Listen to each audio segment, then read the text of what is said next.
Anyone who wants to? Anyone who wants to? Anyone who wants to? Anyone who wants to? Anyone who wants to? Anyone who wants to?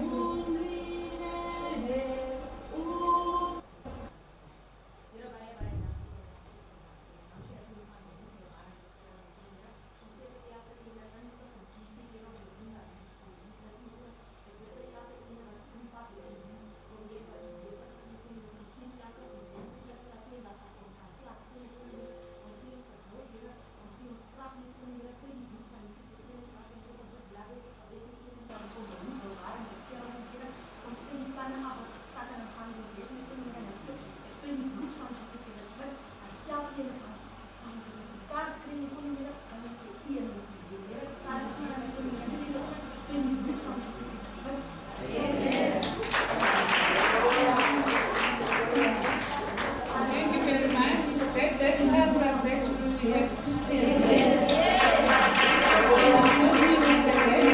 But I can hear you very much. That's how we have to stay.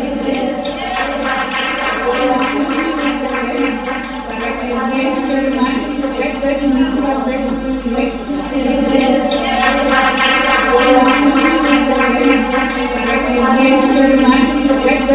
Officially open because today it's supposed to be my chief director who's chairing or who's program directing, but she's still coming. So together we are co-directing.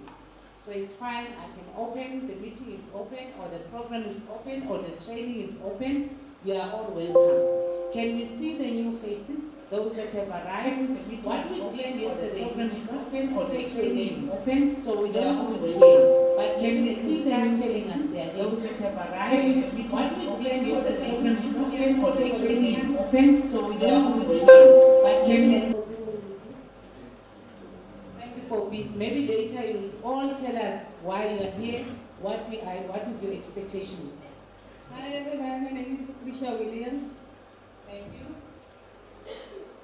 My name is Pura Kosala. Thank you.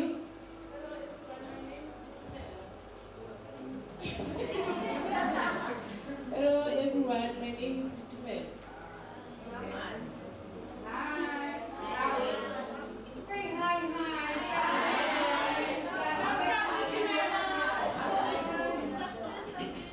Hello everyone, my name is Korean. Hello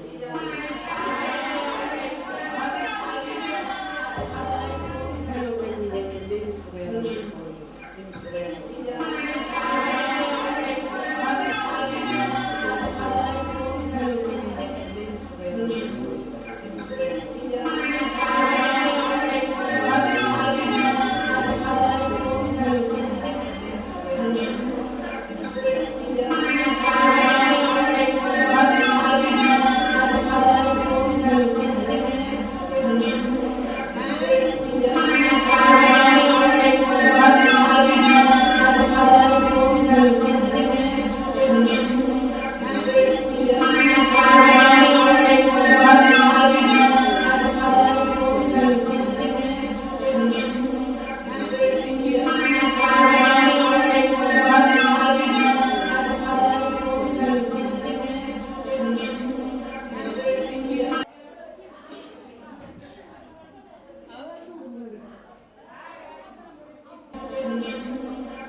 have arrived. What we claim what we claim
For those who were not here yesterday, welcome.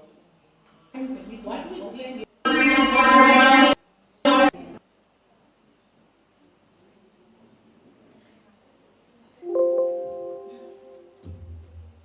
Yes, for those who were not here yesterday, a warm welcome from me. And my name is Amos Chala. I'll be facilitating out the program. And let's have fun. For those who were not here yesterday, right? So we're going to follow what that what we claim and for me, from the room of a little bit, right? Yes, for those who were not here yesterday, a warm welcome from me. Hello, and my name is Amos Chala. And let's have fun.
Thanks to everyone who participated on the icebreaker. So right now I'm going to cover up the presentation that it's more like continuation of yesterday's presentation. As you guys saw that yesterday we didn't have like enough time to finish up. So today I'm just going to wrap it up, right?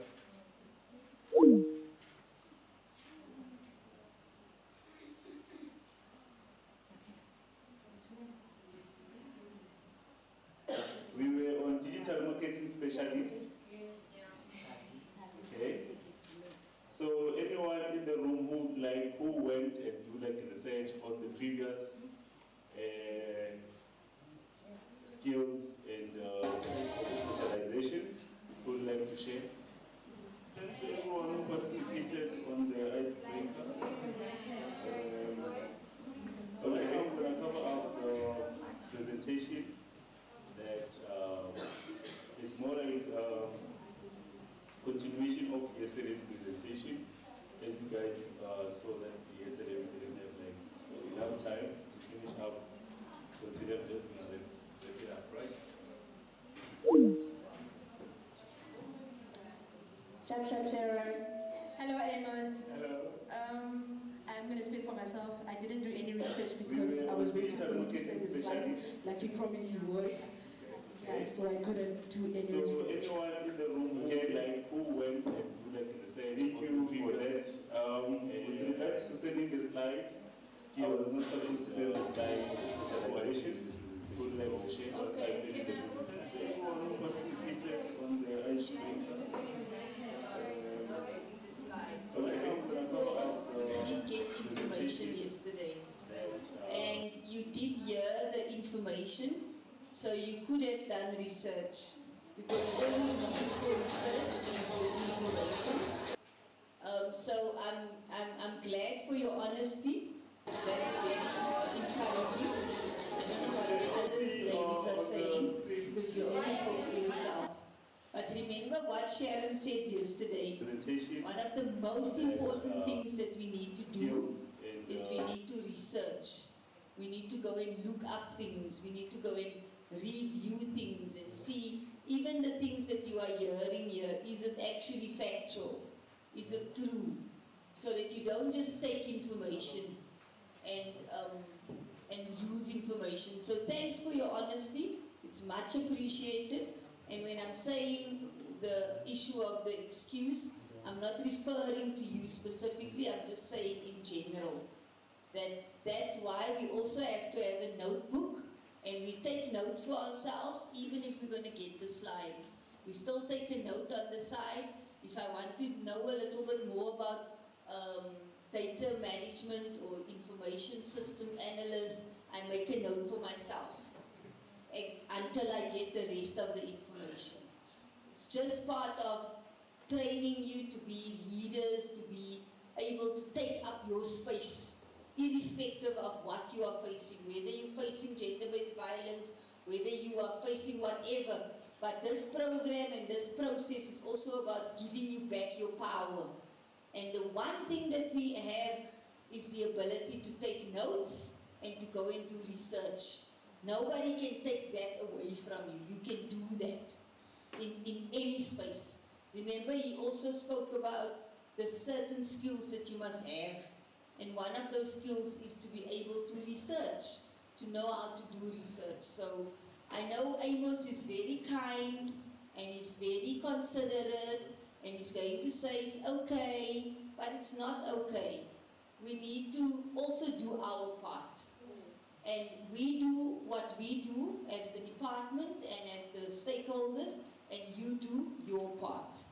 So it's important that when we say do something, that you go and do it. You don't just not do it, or you let us know if you're having challenges. So if there was a misunderstanding that you have to wait for the information, please don't do that. You can do whatever you can do with what you have. So I said, please, today Kubosaba too fast because we couldn't write Mawani because we were too fast. Research, yeah, sure. I managed to do some research because I understand. But yesterday you were too fast. I don't know if it was because of time or what. You were very fast. It's time. Even now it's time because someone must present after him. But he's here until the end of the program. So if there is anything that you did not understand, you will get it. Thank you. You can continue, Amos. Thank you so much. Just try to speak a little bit slower, but I'm not sure what they mean when they say you were fast, because for me you were actually slow, but it's fine. Maybe it's difficult because it's new terms and other words that they might not have heard. So just try to be a bit slower, please. Okay, so did you all get the digital marketing specialist part, or should I explain? Or let me just do a refresher session for you guys. So a digital marketing specialist is someone who's specializations, who is responsible for implementing digital marketing campaigns across multiple channels, platforms like YouTube, Facebook, TikTok, all of those. And then they also use organic search campaigns and paid advertising to implementing digital marketing company campaigns across multiple channels.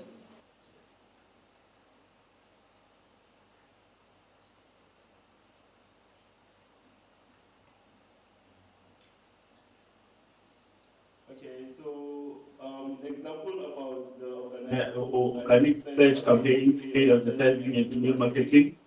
Have you ever received like an email on your emails saying promoting your course to different companies? Anyone who has ever received that? You did? Yes, I did. Okay. I think what I understand about digital marketing is how to make money online or make money while you are at home. You are on digital making money. That is the understanding. And I did receive the speaking of the marketing themselves, like Vodacom, all of them. Yes. So that is called email marketing, and they use like social media platforms to actually market their brands or promote their brands. Right? Are we all good? Yes. Should I move to the next slide? Yes. And then we've got technopreneur. So technopreneurship or technopreneur, it's combining technology and entrepreneurship. So whatever that you guys will learn here, you combine it with entrepreneurship, that is called technopreneur. So a technopreneur begins their business with nothing but a brainstorming idea. The idea that you had yesterday for ice creams and all the ideas that you guys have. And they identify present practices and assesses some new ideas to do something different, right? A person who is engaged in a technopreneurship creates a product or solution that uses technology to change the way of doing something and then we've got technopreneur. So technopreneurship and something or technopreneur, how it is combining technology and in the coming future, right?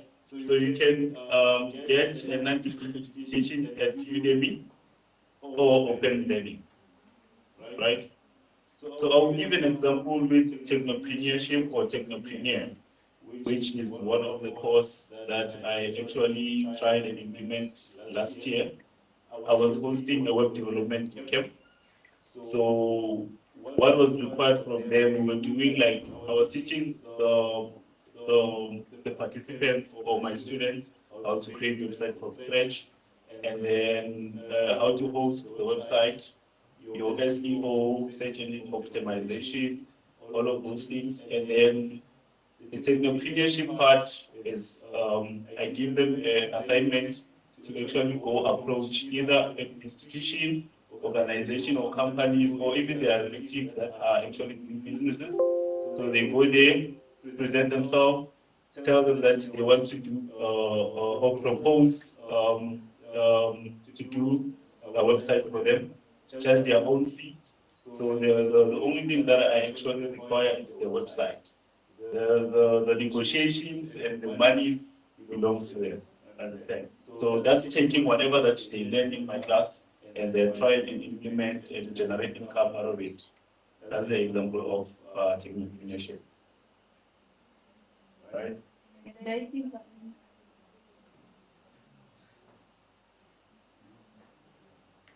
So here are current opportunities you can actually go and acquire. So some of the websites that are here, I mentioned it on the slides when I was presenting. So you can go to these websites to actually gain or seek skills or learn skills. The first one is Code Academy. The second one is Pre-Code Camp, which I was also enrolled in, learning my web development skills. The third one is Microsoft and LinkedIn Learning. The third one is IPM Digital National Africa.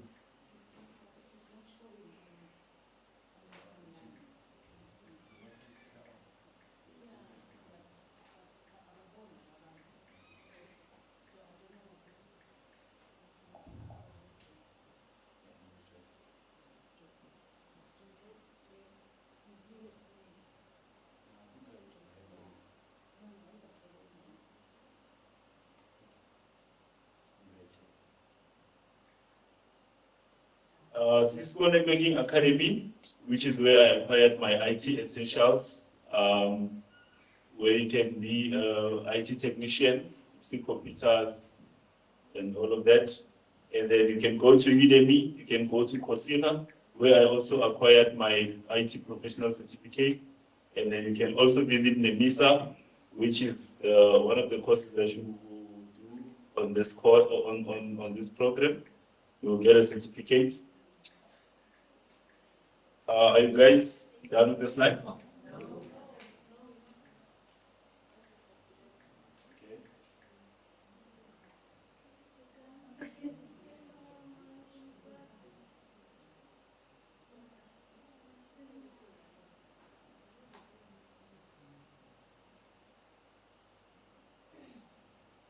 Or you can just take a picture, guys.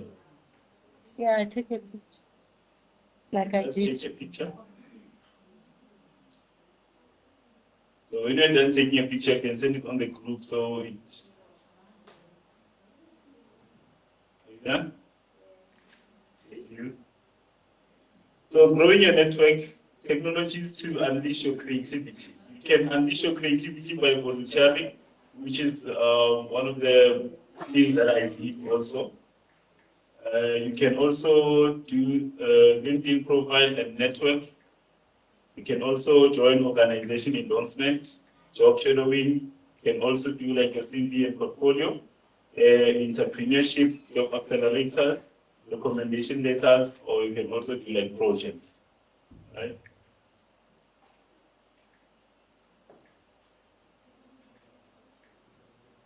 Like that?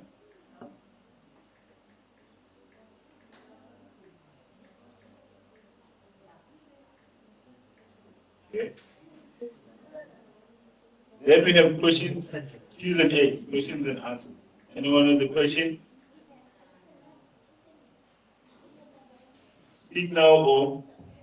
Okay. Okay, thank you, Amos. Are you done now? Yes.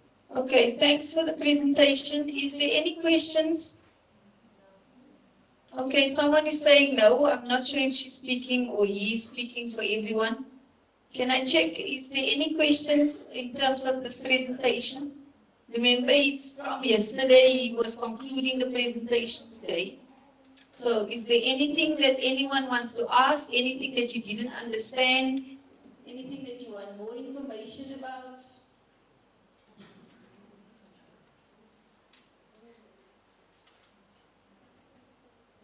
Any questions? I think it's comment the state. Okay. I know yesterday I promised you to show you a cyber 3D printer and the other things that I promised you. Okay. Yeah. Thank you, Amos. I think for the whole slide that you've showed us about the career choices that we can choose, people need to take into consideration that also to invest in like a proper phone, because I don't think it's going to be useful to go on this technical journey and finding your space of where do you want to fit into digital marketing or technopreneur or whatsoever if you don't have the right equipment. I think there is something that we need to invest in, because I've realized that sometimes our phones are not that advanced. So sometimes it struggles with a lot of things, and then for instance, I've got a Charara, but I want to be a technician that also to invest in a Charara. Like that price, Nokia 3310, I'm just making an example. Okay. You understand? So I think that you must just elaborate like the resources that we need, because we can't just like say, for instance, you say I want to become a digital, I want to do digital marketing, but I don't have the right equipment for it. So in those instances, maybe if you can also elaborate what do we need to be able to study or to do those. Oh, okay. Thank you for that. Okay, any other question? So that we respond to all at the same time.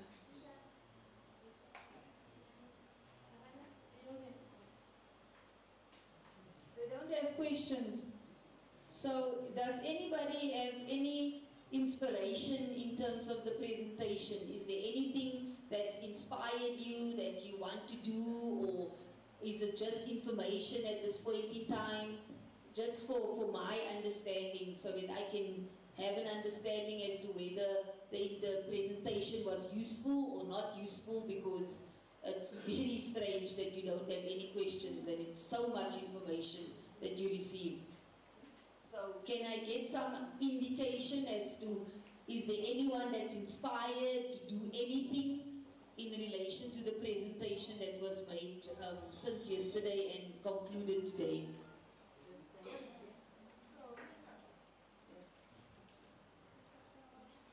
I believe you just came in today. Yes. Yeah.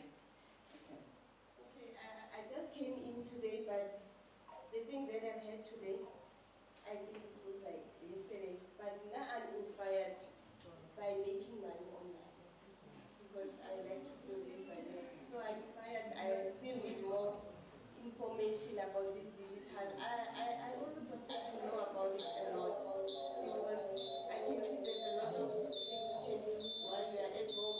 Then I'm saying I'm not working, I can't do anything, but meantime I'm having my phone at home. So I think I can learn more things and I can get money for myself with this digital program. Thank you. Thank you so Okay, much. thank I see you. another hand at the back. And welcome today, because you only came today.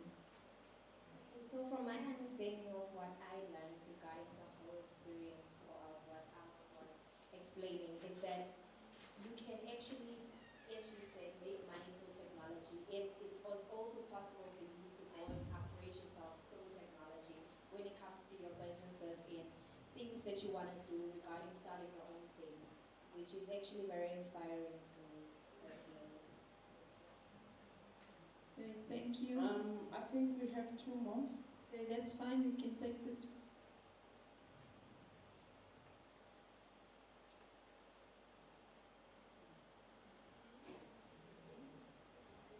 Morning. I also want to say you can be comfortable in speaking in your own language. No? Good morning.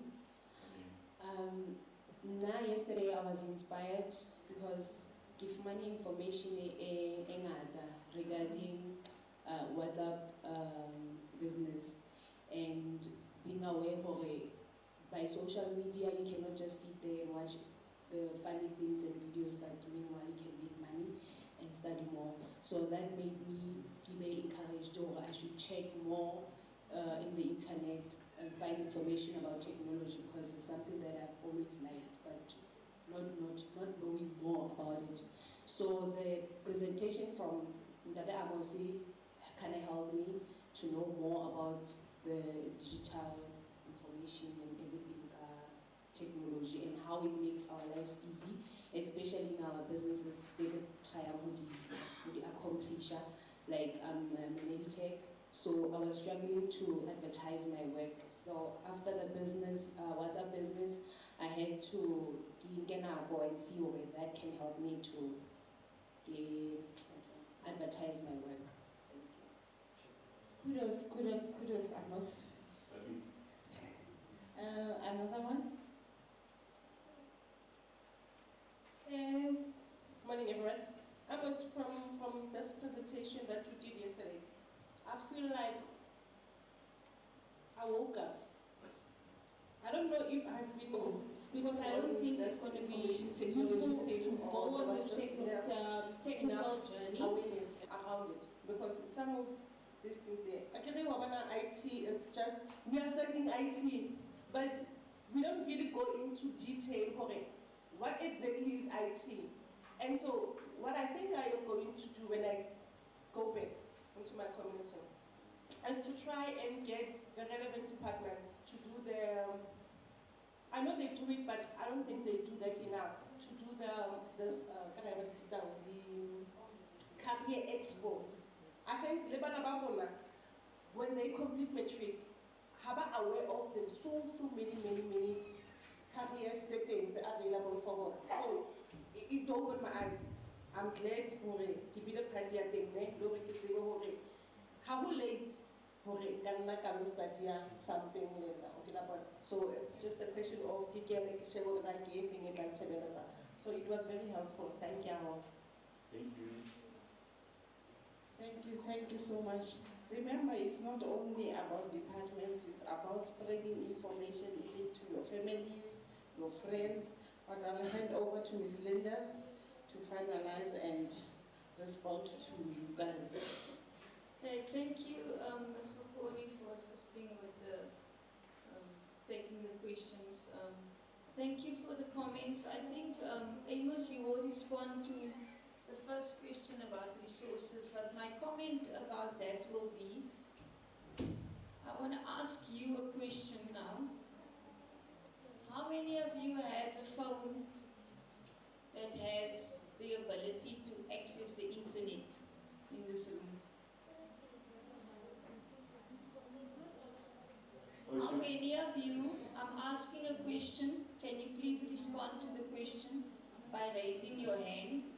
How many of you in this room has a phone that can access the internet?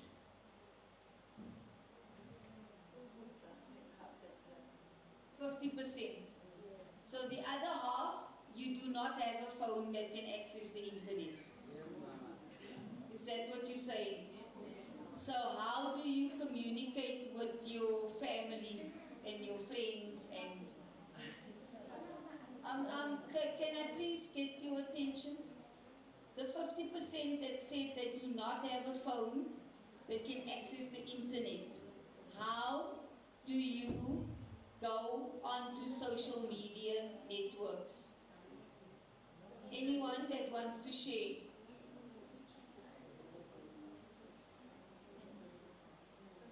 Can I get some responses, please? Okay, can we please listen?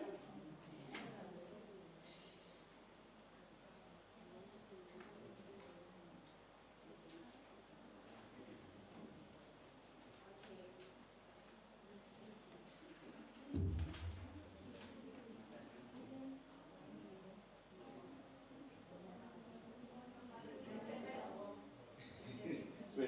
Is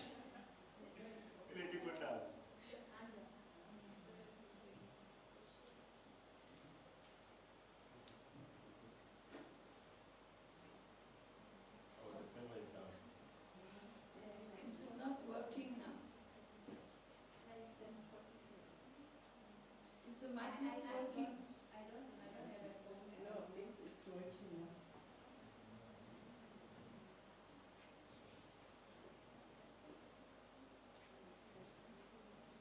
I want at least 3 people to tell us those that said they do not have phones that can access the internet, how do they interact on social media without a phone that doesn't have internet? That's the question. Can you please respond to that? I don't own a cell phone at the moment, but for me to get that access, I use my laptop. So I use the WhatsApp there and the Facebook there, but I only have access of the laptop when my mom is off work. Okay, so you have access to a laptop, yes, instead of a cell phone? Yes. Okay, thank you. Anyone else that wants to share?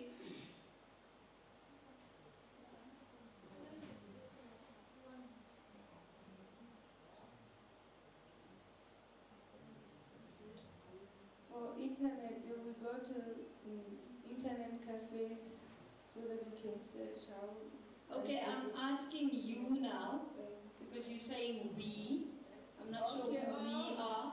I want to know, how do you communicate on social media if you do not have a phone that doesn't have internet?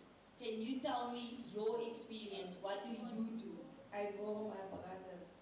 You borrow your brother's phone? Yeah. Okay, so then you have access to the internet. Yeah. Okay, thank you. Is there one more person?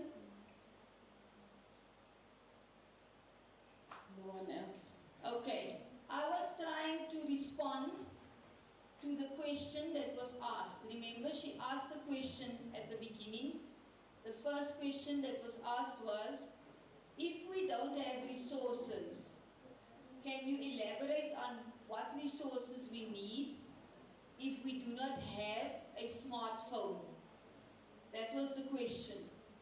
So I asked in the room so that we can all together come up with a solution. Because in South Africa currently, research has proven that we have more cell phones in our country that has access to the internet than people. Our cell phone penetration is 103%, which means at least each person has access to one phone at any given time. And the last person that spoke proved that by saying that she borrows her brother's phone. So all I'm trying to say is that when we want to interact with our friends, when we want to get the latest gossip, when we want to see the latest video of where somebody beat up somebody, when we want to listen to the latest scandal, we make a plan to access the internet and we get that information. Am I making wrong assumptions? No. We do that, isn't it? The moment we hear something went viral, we make a plan to get that video or to get that information. So my encouragement would be, start with what you have, whatever that is, whether it's your mother's laptop, whether it's your brother's phone, whether it's your own phone, but start with what you have. We also, all of us in this room, and I can put money on this, if we get money, the first thing we think about is, what must I buy? Data. What do I use that data for? TikTok. WhatsApp, Facebook. So, what I'm saying is, let's start shifting our minds. Let's start thinking about what we do with our data. Let's start thinking about how we use our data. That's what this presentation was about. That's why the second slide in the presentation spoke about the kind of skills that you need to survive in any environment. you remember? And those skills talked about creativity. So we need to start to be creative about how we use our resources. And that doesn't mean that government does not have a responsibility. We have a responsibility, and we have taken up that responsibility by making this opportunity available, by ensuring that you get the information.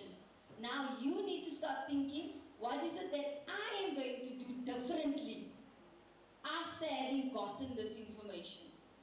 So if we get data now, we start thinking, what can I do with this data? Then he gave you a list at the end of the slides of all the websites that you can go on where you can get free courses. Most of those websites, you do not pay for those courses. The only thing that you need is to have access to the internet. That's the only thing. And even in that courses, in some of the courses, they even have low data courses where you have pay less data. There's even courses where you can go and you start the course, you work on it, and then you can go out and you can come back in again. And you continue where you started, or where you left off, sorry. So let's think creatively and let's see what is it that we can do differently. I hope that answers your question. Amos can add if he has any additions. The others, I think, was comments. And for the lady that said that you want to make money online, unfortunately, you missed the presentation yesterday of how to use WhatsApp to have a business presence on WhatsApp. But you can speak to some of the colleagues in the class. They can give you the information, because she also gave a cell phone number and she gave a website where you can go. And on the WhatsApp group, you can also inquire. Then you can start doing what you said you want to do. To go and look at how do I get my business on WhatsApp and generate income. And then the other person that spoke about, this has opened your eyes about how to study and maybe look at studying online. I really think start with the free courses and then start looking at the degrees, because it's really something that you can do, and you can do it online. You don't even have to leave your home in some instances. So thank you for the comments and thank you for the inputs and for the question. Amos, I don't know if you want to add anything, but from my side, that's what I wanted to say in terms of responding to some of the comments that was made. Thank you. Thank you so much, Ms. Linders. That was very informative and awakening. So yeah, with regards to equipment it's everywhere, guys. Internet cafes, you know, your brother's phone, your mother's phone. Don't wait for 2 hours, go to YouTube, search for a certain skill that you want to acquire, then you are good. I am one of the maybe few or people who actually go online to study or to advance my skill. So to tell you, last night I slept around 1 or 2. I was busy developing something. I was busy like designing some website. I'll show you after this video. But at the moment, I would like to give a chance to Ms. Hobby. She wants to announce something to you. Okay, ladies and gentlemen, you can see there are circulations of registers. Please make sure that your names are written there and you sign for your attendance. And also, I want to acknowledge Ms. Lerato Tubani. She is the coordinator. We haven't been sleeping with this lady. We were calling each other left, right, and center, even yesterday. So she is the one that also helped me to make this possible. Mr. Lerato, can they just see you from social development? And we also have with her Ms. Prudence Ramolehe from Victim Empowerment. Can she stand up and then you see her? We are privileged to have you guys here. I just wanted to acknowledge them because they're not here for the whole day. They just came to see what is happening, and then they will join us maybe in the days coming. So let's enjoy the day, guys. Is it warm? Is it warm? Okay, warm it up, warm it up. Is it warm? I want it to be hot. Is it hot? In 1, 2, 3. Wonderful. So right now I'll play the video to show you how a 3D printer works, so you can get a full overview of the 3D printing. Okay. I just want to check if the colleagues from social development that was introduced now, if they would like to greet us, if they want to say anything, or if they want to say something later. I'm just checking if they would like to. Okay, all right, that's fine then. Thanks, you can go ahead. Okay, so here's how a 3D printer works, or this is the 3D printer, guys. Look at the screen. Like prosthetic limbs.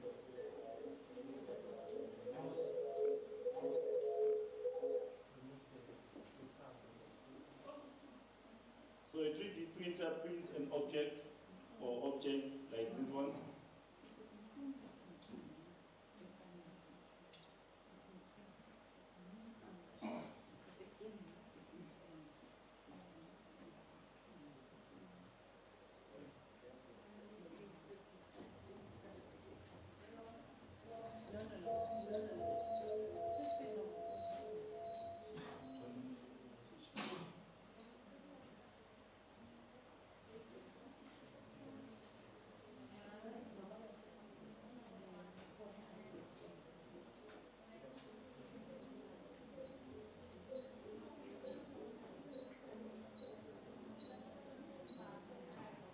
Are you guys seeing how it works? Yes, no?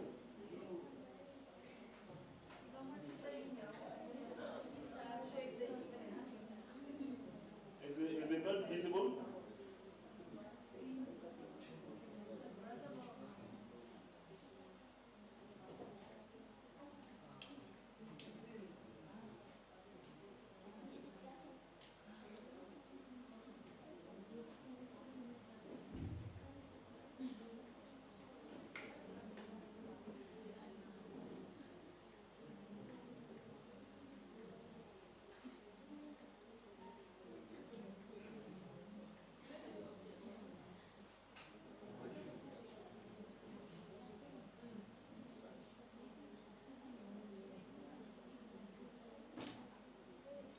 And finding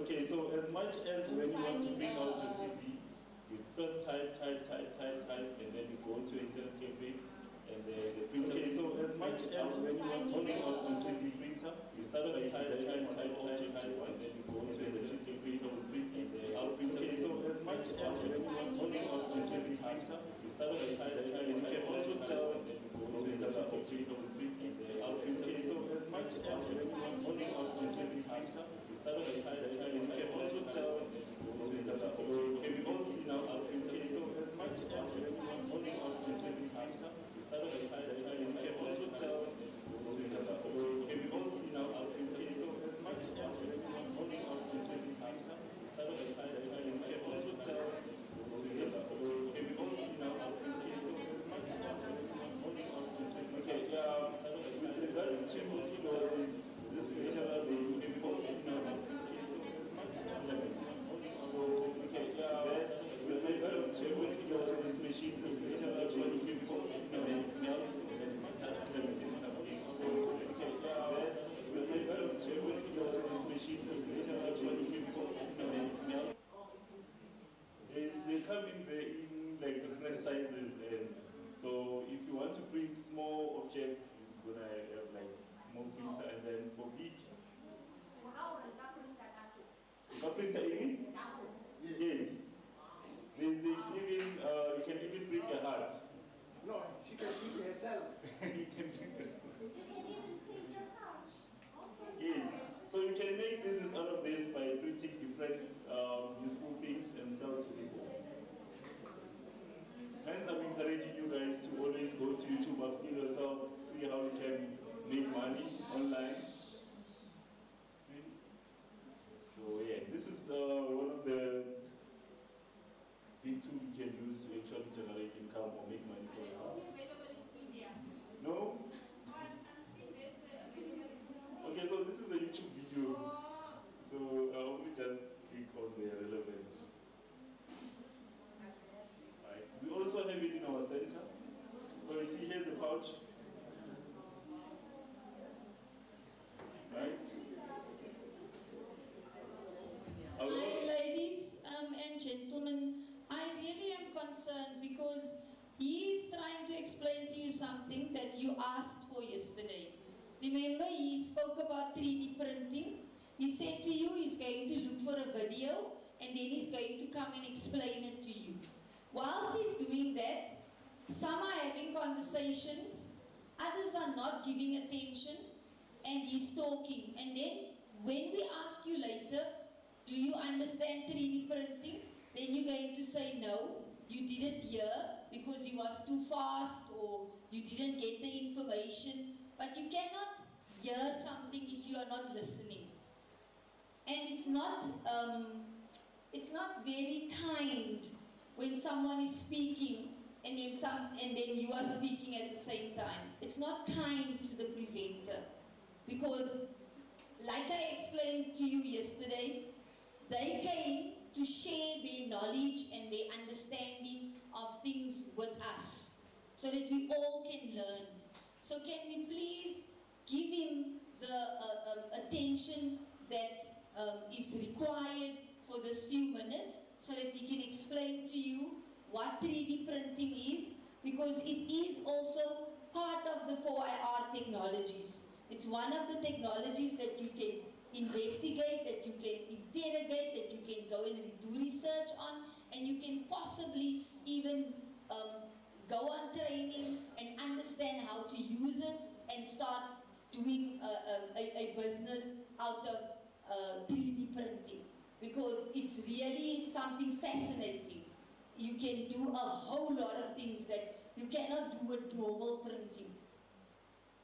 So can we please give him that attention, because we also have to move with the program. Remember yesterday, we couldn't finish everything. We had to rush towards the end of the day because we ended up not having enough time. So I don't want to interrupt the program all the time, but it is my responsibility to make sure that we respect each other and that we work together. That's what I am expected to do as the program director. So I can't sit here and allow you to continue to speak and go on as if nobody is speaking in front. So can we please work together and give him the attention? And then when he's done, then we will open it up for you to ask questions, and then you can ask questions and you can engage. Thank you. Thank you, Ms. Dennis. Anyone who has a question regarding the 3D printer or 3D printing? Yes? Yes. What?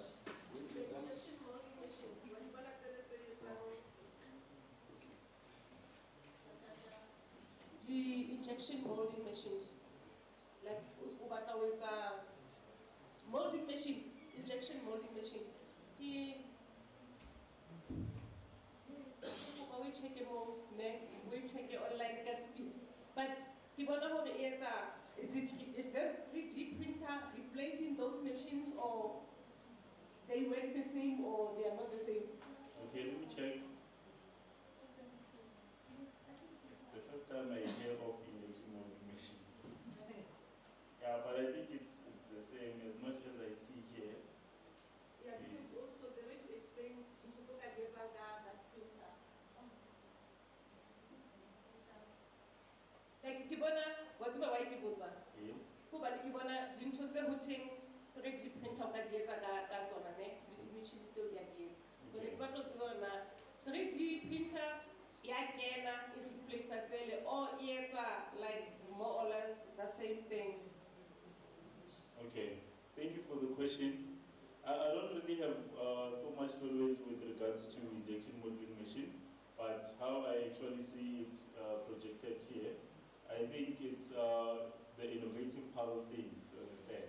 So they're trying to maybe create, we had innovation. Before we had those big heavy phones, and then while time goes by, then we had like the small phones and the lightweight. So it's more like that, according to my understanding. But I will do more research regarding that.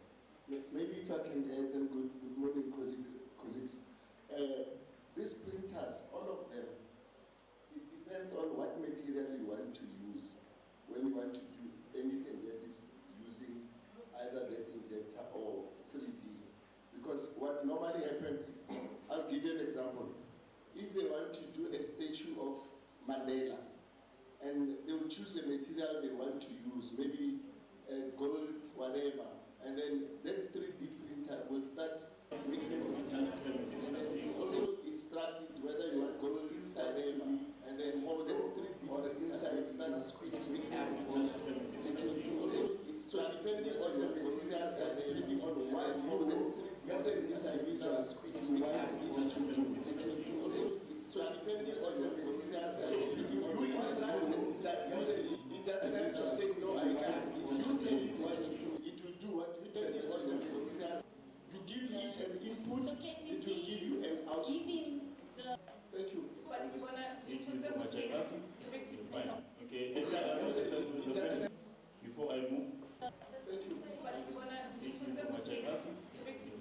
Fine. Injection molding machine and a 3D printer is not the same thing. If that is your question, injection molding machine and a 3D printer is not the same thing. If that is your question, anything injection molding machine like the 3D printer is not the same thing. This is how I anything injection molding how like the 3D printer with the same capabilities. So anything injection molding how like the machine that is used to mold. So you inject something in the injection molding how like and it's a machine that is used to mold in the shape. So it's not injecting something in the injection molding how not the same. So a machine that is used to mold in the shape. So it's not injecting something in the injection molding how not the same. So shape that was the same. It's not injecting something in the injection molding how not the same. So shape that was the same. It's not injecting something in the injection molding how not the same. So shape that was the same. Since I said to you guys, the software or I'm diving Get my into business on software WhatsApp. development And- side of and- things, I and- just want and- to show you how If we don't have happening resources, and what I actually they want to did say yesterday anything, while I was busy. So this is resources. happening and what I was they want to thinking say of doing anything, while I was busy. One of the requirements that this is happening and what I the course that I'm taking is called PLP, Power Net Project. A requirement that this is happening and what the course that I'm taking is called PLP, Power Net Project. A requirement that this is happening and what the course that I'm taking so this is like PLP, a requirement that this is happening and what the course that I'm taking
I am.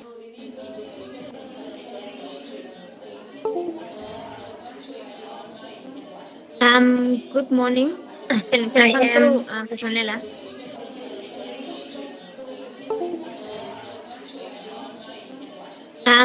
Good morning. Can you hear me now? I am through, Petronella.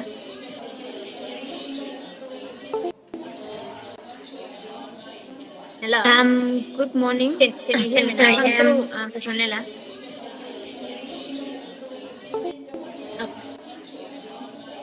Hello.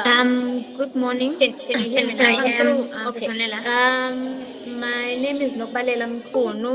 I am at DCDT, Department of Good morning. Communications Can you and hear me Digital now? I am Technologies. Petronella. I work as the My name is Nobalela 4IR Mkhunu. researcher in the I am department. So like Petronella at has DCDT, mentioned, Department of today Communications I'll be and Digital taking you through. Technologies. I'm actually I happy work that as the colleague before me has gone through all other 4IR so like Petronella technologies. has mentioned, Maybe Department of also Communications, today just a I'll high be just level. I'll share with you some of the slides, and then specifically I'll take you through the blockchain technology, what it is, what it's not, and also as well as how it works. I'm going to switch off my video after the introduction for bandwidth purposes, and then I'll just take you through the presentation. If you can just confirm on your side that you see the presentation, and then I'll start. Yes, we see the presentation. Okay. Thank you, Zakele. Oh, you requested to reintroduce yourself. There was a problem with the sound earlier. Oh, okay. All right. So again, my name is Nokbalela Mkhunu. I am in DCTT, the Department of Communications and Digital Technologies. I work there as the 4R researcher. So like I mentioned, I'll be taking you through blockchain technology, and then also maybe just at a high level share other technologies, but I know I'm glad that the other colleague has gone through them in detail. So with the blockchain, I'll just go through what it is, what it's not, how it works, and also the opportunities that are there. So like I said, I'm just going to switch off my video and then start the presentation. Thank you. All right, so like I mentioned earlier on, just the background on how technologies and also like what opportunities are presented for. Yes. Oh, it's back. The presentation was not there. Is it back now? Yes. Okay, cool. So yeah, basically in terms of the background, I mean, we all, I guess also from the previous presentation, we all now understand that technologies have a major impact on the way that we live, the way that we work, and also how we interact with each other. And there's been a report, like a future of jobs report, which indicated that there will be jobs that are created up to 59 million, and then also even looking at even more than that. So with the fourth industrial revolution, not only is it, I know some people, they look at it in a negative way and see it as that machines will be taking away their jobs, but also there's a great opportunity in terms of how this will also just create jobs for everyone.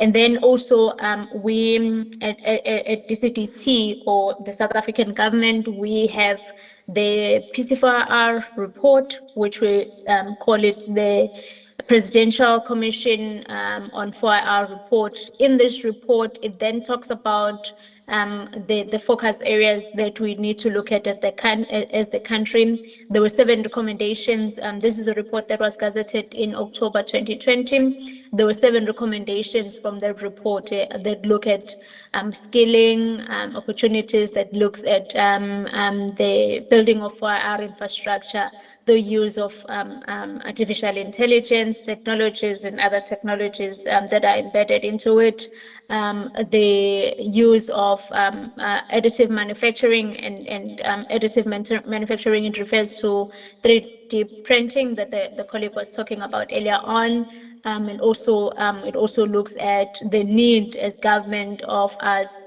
coming up with policies that are supporting and promoting the use of these technologies. In the 4R report, there is a definition that says that the fourth industrial revolution is an era where people are using smart, connected, converged cyber, physical, and biological system and smart business models to define and reshape our socio-economic and political spheres. So in this definition, you can see that it really highlights that now not only are we just working in the physical or the biological system, but also there is a huge connect with the cyberspace. So the cyberspace is where you access your internet, and also issues around cloud computing, they come into this, which I believe the colleague covered earlier on. Just at a high level, for those that really just want always ask a question on what is 4R, obviously the fact that there's the fourth industrial revolution, they need to have been a first, a second, and a third. So the first one, it came about in 1784. There was more on the mechanical perspective. Back then, things were done very much manually. Then there was this introduction of railroads, the steam power, so the use of trains and all of that, and factories. And then also in the second industrial revolution, which was in 1817, there was mass production. So here they started seeing the use of electrical power, the introduction of electricity. On the third industrial revolution, we're looking at the automation of production. So that's where there was an introduction of computers, the introduction of electronics. And then with this one, in this century, we're actually looking at the use of artificial intelligence, big data, robotics, and many more. And then also, they even are countries at the moment that are already looking at the fifth industrial revolution. So, this has been discussed already in terms of the 4R, some of the 4R technologies, and we just need to be mindful that with 4R, this is an evolving space. So, this means that more things are introduced. So, unlike in the previous eras where it took many years for the next industrial revolution, as we go forward with this digital revolution, we would see the gap closing. So soon we would see the fifth or the sixth industrial revolution. So I think also this has been touched on in terms of your 4R career opportunities that you might explore. Then just specifically now looking at blockchain technology. So the definition of blockchain, it's referred to as a decentralized ledger of transactions that sit across a peer-to-peer network. So unlike traditional systems, so like for example, most of our systems at the moment are centralized. So what do I mean about centralized? So which means there's just one point of entry or one point of accessing information. The difference with blockchain is that it sits on different points. So that's why it refers to a decentralized ledger. And then also the peer-to-peer network. So like there is a network of nodes there are different nodes that sit in the same network. So when you look at the components of blockchain, it is decentralized, it provides transparency, it provides immutability. So with immutability, we mean that if a block has been created and verified, you can't change it, right? So that which it is going to be that going forward. If there's anything that needs to be changed, it then requires an introduction of a new block into the network. Then consensus, so that is about the verification that happens within the network. And then peer-to-peer network, peer-to-peer network, it means it's the same, like it's a different nodes that are sitting on the same network. So basically then how it works, right? I just took this picture and I'll actually share this presentation. It will be nice for those that are interested if you can go through this. Like this is one of the publications that you can go through. That I think really it defines how blockchain works. And it just doesn't limit it to cryptocurrency, because I know a lot of people, when you talk blockchain, they're just thinking of Bitcoin and cryptocurrency, but there's so much more into it. So basically then how blockchain works is that a node is raised. So basically a transaction is created from a particular point of entry, and then that transaction is presented into the block. So you won't necessarily like see this like a physical, like, this is more like your back end work that happens in blockchain technologies. Then that block is then broadcasted on the nodes on the network. So the nodes will be like these different points that are sitting in the same network. Then it gets broadcasted. Then once the broadcasting has happened, this transaction is then validated into the node, and then it gets loaded into a block. So in a picture before this block is added, at the moment you see that there are 4 blocks, so it's 1, 2, 3, 4. Before this was added, it would have been 3 blocks. Then when it gets added, it's like the 5th block. So that's how it works. And blockchain, it highly its foundation is highly on cryptography, and then this transaction is then completed. So once this block is added into this chain, this is where then we're talking about immutability. So it cannot be changed. Once it's here, it's been validated. It's then added, and then the transaction is completed. So what blockchain is not? Blockchain is not cryptocurrency, like I said. It's not Bitcoin. It's not Binance. But these are just the result of, right? So it's like these are the artifacts of blockchain technology. Also, blockchain is not NTF, the non-fungible token. However, non-fungible tokens are like your digital art, the videos, your event tickets, and all of that. Those are just the artifacts of blockchain. I mean, those are the artifacts that come from blockchain. So in terms of the use cases that we've seen in blockchain, I know, like I said earlier on, and this is the reason why I didn't include cryptocurrency here, because this is what everyone knows blockchain to be. But we've also seen this being done in the education system, in education sector, where the verification of credentials is done through the blockchain. And I think also, I mean, given how there has been an increase of people forging their qualifications, so blockchain, it helps to deal with issues like that. In the healthcare sector, it's also about the storing of patient-sensitive information and also the sharing of information.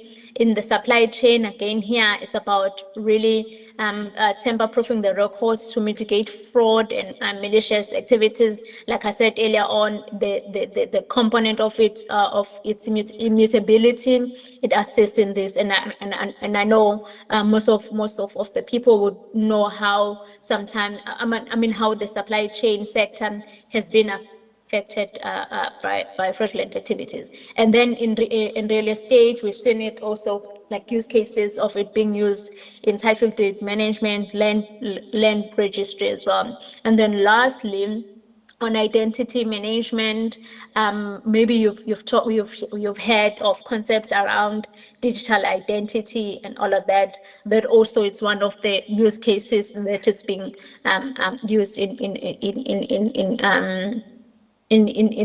identity management. If you are also, for those who are interested, I will actually also share these details. There's a South African National Blockchain Alliance. which also has some of these use cases. They're working on some of the work around these use cases. So it will be interesting just to also see and explore the opportunities in that space. And then in terms of the career opportunities, you can be a blockchain developer. So in terms of this picture here, you can be the one that's actually working in building this network. You can be solutions architect in blockchain, can be a blockchain manager, you can be a user interface designer or an engineer, blockchain engineer. So these are some of the career opportunities. They're not limited to this. I mean, like I said, that this is an evolving space, so more and more opportunities come up in this space. So I think, yeah, that's where my presentation ends. If there are any questions, I'll take them. Thank you. Thank you so much, Nokulela, for your presentation. I think it was a bit fast. I don't know about them. I was trying to keep track. I'm done, Petronella. Can you hear me? You guys are muted. I can't hear. She can't hear me. I don't know. I don't think she can hear on the mic. I'm not sure what's happening. Hi, can you hear me? Yes, I can hear you now. Okay, I was saying you went a little bit fast for me. I'm not sure about the room, the audience, but thank you for the presentation. I'm just checking, is there any questions, any comments, anything that anyone wants to ask? Okay, there's one hand. Lizzie or Sharon, someone, can you please assist? Hi guys again. I didn't quite hear most of the presentation, but there at the end I kind of saw where you can choose the career path whereby if you want to work at those department that was presented there. So I wanted to be clarified or now those, like, if you can she hear me? Yes, I can hear you. Can you slide back just once where it go back? No, not back, forward. The last 2 pages of the slides, yes. Where you have healthcare, education and everything. So I wanted to know if I want to work at the hospital where you hold database, whereby you hold blood tests and everything. So you not only have to, I thought maybe you have to study science or anything. So we just have to know about the blockchain user cases, then you'll be able to work there or what? Okay. Clear, Do I, should I repeat it again? I heard you. Do I wait for all questions, Petronella, or do I answer as I go? Give me, can you give us a second? That was the only question at that time. I just want to check if there's any other questions. Thank you for the question. I think she was saying, but you did hear what she said, eh? You heard her. Did you I did hear her. Okay. Okay, can I check, is there any other questions or comments? Okay, there's one more question. I think we'll take 3 and then you can respond if there is more. Okay, hello. I hope you can hear me. For me, the presentation was also a bit fast. I could only grasp here and there, but I want to know, can you please make an example, like a practical example of what a blockchain engineer actually is? Like, what is your part? What do you do? What do you prevent in any cases at any workplace? So if you can make a practical example, then maybe it will be more open or understanding or more clear. Okay. Okay, thank you. Is there one more person before we ask her to respond? Okay, that was the only 2 for now. You can respond. Thank you. All right. Thanks. Sorry. Sorry for going too fast. I see that it's a problem for everyone. but I'll just share the presentation. I hope it will help for everyone to just go through it. In terms of the use cases, so this slide here on education, healthcare, supply chain, real estate, and identity management. The first question was about if you want to work in a hospital, do you then need to know? So this example, it doesn't necessarily that you need to know blockchain, but it was just an example of where blockchain solutions are being used, right? So at the moment, with healthcare, if I go to a clinic in Eastern Cape, for example, right, and diagnosed with a condition, and then they transfer me to a hospital in like maybe from a rural clinic in Eastern Cape, then they transfer me to East London to a regional hospital in East London. My information and the tests that were done in the clinic, they sit on a manual file, right? So in other cases, when a patient is transferred from a clinic to a hospital, they need to go with their physical file, right? And then let's say, for example, later on, I then get transferred to a hospital in KZN. So all this time when I travel to the different hospitals, I have to go with my physical file. So then the risk there is that I might lose the file in transit between the clinics or in the hospitals, or a certain page in my patient file might get lost, maybe a page on blood tests that were done in one of the institution.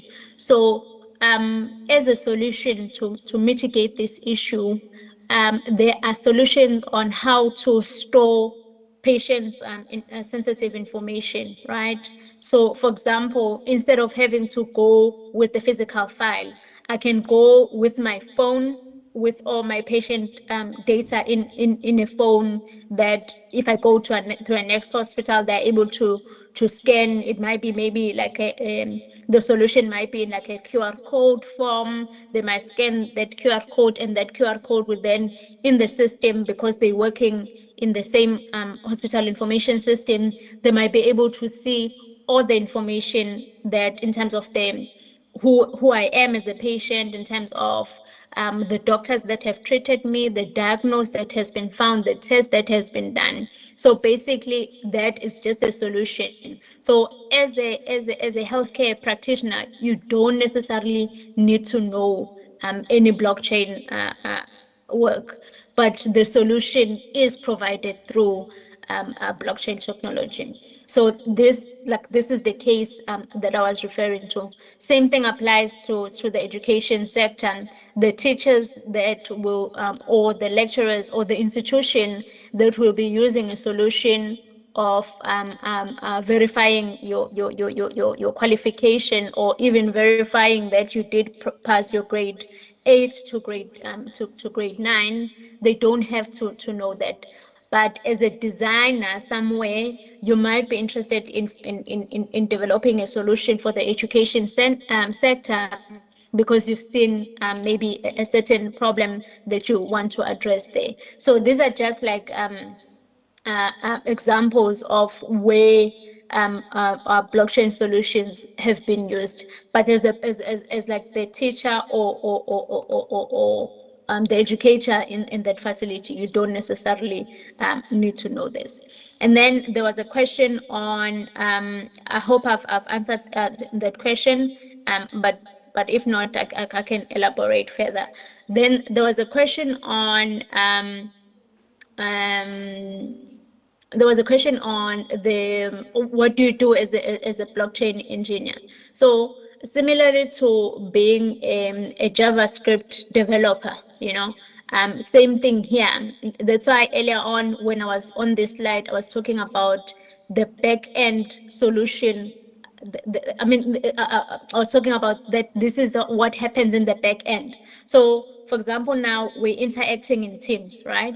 The people that design Teams, they know the code that sits behind Teams, that when someone dials me into a meeting, I'm able to join. So there's a code that happens in that in that backend. So for example, then as an engineer, you will be the one that's developing a code. There's a concept called smart contracts in blockchain, right? So for example, there's a code that will say if a new block is added. So um, do these checks. They must be a name of a person. They must be a cell phone number. So just like when you complete a form, right? Sometimes in a form, there are fields that are say are mandatory. There are fields that are not mandatory. So basically, then with the code, if those fields are required, there's a design of that code that says if there's a name, surname, ID number, physical address, then you accept that code. But if these are missing, then you can't add that transaction. So as an engineer, you then are able to do that. So in the concept of smart contracts as well, you would then design the code of that particular smart contract to say if name exists, then do this. If name does not exist, prompt the user to input the name. So it's basically, I don't know if the colleague before me has shown you some coding of some sort, but basically that's the work that you do, so that when the person comes on the front end of the system, they're able to capture that information. They're able to get error messages where the information is not complete. Where information is complete, it goes to the next step. If maybe there's a message that will pop up to say your transaction has been completed, there's a code that sits behind that to do all of that work. So basically, yeah, that's the work that you do. Thank you. Okay, thank you. The people that asked the questions, do you have any follow-up or is it clear? Do you need any further explanation? The two ladies that asked the questions. Are they comfortable? Okay, so blockchain is it can be very complex, but it can also be very simple because it is essentially a decentralized system of information. Like, if I can try to explain it, it's like, I don't know, if you've done accounting, you would know that you get a ledger where you input information into. And that information is then cross-referenced with other information. So blockchain is essentially taking all that information and linking it across different computers so that when you work in that system, that all those different computers has the same information in blocks, if I can put it in simple terms, and you don't have to Yeah.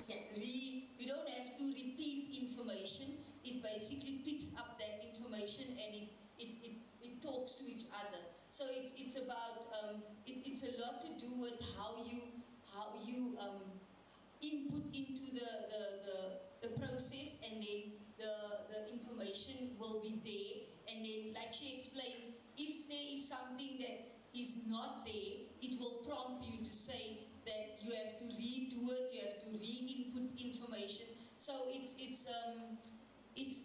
got a lot to do with coding and with programming and inputting information. But it's called blockchain because it works in blocks. It's basically a system that connects data and information with each other in different computers. But it makes life easier in terms of records, to keep records, to get information quicker so that you don't have to repeat information all the time. Just in simple terms, but it's much more complicated than that. I hope that I've done justice in terms of my basic understanding. I'm not sure, I'm talking to you now, Nokubolela. I hope that I've done a little bit of justice in terms of my basic understanding. But I Yeah. would encourage you to go and do some research on it because it also is an opportunity. It's an opportunity where you can go and look at work in that area and see what's available. But it makes life much easier, especially when it comes to lots and lots of data and information that needs to be available, like financial information, personal information, case law cases. In the law faculty, it's very useful. In the medical field, it's very useful because there's lots of data and information that they need to process. And then obviously the most obvious area is the financial environment, because it's been associated with cryptocurrency, but it's not cryptocurrency. It started out as part of that, but it's not just cryptocurrency. So can I check, is there any other questions before we release our colleague in terms of... I've also, Petronella, I've just on the chat, I've loaded, I've shared a link to this paper that I was referring to, that as it will be a nice paper as a start, because it explains exactly how blockchain works. Even also similarly to the colleague that was presenting earlier, even also like go on YouTube, search what blockchain is, because most people don't like reading papers. Go on YouTube, search what blockchain is, and also just don't limit it to cryptocurrency. Like we said, there are many other use cases. You can even go and search what blockchain use cases and see how, because it's been even being used in the food sector. Same thing with 3D printing, like the colleague was saying earlier on. Last year the food sector really has done so much work on there. So there's quite a lot of edibles that are now being 3D printed. So same here. The blockchain technology is being used quite a number of sectors as well. Yeah, so just the difference here is that blockchain is more information driven. You won't get a tangible thing like with 3D printing, but it's yeah, I think the paper, if we can get that link onto the WhatsApp group, the colleagues that's helping with that, then at least if you read the paper, you will have a better understanding, and we will also, if there's questions on the WhatsApp group, it can be referred back to her, and then she will help us to respond, because she's the expert in this area. But we will also try to respond where we can. But it was just to give you exposure and awareness of this technology, so that you can also go and look into it and see, especially people that are into data analysis and data analytics, because it helps a lot in that field. Okay, any further questions? Okay, there's 2 more questions. Do you still have time? I do, but I must leave it in the next 3 minutes. Okay, so we'll take these 2 questions and then you respond, and we will conclude it there. Thank you. Okay, so I actually wanted to know if ever there's a difference between coding and creating a web. What's the difference between the two? I can't hear the gentleman. Can you repeat that, Petronella? He is asking what is the difference between coding and creating a website. Is that correct? Yes. Yeah, and creating a website and coding. What is the difference? Coding is creating. I mean, coding it differ. How do I explain this? There isn't really creating a website is the product of coding, right? So when you code in HTML to create, like for example, you code in HTML to create a website. So creating a website is the product of coding, right? Just like what I said when I said with blockchain, cryptocurrency is a product of blockchain technology, So same thing here. Coding, you can code a website, you can code a system, like for example, Teams, how Teams work. There's a code that is sitting behind how teams work, how. Okay, so the private, so with the public one, it's available to anyone who wants to participate in that space. So it's similar to cloud computing, where in a public network, it's available. It can be used by people even from different organizations, or people just right across any place. Then a private one, it's where it's only closed to people, or it's only by invitation only. All right. So when, like, for example, it can be used by a specific company, right? That one is private. Then you find the one that's like a sort of like a hybrid. It can be a public, but also it's used by invitation only. So maybe let's say in a retail space, right? It can be used by different companies that are working in the same solution. So that's the difference. Public, it's just open to everybody. The ones that are private are only maybe close to a particular institution or a company, or it's the one that's only by invitation only. And unfortunately, Petronella, I have to leave now. I'm doing another presentation exactly at 11 o'clock. That's fine. I think that was the last two questions. Thank you very much, and all the best with the rest of your day. Can we give a hand, please? Thank you. You too. Okay. Blessed day. Bye. Thank you. Bye. Okay, ladies and gentlemen, I think we are at 11 o'clock now, and I'm told that tea is ready. So we can take a tea break until 20 past 11, if we can be back at 20 past 11, and then we will take continue with the rest of the program. Thank you.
So you see, I did a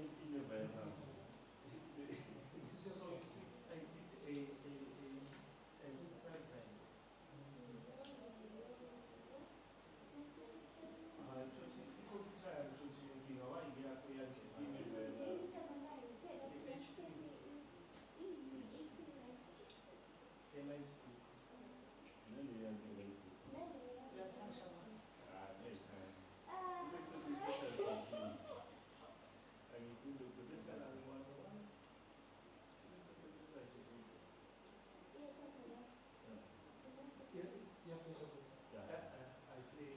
It was a little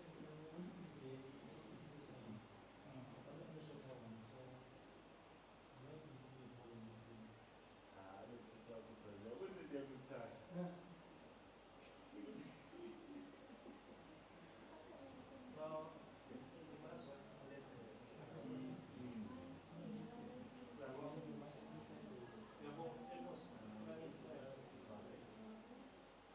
well let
don't walk, don't fall.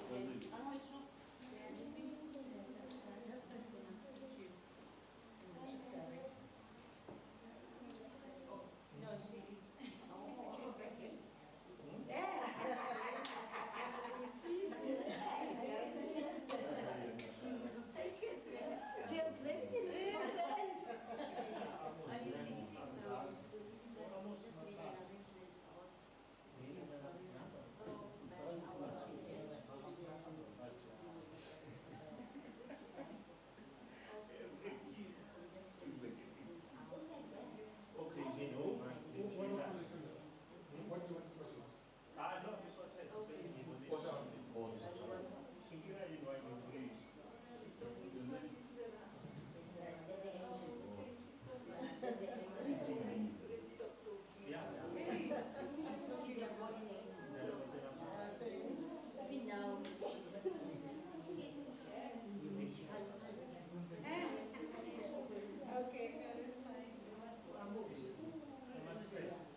are missing. Okay, there's a little bit of an issue with the Lune, but they're still fixing it. There is no water in there. But please, I just want to emphasize the issue on food. Guys, let's think of each other. You can't have 5 muffins being one person and then the other one doesn't get anything. And we are all adults. We can't be standing there guarding you. What do you take? What do you want? Please, let's just understand each other and respect the atmosphere that we are in. Ne? If you can do that, I'll be happy. Thank you.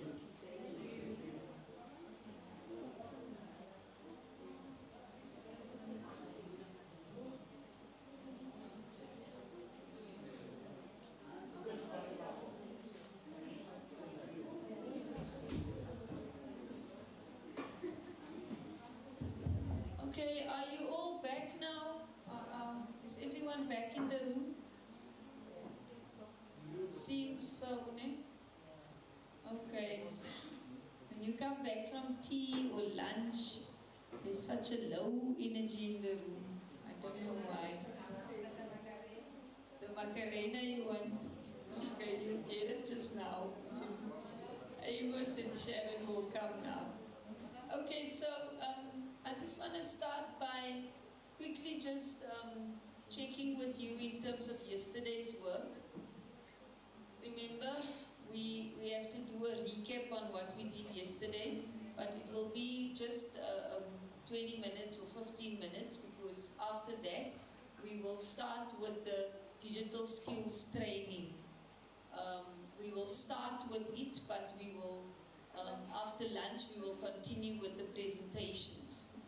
But between now and lunchtime, we will start with the digital skills training, so that you can start getting all the basics in terms of connecting, getting into the platform, and so on, so that you understand what to do. We want to start a bit earlier so that you are not rushed, and especially in light of people raising the concern on the first day that you have to have 75%, and people were a bit concerned. So we normally start in the afternoon, but we're going to do it now before lunch, and then we will take the presentations that we were going to take now after lunch, when you come back from lunch. So we will have lunch at 1:30. So before we go over to Amos and Sharon for the skills training, can I get 3 volunteers, because I don't want to give you the mic and then you are upset with me. 3 volunteers that are going to come to the front and that is going to assist us with the recap. Remember, there are people that was not here yesterday, so you need to make them, once you are done talking, they must feel like they are so regretting not coming yesterday. You understand? They must be like, yo, I should have been here yesterday. And we're going to ask some of them afterwards. So can I have 3 volunteers? I don't see anybody coming to the front yet. I'm concerned about that. Because all you're going to do is you're going to come and tell us what we did yesterday. Whatever you learned, whatever you heard, whatever you, and I will then obviously elaborate in terms of what we've done. But you are helping me with doing the recap. Okay, we've got 1. Can we give that person a hand? I'm very proud of that person. Very proud of you. It shows that you are serious about what you are doing here. There's another lady, wonderful. So we need 1 more person, 1 more person. And you're going to be on camera now. They're going to capture you. And you see, this thing is going to go somewhere, and maybe somebody sees you and says, yo, I want that one.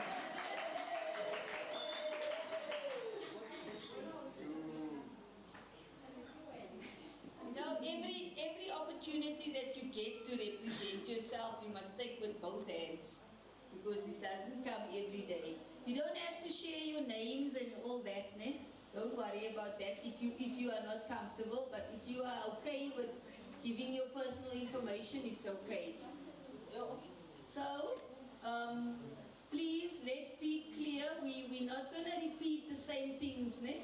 And remember, you must, can I get an indication for those that were not here yesterday? Okay, now they're having a meeting. No, we don't want to repeat. Okay, all right. You don't have to be angry at me. Oh, no. Okay, so can I get an indication, please? The people that were not here yesterday, can you raise your hands? Those that are here for, and even those that came a bit late yesterday and 9. Okay, there are 9 people that were not here yesterday, ne? So they must be able to tell us if you gave them an idea. Now remember, you must make it like that they must be very upset with themselves for not coming yesterday. Okay? So this is basically just to give you a recap of what happened yesterday. And I'm going to hand over to you now, and then I will just close it up afterwards. So can we give them a hand first? And Roxanne, it's you, ne? Yes. So remember yesterday I promised you something, ne? Yes. Did you go and check what your name means? Yes. Okay, so can I tell them what it means? Yes. And then you tell me if it's the same. If it's correct, yes. Okay. So her name means bright, radiant, shining star. Yes. That's what Roxanne means.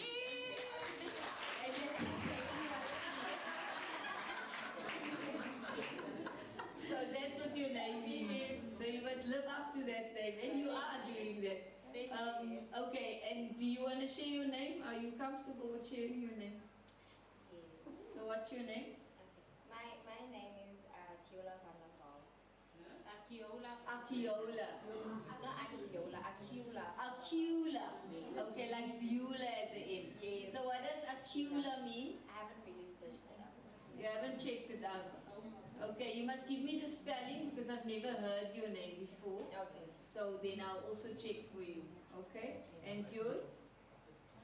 Okay, my name is Stephanie Labarolo. Stephanie. Yes. So do you know what Stephanie means? Okay, Stephanie is the female version of Stephen, and Stephen means light as well. It means light. It means bright light. That's basically what Stephanie means. My brother name is also Stephen. His name is Stephen, and yours is Stephanie. You see? So it means bright light. That's what Stephanie means. Okay, ladies, over to you.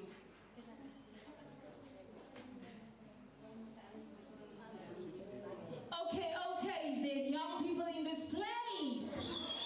Okay, can we all stand up? Can we all stand up? Yes, my name is Sharon Kosa, all the way from the United States of Johannesburg. We've got this icebreaker that we used to know. You know, what is it? No.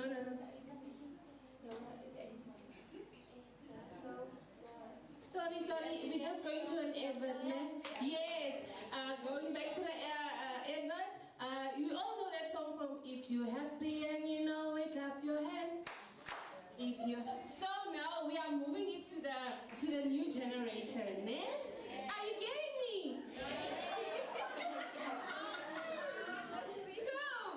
So it's going like this. I'm alive. You're gonna do as I say and not do as I do, ne? But for now, I'm just doing it the illustration so that you can see. This is I'm alive, I'm alert, I'm awake, I'm enthusiastic, ne? So I'm gonna juice it up. You're gonna say I'm alive.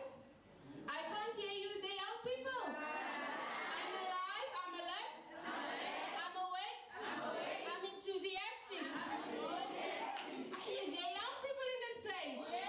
I can't see you. Is there young people in this place? So we're gonna go. I'm alive, alert, awake, enthusiastic. I'm alive, alert, awake, enthusiastic. I'm alive, alert, awake. I'm awake, alert,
is Sharon Kosa, like I said. So today we are all asking ourselves, why are we here? I believe there's a joke in the air. Please share it. But moving on. So I've got two presenters, who's my fellow colleagues here all the way from the United States. Her name is, there's Amos. So my name is Sharon. This is Miss Petronella. And we are all asking ourselves, why are we here? I believe there's a joke in the air. It goes like this. Izandla. Izandla. Imixe.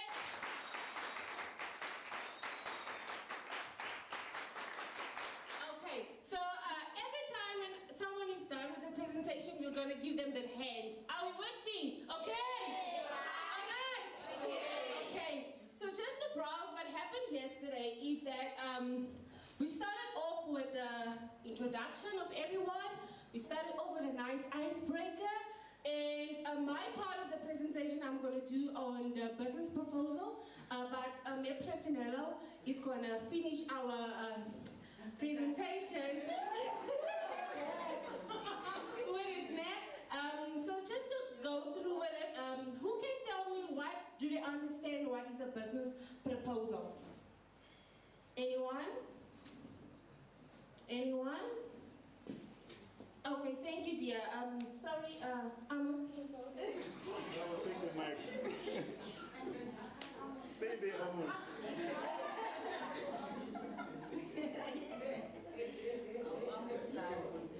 Okay, I'm just trying, eh? Yes, yeah.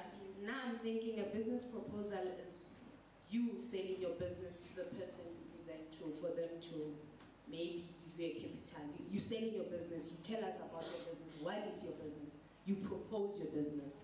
Wow! She deserves that. Oh, Shay! Okay, give her a round of applause just once. Okay, thank you. Another one at the back. Thank you. Oh, sir, wow. The Sushi King. For me, business proposal is an invitation, because you propose the business, then it's when you invite people to join you or to come and see whatever that you are in detailing with. Okay. Thank you, Mr. Sushi King. Remember, there's no wrong or right answer. After we finish with our presentation, then we'll give you our slides now. But remember, feel free. We are all open here today. Yes. Okay, I'm going to give it over to Ms. Petronella, who's going to start with the SWOT analysis. Afrikaans, hier onze die SWOT analyse. That's just basically breaking it down. What is needed for your business plan or proposal? Thank you, Ms. Petronella. Good day, everyone. Yeah, Nice to today. meet you all. Yes. Okay, I'm going to give it over to Ms. Petronella, who's going to start with the SWOT analysis. Afrikaans, hier onze die SWOT analyse. That's just basically breaking it down. What is needed for your business plan or proposal? Thank you, Ms. Petronella. Today, everyone. Nice to meet you all. Basically, those are like I'm going to give it over to Ms. Petronella, who's going to start with the SWOT analysis. Afrikaans, hier onze die SWOT analyse. That's just basically breaking it down. What is needed for your business plan or proposal? Thank you, Ms. Petronella.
not threats.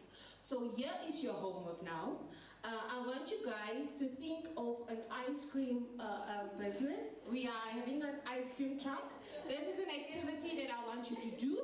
Our ice cream trucks is called sugar shakes. Ne? Our ice cream trucks are called sugar shakes. So I want you to write down your strengths, your opportunities, and under that, I want you to come and think now. If you have to write your business proposal, what strengths is our company gonna have? What weaknesses is our company gonna have? What opportunities are there and threats? I'm just giving you 2 minutes to write it down for the learners. Please help, it's a group activity. And any questions? Am I moving on? Okay, can I have just moving? Okay. It's fast forwarding when I say okay, can I have one strength there at the back? The lady in the green. One strength, what you wrote in your paper, Michelle? Can I have one strength, please? Okay. Amos?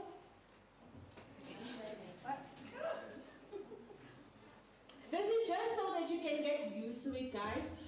When you go back home and you start doing homework and searching, like I said, the importance of going home so that you can get used to it, guys. It helps a lot. If you don't understand what is the SWOT analysis, you're more than welcome. You see this, we've got laptops now, and we have Google and Chrome now. You can go and search what's a SWOT analysis for you to be able to understand more if you don't understand. But there's a strength, my dear, you can say? Unique flavors. Unique flavors, wow! Another strength, or can I get a weakness? There at the back, sorry sir, okay, yeah, there at the back. Getan? And you need support. I mean, you have to do a survey so that you can be able to get more support about your products. Okay. Do you all understand what is a survey? You know, sometimes words are very big and we don't understand the words. We all understand what a survey is. A survey, not a server, a server. Not a server, yeah. Thank you, Ms. Pertonella, too. So a survey. One, okay, the main one. It's called, okay, the main one. So a survey, something to do like, sorry? Skills? Okay, I almost want to come in. Okay, good day, ladies and gentlemen. My name is Amos. Amos. Today, I'm Amos. Okay, this is Sharon and Vanilla. Okay. Survey is, come on guys, what is a survey? They don't know it. Yes. There's a what? There's an answer. In a survey, doing a research about what you're gonna sell. Wow, thank you. Okay, you guys need to move. Okay, no problem. Okay, sorry, but that was a part. So please go do your homework on the SWOT analysis for the people that are new. Afrikaans is SWOT analysis. You can Google it. It will give you more info. Moving on to our second presentation, I've got Tumzile online here. She's gonna do the WhatsApp business online. I'm seeing her. Are we connecting? Okay, Ms. Pumza, can you just go through the WhatsApp business? Yeah, the line is bad this side. So yeah, they will do the business, the Facebook, WhatsApp business, and also Facebook. Please listen attentively, guys. This is a way to start your business with. Okay, thank you. It's fine, sir. Oh, fine. Faisal, can you hear me? Yeah, I think they can. Okay. Yeah, they're listening now. Okay. Faisal says,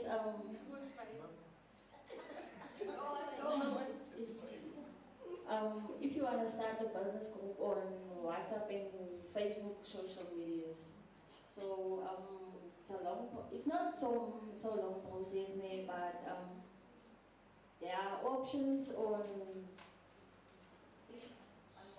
WhatsApp, yeah. There are 3 dots. They're gonna show you say things how to finalize your group, yes. And when you can reach your phone at that time. You can speak Afrikaans, Stephanie, if you are more comfortable. I will translate for you.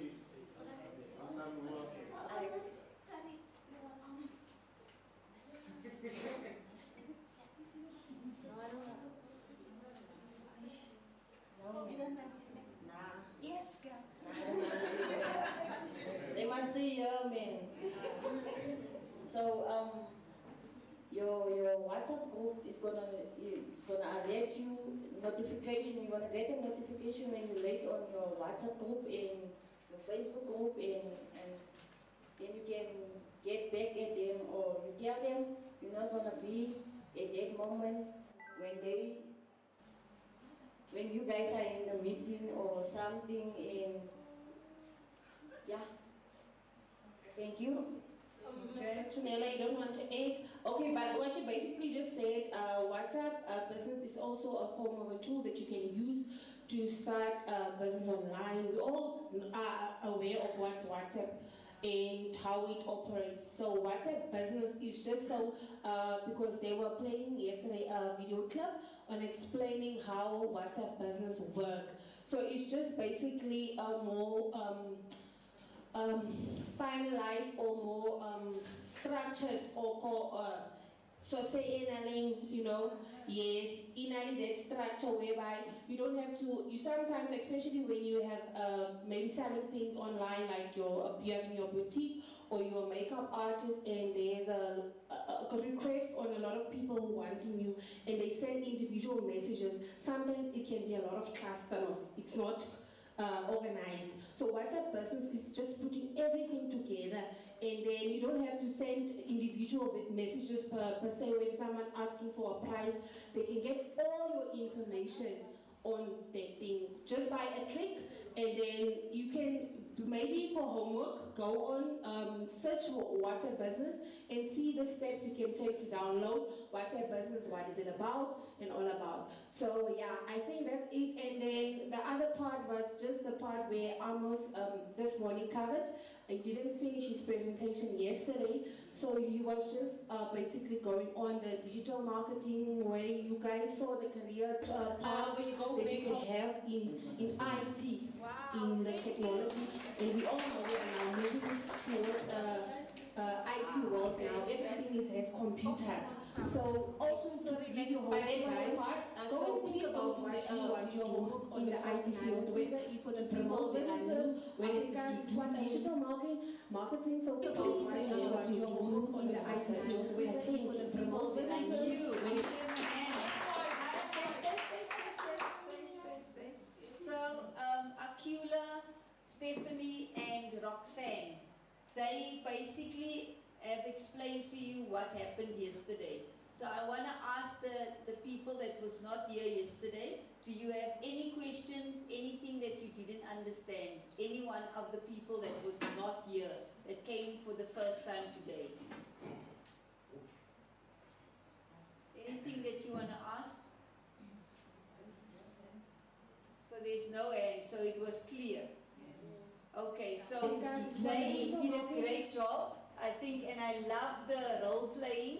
So there's no end, so it was because it shows that you guys are really taking did a great job. I think, and I love so what they did is they took us to yesterday, so it was I started by you guys are really taking did a great job. And I love so what they did is they took us to dissemination. So it's I started by you guys are really taking did a great job. And I love what they did is they took us to dissemination.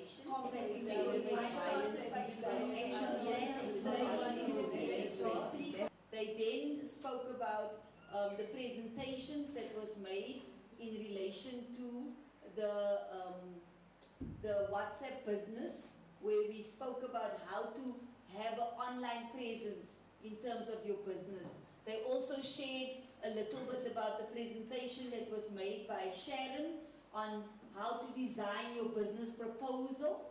She took you through all the various things that you need to have in place, And the first one that she spent a lot of time on was the SWOT analysis that they explained to you, that you need to do a SWOT analysis which includes your strengths, your weaknesses, your threats and your opportunities, and then you need to develop your business proposal that includes your marketing plan, your financial plan, your risk plan, and also the various products or services that you are going to be selling or making in terms of your business.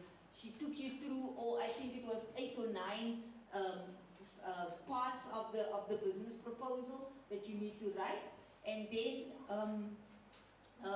Amos presented to you the 4th Industrial Revolution, what it is, and the 4 areas. Remember, he spoke to you about the first revolution, the 2nd, the 3rd, and the 4th revolution. He spoke to you about how technology has evolved and the different technologies that we have, which included artificial intelligence, robotics, cloud computing. We spoke about the cloud. There was some excellent feedback from the room where people understood what cloud computing was. People understood what programming was in terms of the inputs that we received. And then he went into the 10 top careers in the ICT sector, which was what he concluded this morning. So well done to the 3 of you. You can be very proud of yourselves. I think they deserve that hand clap that she gave, that she taught you guys.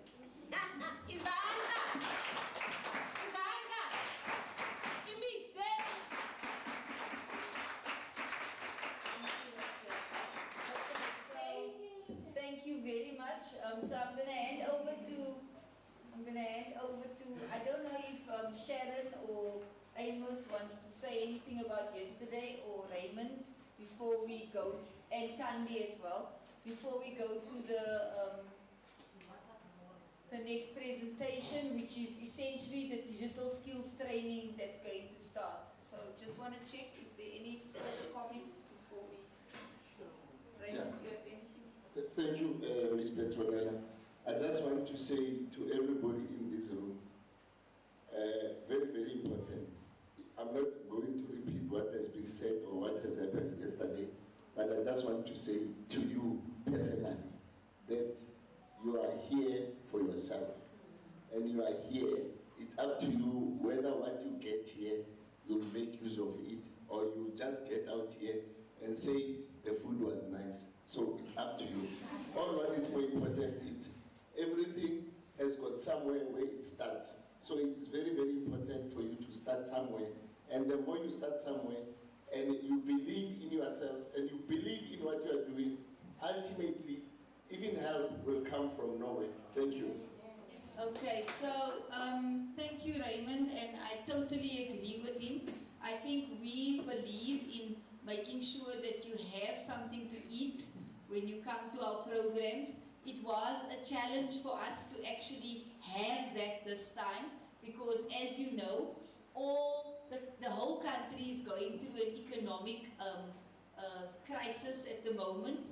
Government is having major challenges, so it was not an easy task for us to actually get you to have something to eat. So I'm sure we will be happy if you say the food was nice, but we would not be happy if that is the only thing that you remember after the 4 days. We would not be happy if that's the only thing that you will remember. But we will be happy if you do say the food was nice, because it was a challenge to actually get that food to you.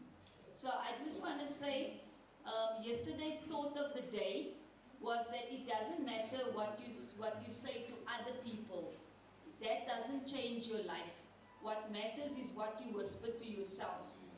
So today's thought of the day is that I would rather regret the things that I did instead of the things that I didn't do. So that's the thought of today, that I would rather regret the things that I did than regret the things that I didn't do. So think about that. Sometimes we are so afraid to try new things. We are so afraid to do new things. But it's better to regret what you have done than to regret what you haven't done. That's what the thought of today is basically saying. And with that, I want to hand over to Sharon and to Amos, because now you are most of you are going to learn a new skill. So be open, be ready, and receive what is going to be presented. And please be patient with yourself and with others, because some of us may be a little bit ahead, others might be not so ahead, and others might be very far behind, but we are all going to get there if we work together. So Sharon and Amos, I'm not sure how you're going to do it, but over to you. Thank you. Thank you so much, my Petronella. I'm inspired seeing young people so energetic and so enthusiastic with learning new skills. I just want to say good morning. How are you today? I'm also fine, thank you. I'm really inspired just seeing Sharon, Miss Petronella, and Amos in here in front, showing you and telling you everything about what we did, recapping. It inspired me because I know it's not the only three of them that learned. You all learned, and you will be able to transfer the knowledge to other people because you are all champions and you are all smart. I'm very inspired, and hopefully you are still going to be more inspired because you are even looking at young people like you, so you really need to pull up your socks and fight for your future. Thank you. So, before we start, as you can see on the screen, my eyes are very fast. I noticed you were already on your phones inserting the password for the Wi-Fi, which is a good thing because we'll be using our smartphones and our laptops in order to start with the digital skills from NEMISA. So first things first, make sure that the Wi-Fi is connected on your smartphones. As you can see, we have devices in front of you which are my laptops, right? And yes, we need to share. Sharing is caring, so we really need to share. But before we start, I would like to ask how many of us know how to use a computer? Please raise your hand. Okay. Those who are familiar with using a laptop, can you please borrow the ones that are not familiar with using a laptop for starters? I want to teach them how to maneuver around with using a cursor and using a mouse, a keyboard before we start. And while we're going to be doing this course, we can see the ones that are not. yes, you can rearrange yourselves, and the ones who knows how to use a computer, they will sit with the ones who do not know how to use a computer. Is it clear? Can you please do that quickly?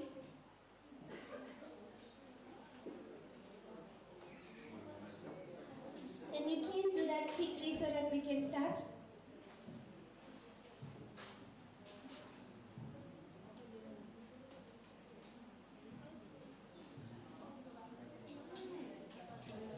Okay, you can proceed, it's fine. Thank you. So did we all insert the password? Are we all connected to the internet? No, you're not responding. I want to hear yes. Yes. Where are you today? Talk to me. Yes. Where are you? It's going to be intense, so you need to be ready. Okay, so are the laptops on? Okay, I want you to follow exactly what I'm doing. This will take only a few minutes. I want you to familiarize yourselves with using a cursor, right? Before we dive in. Sorry Sharon. Ladies and gentlemen, please can I ask that we listen, because now listening is going to be very important. Okay? If we can please listen to Sharon, because this first part is going to be the most important. Once we are sorted here, it's going to be much easier. But if we are not going to listen, then we're going to take much longer to get through the first part, and then we won't be able to actually complete the course. So can we please just listen and then you do as after she's completed to instruct you to do, then you do. Instead of you trying to do and listen to her at the same time. And Amos is walking around. If you are struggling, you will come and assist. But please just listen and follow what she says, either on your phone or on the laptop, if you are able to connect to the Wi-Fi on your phone. Okay? Please, so that we're going to work until 1:30, then we're going to break for lunch. So let's use this hour and a half productively. Thank you, Miss Petronella. Okay, so can we start? Are we all ready? Okay, cool. But before we even start, please make sure that you included the exact number that you use, the one that they call you in your phone, because we will be using it to enroll you in the NEMISA platform. So you can't share a number, because the OTP that they will be sending in the SMS is only for you and your account.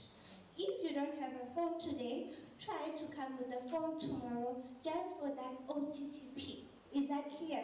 Yes. Because it will be sent where? In your SMSs, on your phone.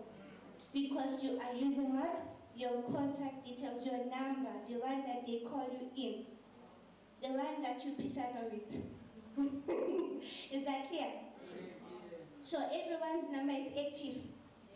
When we enroll in the NEMISA course, you will get the SMS. Are you confident enough with that answer? Yes. Perfect. Okay, so remember, the purpose of this short training is to familiarize people who are not familiar with using a computer, how to use a cursor. You are going to observe my projected screen, and then I will tell you that yes, you can start doing it now on the exact laptops that are in front of you. We are not using the phones for now. This is a practical for what? For the ones who can use a what? A laptop. Is it clear? Yes. I will alert you when we start using what? Our smartphones. Is it clear? Yes. Okay, cool. So now, I want you to look at my screen. You see this thing that is moving around? We call it a cursor. We call this a cursor, but in front of you, there's a mouse, or rather, a mouse. Okay? We use it to move objects around on the screen. Is that clear? Yes. So I want you to move the cursor, rather the mouse, using the actual wired mouse in front of you. But if you don't have a mouse, you can use a touchpad that is inserted there near your keyboard. Can you see it? Yes. Do we all have mouse, the wired mouse? Yes. Okay, that means we are using the wired mouse, right? I want you to move it around. Show me how you move it around. Move it around. Can you see a cursor on your screen? Is it moving around? Yes. No. There's someone who's saying no.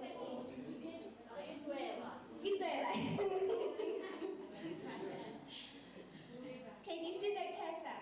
Yes. You must refer to my screen, okay? All the time, make sure you refer to my screen. This thing that is moving around. Okay, so now I want you to move your cursor to a search button.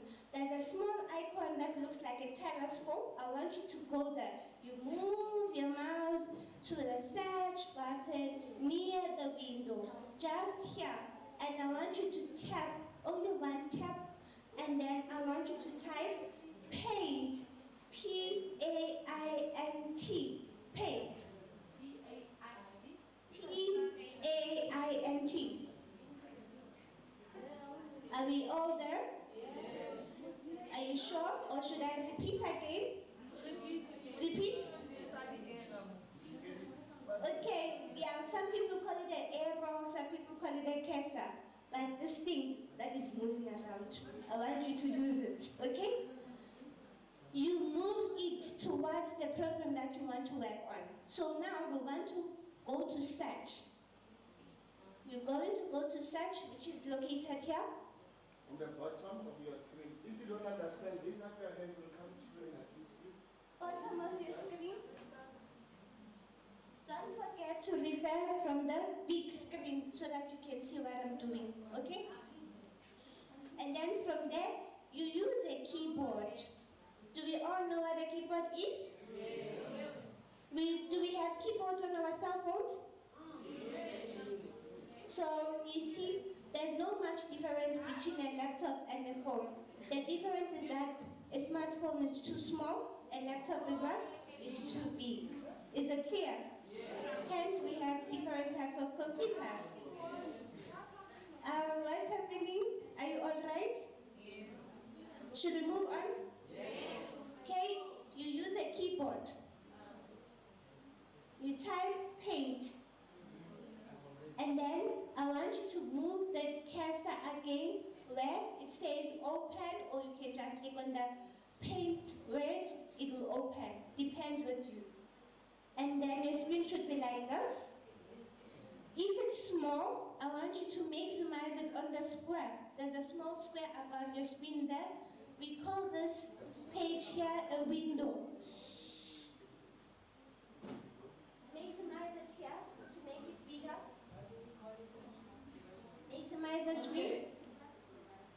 Are you all following? Are you there? Are we all there? Are we all there? Okay. She said that it's called a window. Okay, and I heard someone ask, why do we call it a window? I heard that somewhere. So why do we call it a window, Sharon? Okay.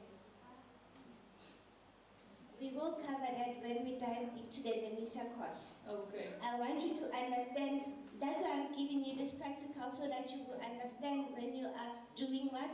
The quizzes and everything. You will then understand what the window is, okay? So this is a window, which is a program that you work on. It's a software because we can't touch it, okay? I said you must maximize it to make the screen bigger like this. And then still, maybe in some of you it will be still small, but you can drag it. To drag it, you need to use the buttons on your mouse. You're going to use your left button, your left hand, and you're going to move the other fingers to drag in this small square.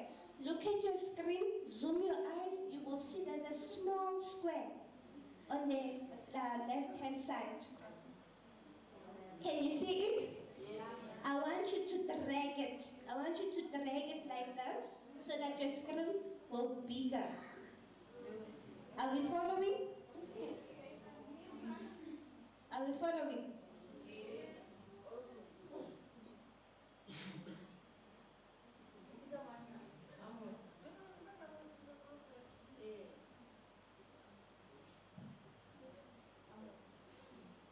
Are we all here? Look at my big screen. Look at your screen in front of you. Is it there? Yes. Are you ready to do this? Yes. You must listen very attentively. And you must read. Okay, so now I want you to go where it says brushes and click on that small arrow. You will see there's different brushes and you can choose the brush that you want to use. You can play around and check what you have there in brushes. Are we done? Did you choose your brush? Yes. Yes, you can choose your brush. And then there's where it says shapes. Can you see shapes? You can click on that small arrow on your left-hand side. There will be another heart and a lightning. Am I moving too fast? No. Perfect. Can you see where it says size? Yes. Remember, you look at my cursor, it will guide you. I want you to go to size, we're doing it all together. You click on size, I don't want to see people using only one fingers. When you are using a laptop, all your hands need to be there. You can't use one, okay? You're not there yet? Should I go back or you are assisted?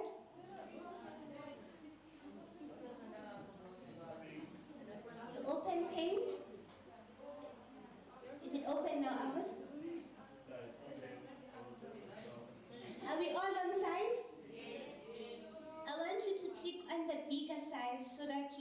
drawing will be visible. Oh, I forgot to mention, we are going to be drawing a flower.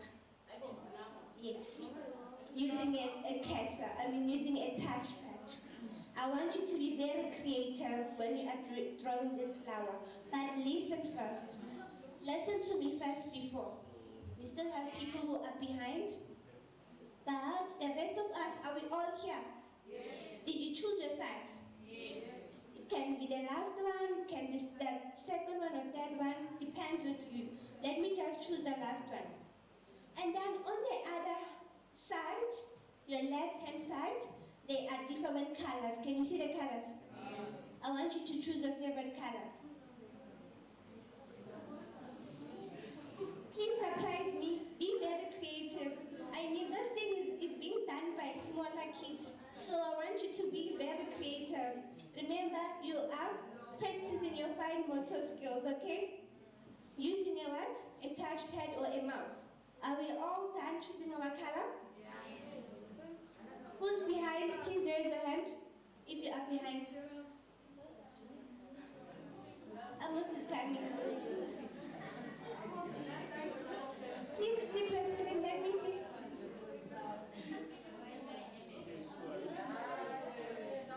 You need to read me where it says size. Go to size, click on the small arrow, choose the biggest size. Then when you're done, you choose your favorite color. Can we move on? Yes. We only have a few minutes to do this. So now we're going to go to your space, your page. Isn't it? We use a paper to draw with our pencils. Now we are going to draw using a what? Touchpad. A mouse. Okay? Are you ready? So I want you to draw your flower. This is how you draw your flower. Be very creative. You can change your colors. Make sure that your flower is very, very beautiful. Be very, very creative. Mine is not nice, but I need you to be I need yours to be nicer. Draw your flowers. I'm coming.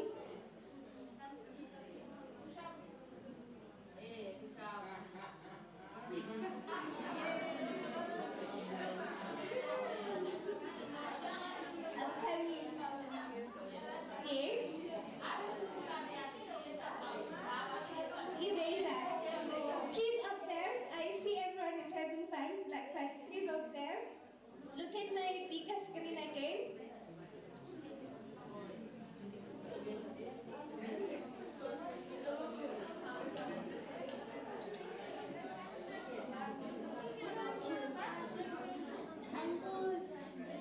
Only that one. Mine.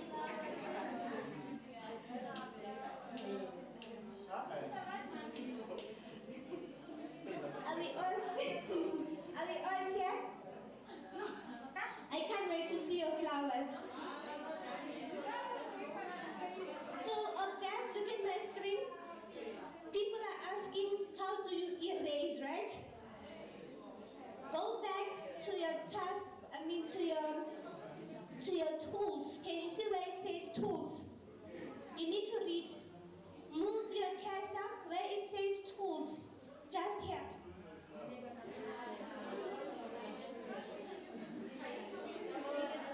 You will see there's a rubber. You can click on it. Are you listening? You're not having fun and you're not listening anymore.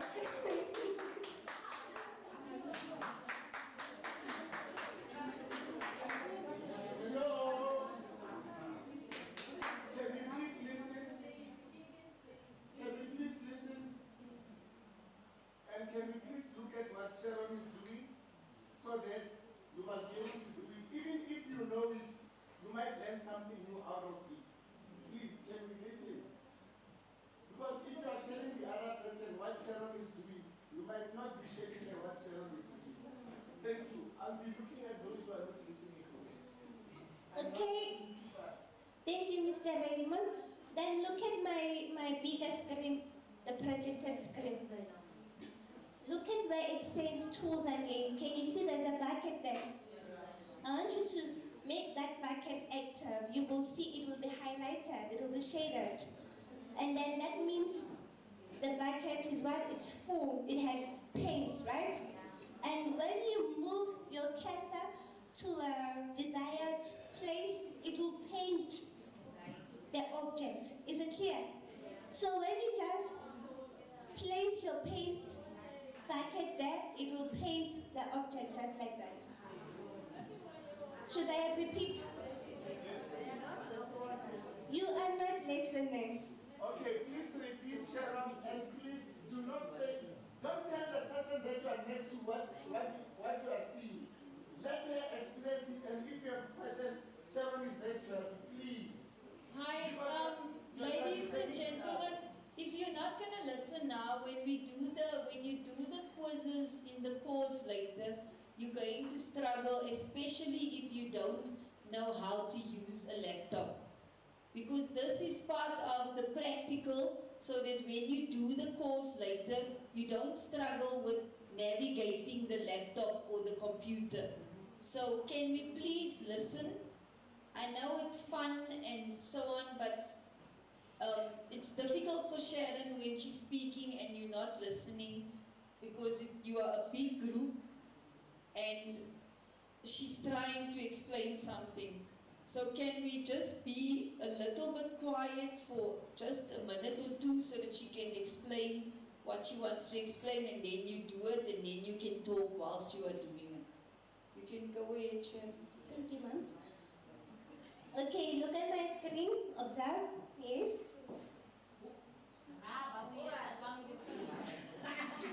So you are not listening. Okay, it's fine. Can you see on your left-hand side the icons there? There's a dash.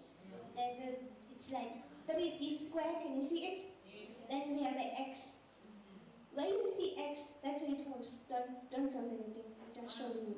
Where you see the duplicated square, that's where you restore down. You take it down, or you make it bigger. Then the dash, it will take you to your taskbar like this. And when you want it back, you go to where? Paint, you click on paint, you will find it there. But to make the screen bigger, you click on that square, okay? Yes? Okay, no problem. There's two arrows on top. Can you see the arrows there? Yeah. This is your redo and undo. If you want to undo something, you click on those arrows. Is it clear now? Okay, cool. So please be creative. Make use of your hands so that they will get used to using a mouse and a keyboard. So I'm giving you only 1 minute to draw a flower, because we need to add the text also. And then we're done with this. It's only for a few seconds, in fact, few minutes. So I'll be also moving around to see if you are doing the right thing. But before, let me also show you my creativity. So remember I told you or showed you shapes in the system or in the software. You can go to shapes, you can choose your favorite shape, make sure it's highlighted so that you will see it's active. And then you are going to move to your working space, and you're going to drag in order for your star to appear or to draw your star. You go to your shapes, you choose your favorite shape, and you move to your working space, you just drag.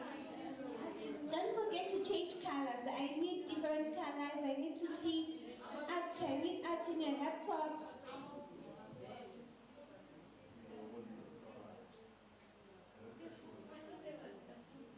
Are you ready for me to come and check your creativity?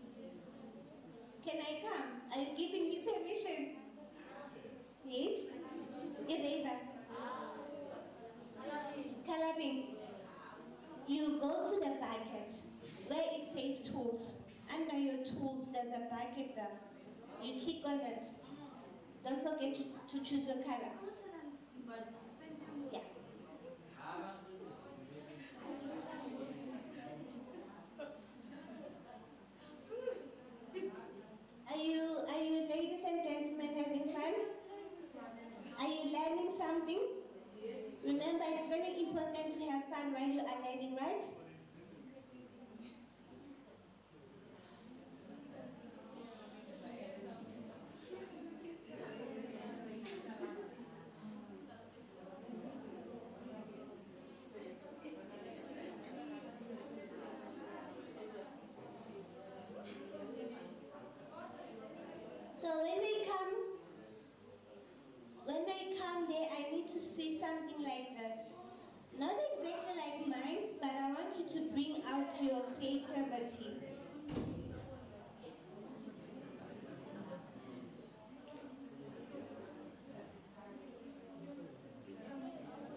giving you only 10 minutes.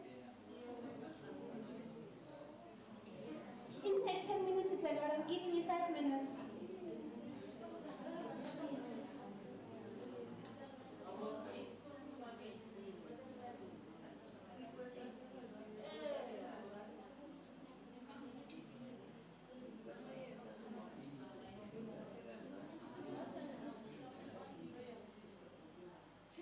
You guys are so creative. I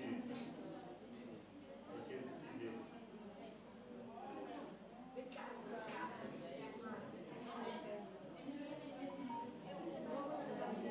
You guys are very creative. I can see your work.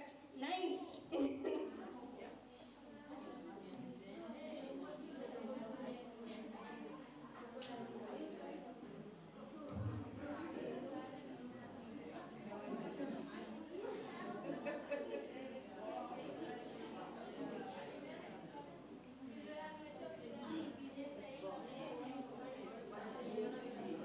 Are we all done? Okay, let me move around. I'm only giving you, we only have 3 minutes left.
time. We need to move.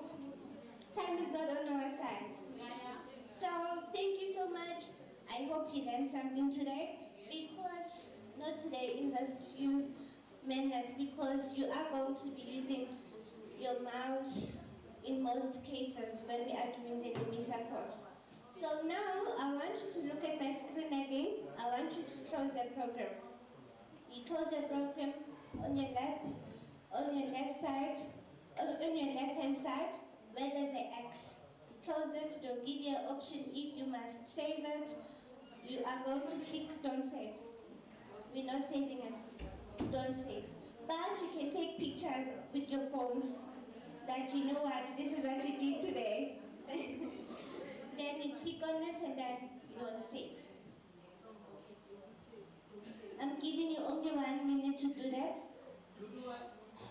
To close the program.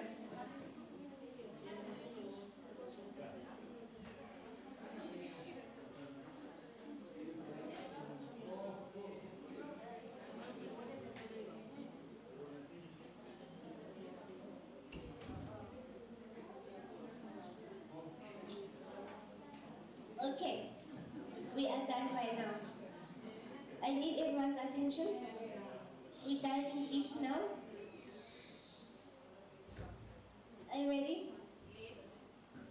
So this is a NEMISA platform whereby you will be learning your digital literacy skill and you will be awarded with a certificate when you are done with the course, and you are required to get 75 upwards. If it's below that, you didn't make it, but I assure you that everyone will make it only if you listen and you read to understand when it comes to the quizzes, because you are going to be doing quizzes.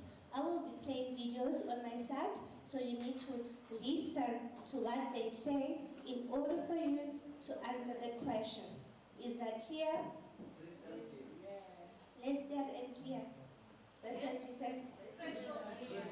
Oh, crystal clear. I'll repeat again. You need to listen very attentively when we play the videos so that you'll be able to answer the questions that will be following. But before we even get there, I want you to go to the web browser. Do you know what a web browser is? What is a web browser? I had a yeah. That is a web browser. Someone said yeah. It's where you access the website. Am I right? So I want you to go either on your Microsoft Edge or your Chrome. It should be pinned on your taskbar. I'm going to show you from there. Look at, observe, please observe. This is a taskbar, right? Yes. And then this is your Microsoft Edge. This one here. And then we have Chrome, which is this one here. This is your Chrome, which is a web browser, one of the web browsers. When they say go to a web browser, they mean what? Or what? Your Edge. Where you access a what? A website, right? It's either you will use this one, or you use which one? That one. Okay? Are we all there? There's a search bar on top. I want you to use this search bar on top.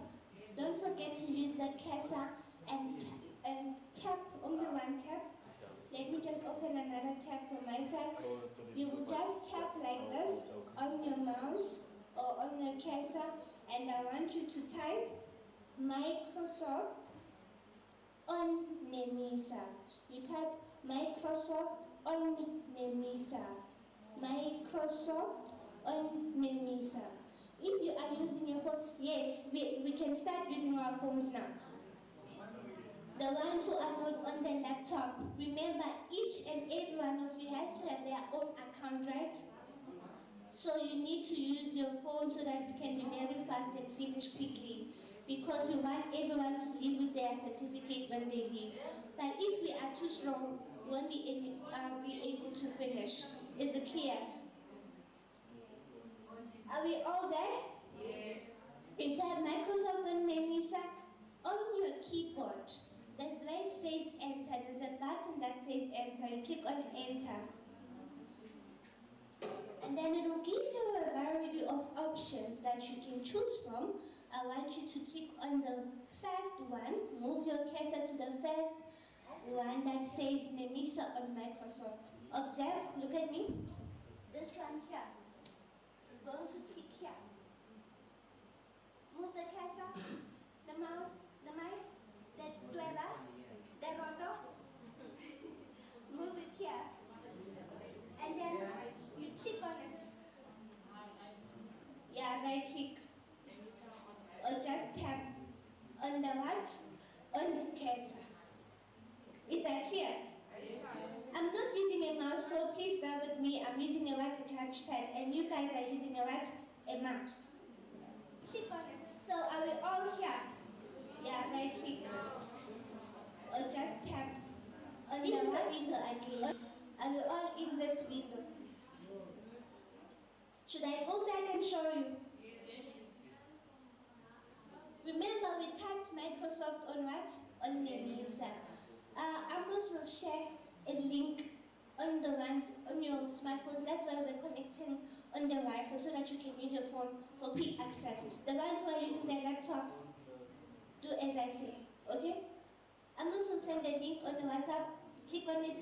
You go to the first link. This one here. Click on it. Look at me, look at this big screen. Everyone, big screen. Look, you need to choose this one. This one here. Microsoft or Nemisa.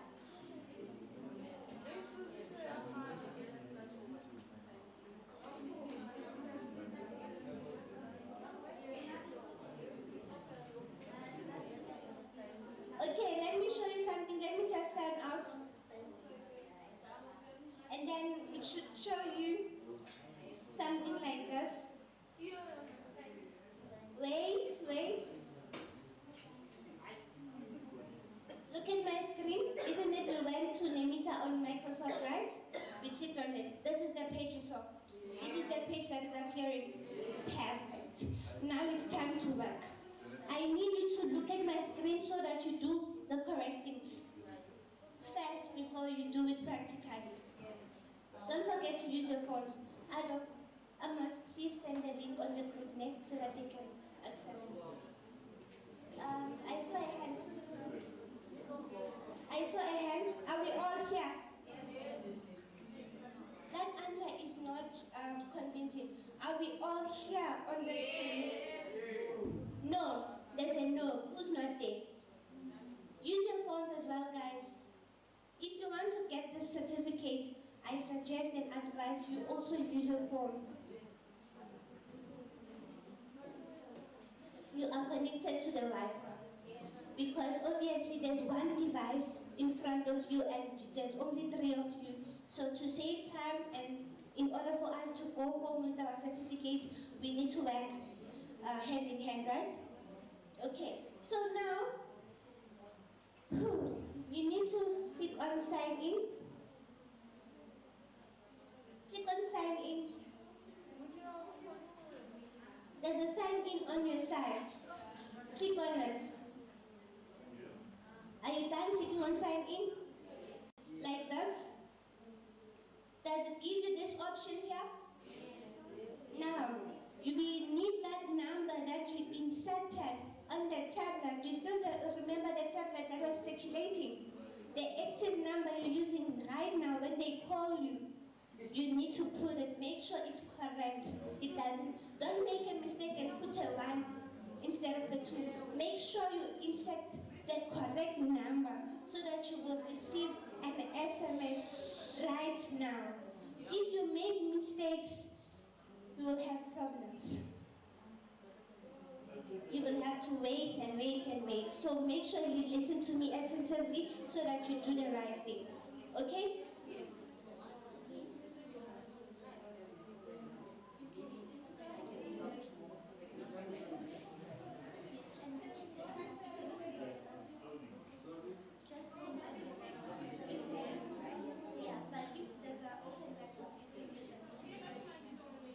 So, listen to me, please, in order to do the right thing.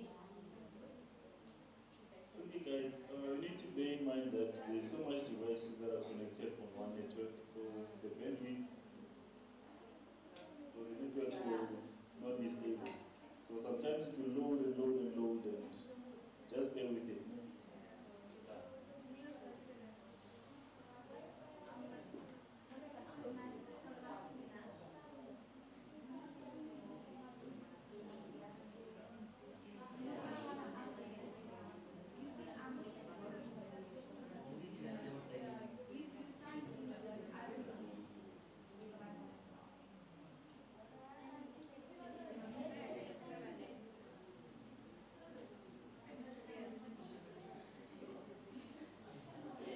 Announcement.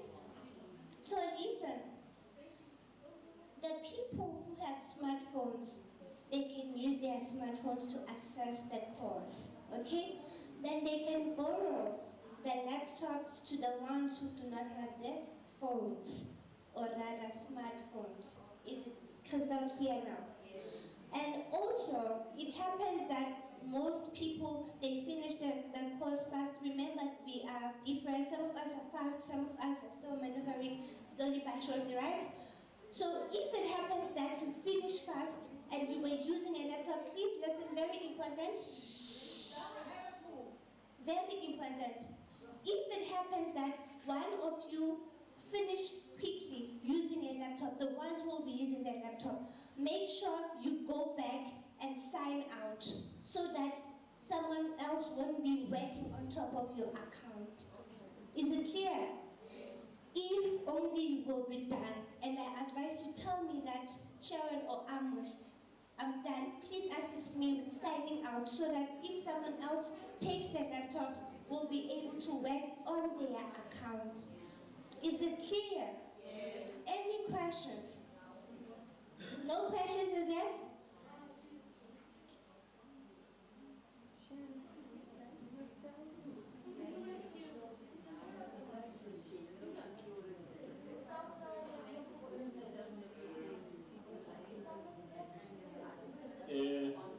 Shares, I see some of the participants are already registering and are already putting on information. Please make sure that you pay attention when you put your ID, when you put your name, because the certificate will come with the exact information that you've punched when you are registering there. Thank you so much, Amos. And if you make that mistake of having one name, you will come back to us and say, my certificate has one name, and we won't be able to assist because Amos has already told you. You need to be very cautious when you are adding your names, your surnames, your ID numbers, your email address, everything. That's why we need to read, okay? And also it's very, very, very crucial for you to ensure you sign out on every devices that is not yours for security purposes. Is it clear? I'm coming. I'll assist you in coming. So now,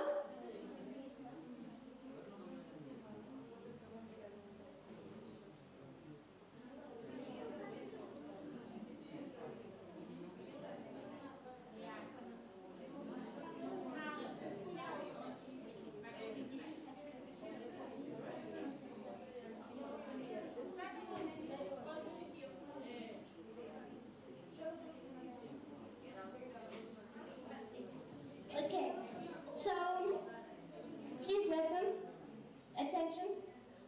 Please look at your keyboard. Look at your keyboard, the ones that are using the laptops. On your keyboard, there's where it says caps lock. Can you see it? Do you know what a caps lock does? So for those who do not know, you click on your caps lock to make a large, your letter big, or to make a capital letter, right? And there's a small circle that has a light that shows you that your caps locks are on, and you can't write your name in only caps locks, right? So you need to turn it off when you are done with the first letter of your name. Is that clear? So that's how we use your caps lock. Is it clear? And we also have the biggest button on the keyboard. Can you see it? That's a space button. We use it to make what? Space on whatever that will be typing. Yes, Amos? I just want to make an announcement with regards to when you punch in your contact details and then they send you an OTP, and then it actually shows the hand like this, that you're not authorized and all of that. So if it pops up that thing, it means that the number that you've given us is incorrect, or they have not yet enrolled you to the course. So you just have to wait, and then they will enroll you guys. Yes, thank you. So we will announce now that the age, probably it's the people that joined us today, but they will sort it out now. So we are all here. We are creating our accounts, right? Please confirm if everyone is creating their account now. Remember, from this window here,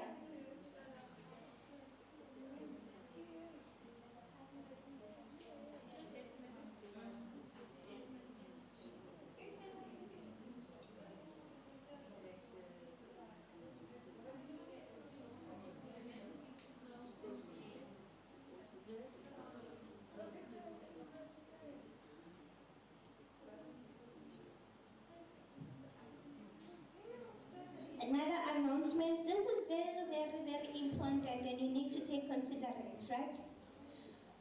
Make sure that you do everything correctly. Don't just do for the sake of doing. You will make mistakes and then the system will kick you out. You will have problems. That's why you need to make sure you follow the prompts.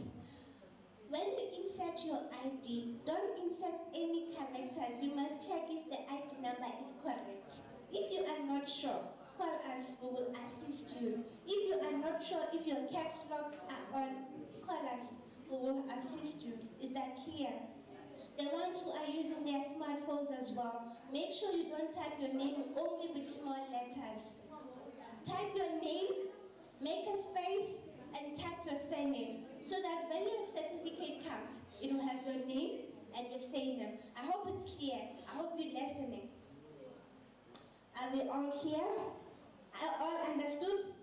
I'm coming down on the floor to see if we are doing the right things before we move on. So you're going to insert your number, right? 078 613 8255, and then you're going to click on next. When you click on next, they will send you an SMS on your phone. You go to your options, your SMS app, you look for the OTTP. They'll send the OTTP if you inserted the right numbers. You're going to put it there. It's only 6 digits. 90.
phones.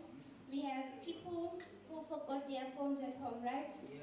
And we have people who just registering and then it says unauthorized, right?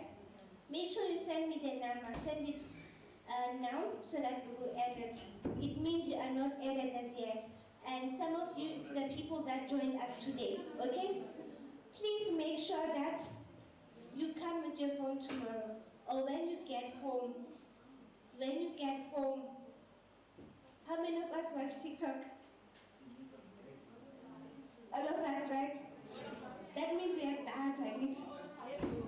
Since we have data, isn't that we are gaining skills here? Isn't it we're gaining skills? If only you will be able to do it at home.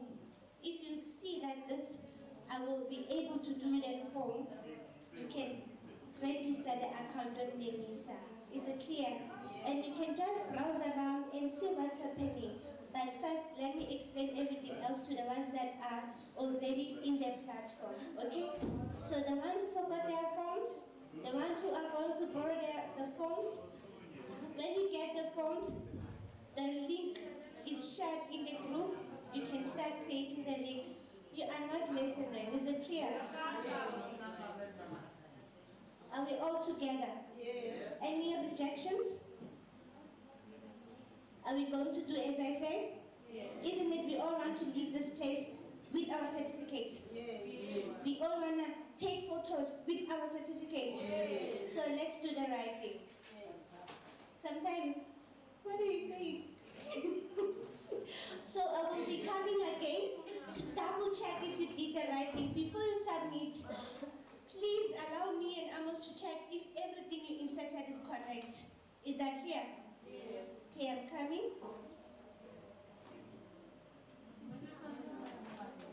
Okay, we need to go to lunch.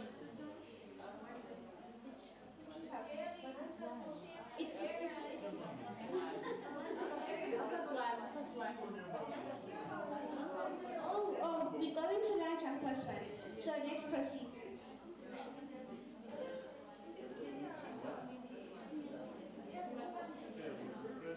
Yes,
For the ones who are done creating the account, are we all here?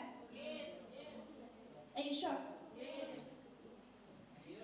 Some of you didn't call me to check your details if I'm correct. If you made a mistake, your certificate will come like that because you didn't call us. I hope everything is correct. Okay, so you're going to scroll down. There are arrows, the ones who are using the laptops, there are arrows in the keyboard that allows you to scroll down and up. Is that clear? You can scroll down. Can you see where it says my courses? Click on my courses. Even the ones that are using their phones, click on the courses. And then there's where it says LD Microsoft Digital Literacy. Can you see it?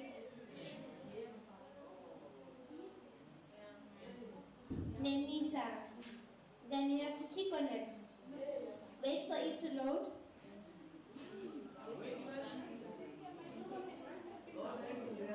Should I go back? You go to courses.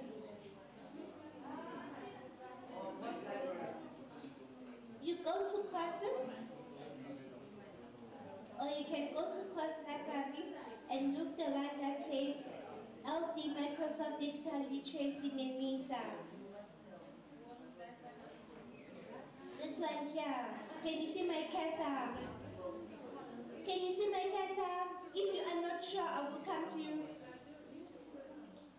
LD Microsoft Digital Literacy. You click on it and you will see there's different chapters there. LD Microsoft Digital Literacy Nemisa. There's 6 chapters. 1, it says work with the computer. 2, access the information. 3, communicate online. Let me come so that they see where you're at.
Please listen.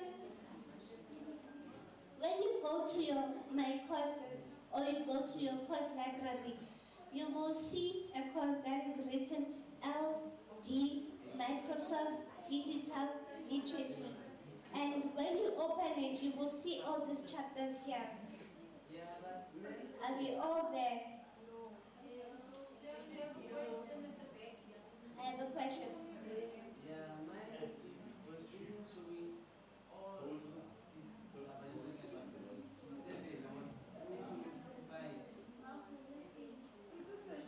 Don't press anything as yet. We're still going to watch the video videos, right?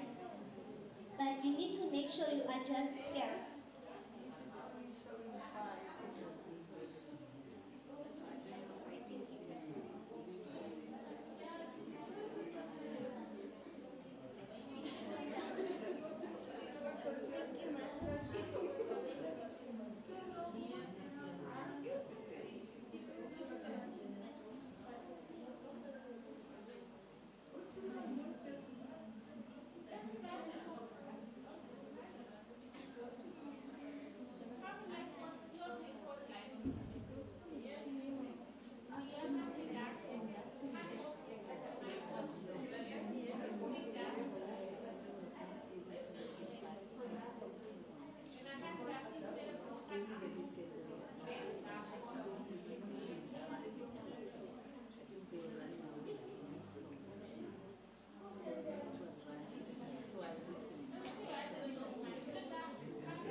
again what you need to do, right?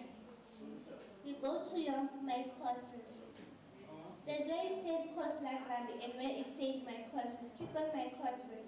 You will see it has a LD at the first and at the end it has a IF, meaning it will be My LD, Microsoft Digital Literacy, then at the end it will say IF. Is it clear?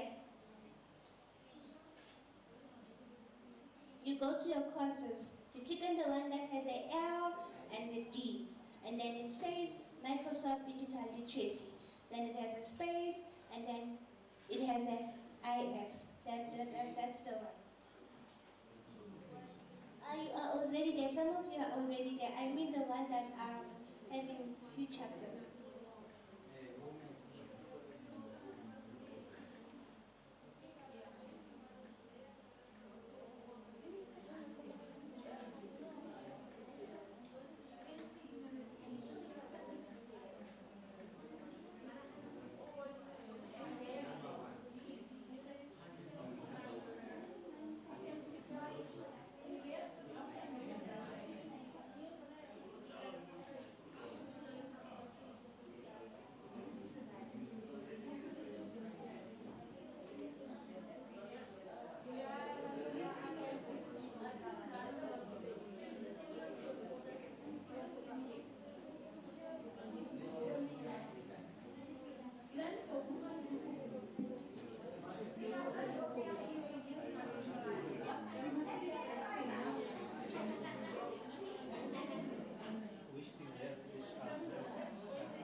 most of us are already here, are successfully here.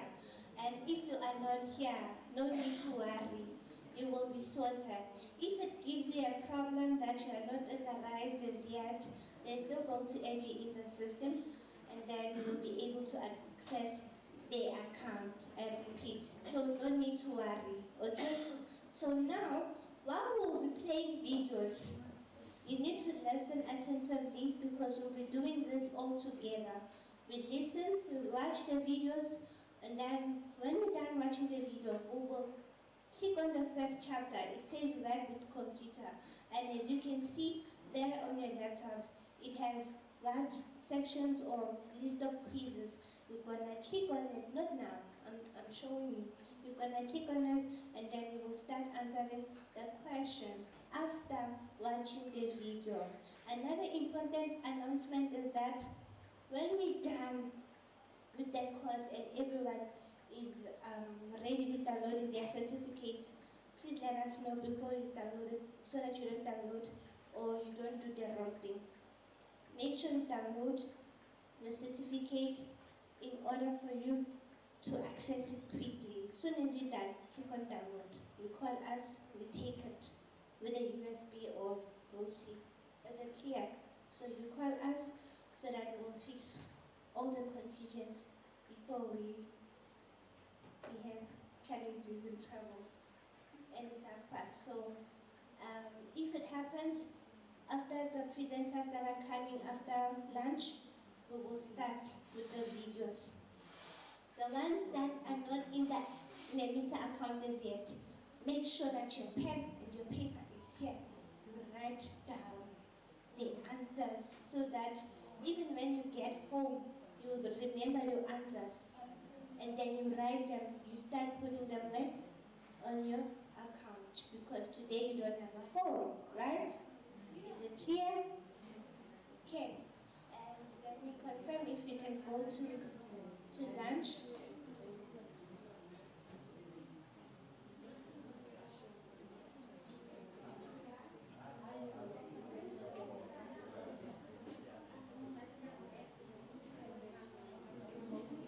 Hi, ladies and gentlemen. We can break for lunch now.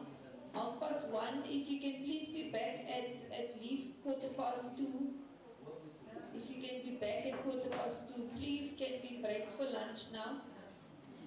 Because I think it's ready now. Thanks.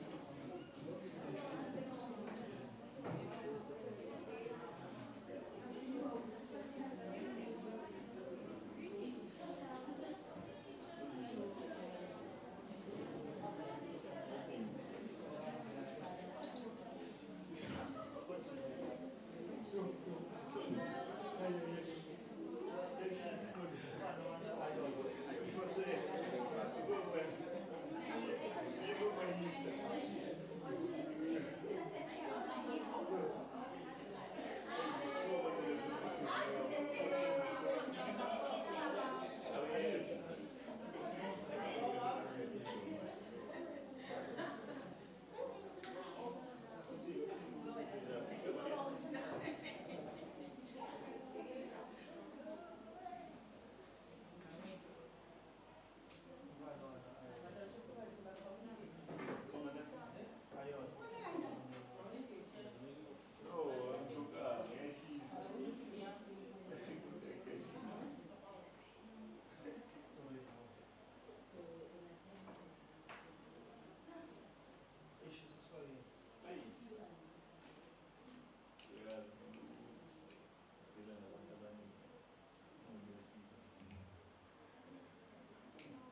No, I'm just telling it to say for logistic purposes. So that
sure where Sharon and Amos is.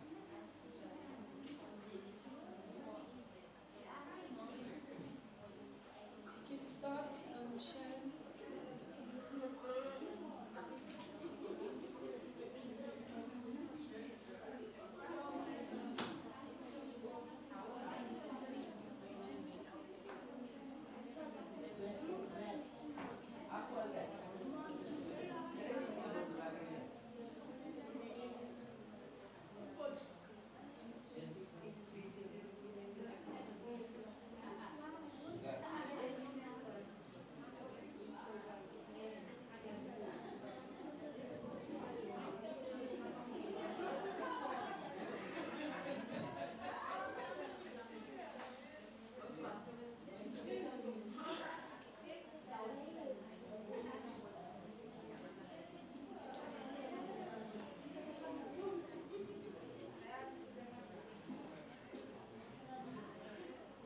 Okay, it looks like everybody's not back in. Can you please check if there are people outside and ask them to come back inside, because it's 15:15, it's actually now 17 past.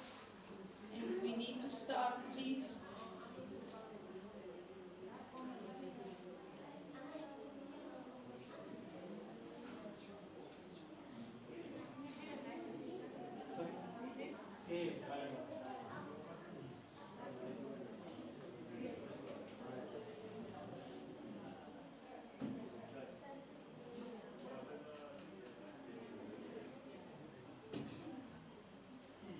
Okay, I just want to check with everyone. Did you hear that the election date has been announced? Yes. So okay, there are some that says no. So do we know when we are voting? Yes. When are we voting? 29th of May. 29th of May. Yes. Are we all registered? Yes. I hear no. I will be very disappointed if there are people in this room that is older than 18 and that tells me they are not registered.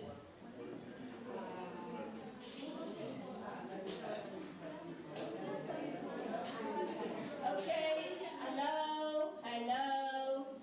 Doesn't help if you talk while I'm talking.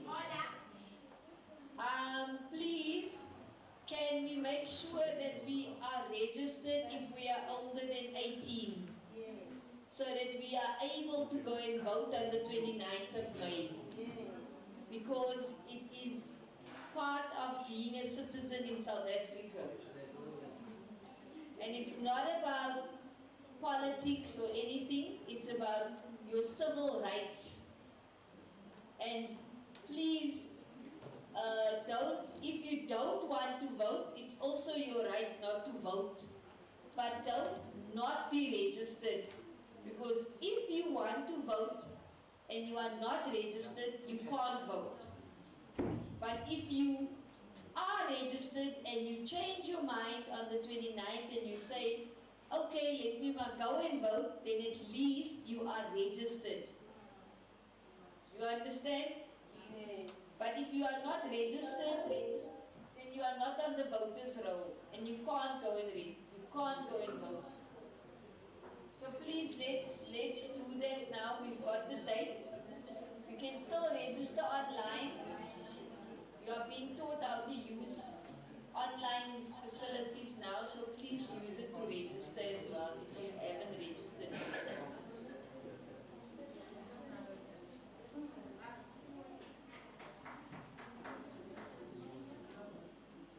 And it's not about anything, but it's about helping us to, because we like complaining about things in our country.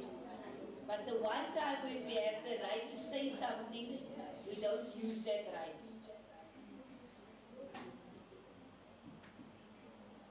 So please, I don't want to hear people saying, no, I'm not registered if you are older than 18. So can I get an indication who is registered in this room? Can you raise your hands, people that are registered, that's on the voters roll?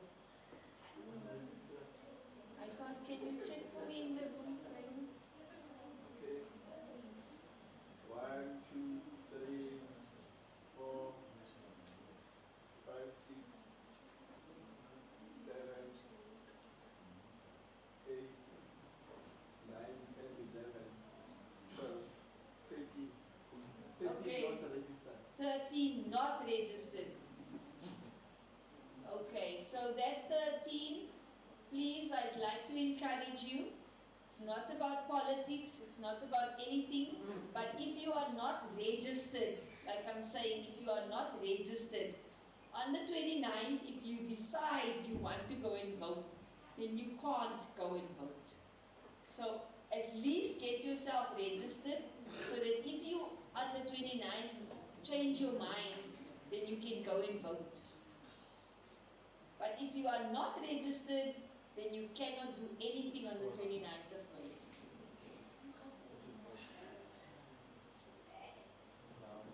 So yeah, but it is your right to not vote as well.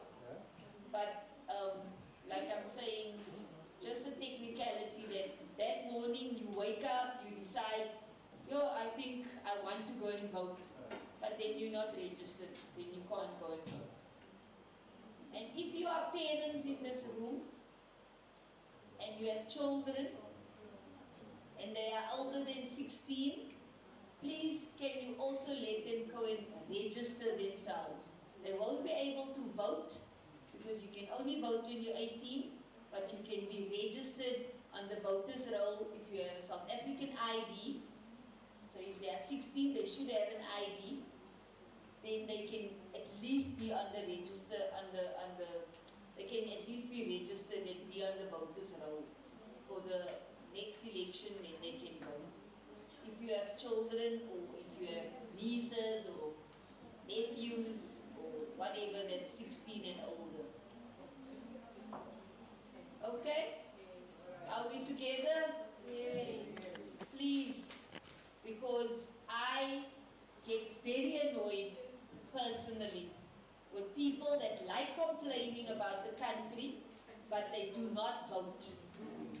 Because voting is really the only time when we are all equal and we all can go and make our cross and say whatever we want to say.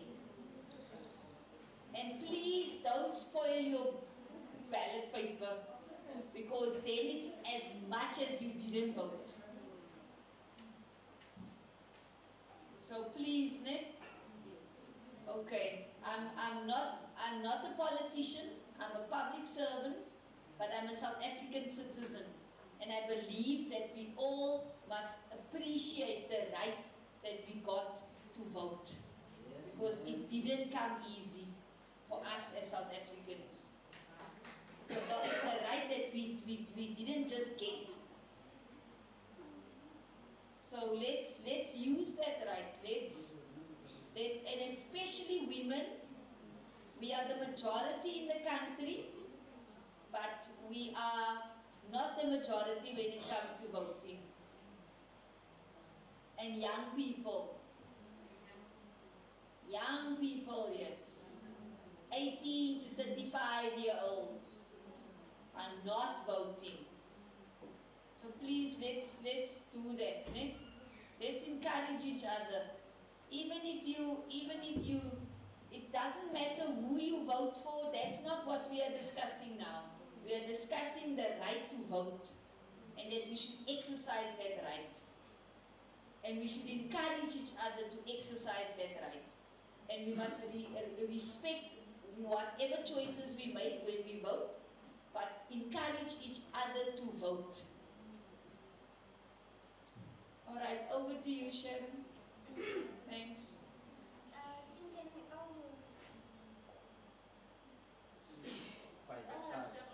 Let's wake up. Stand. Can you please stand up?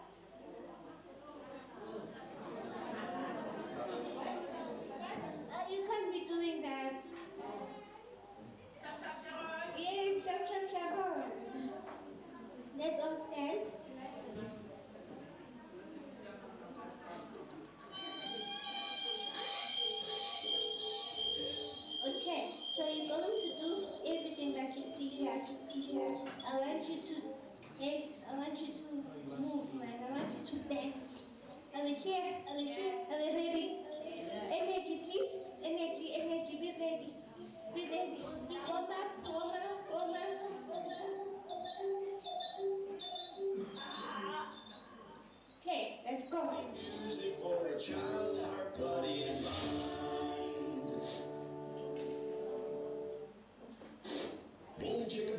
From the award-winning CD, #1 Best Kids Songs, by The Learning Station.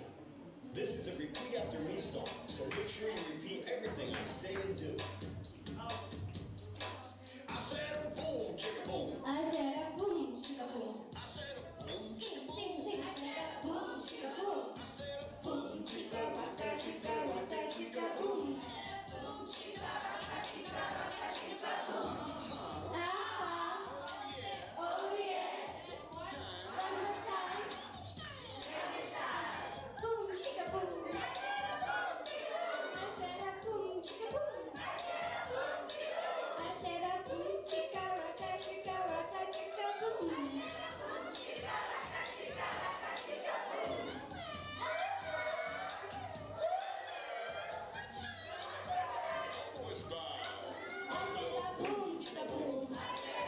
I said a boom, chicka, boom.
I said a boom, chicka, rocka, chicka, rocka, chicka, boom.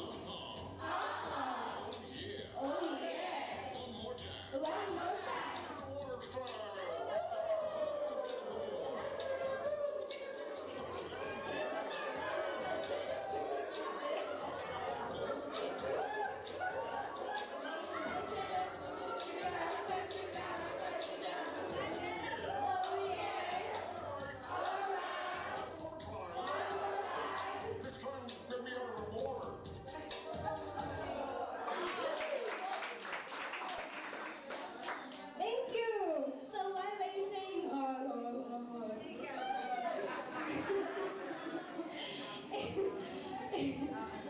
Welcome back, welcome back. I believe the food was really delicious, right? Let's make education delicious as well. Back to business. So don't forget, now I'm going to play the videos. I want you to be here on your quizzes. If you are not on your quiz, don't forget to write the answers down because we'll be doing everything all together. So that when you get home, you'll be able to sign in your account for the ones who didn't come with their phones, and then you start answering your questions.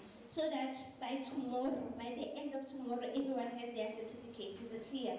Yes. Okay, cool. So let me just quickly play the videos.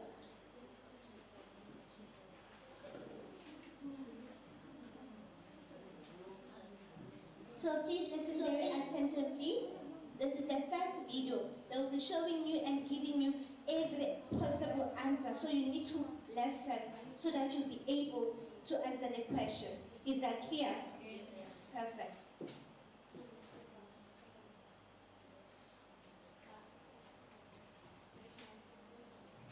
And don't fall asleep while you listen.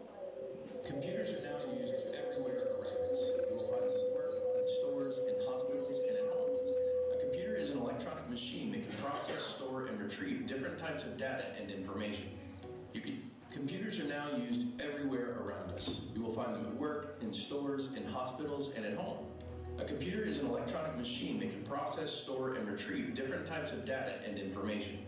You can use the computer to perform many tasks such as writing documents, playing games, sending emails, learning new skills, browsing the web, and watching movies. All computers consist of two main parts, hardware and software. Software refers to the intangible parts of a computer, the parts that can't be touched. This includes the instructions that control how the hardware functions, the applications running on the computer, and the data stored on the computer. Hardware includes all of the physical parts that make up a computer, such as the monitor and the central processing unit that keeps data moving. There are various types of computers that you may encounter, but they all share the same fundamental purpose of processing and storing information.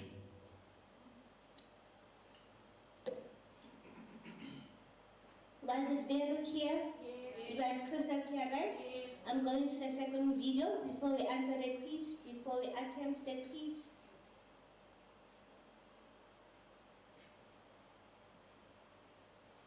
And if you've listened, let's take a look at the primary hardware components that make up a computer. This includes the base. If you listen to the videos and you've listened yesterday, then you're going to see the quizzes are going to be very easy because the information is aligned to what we discussed throughout the classes.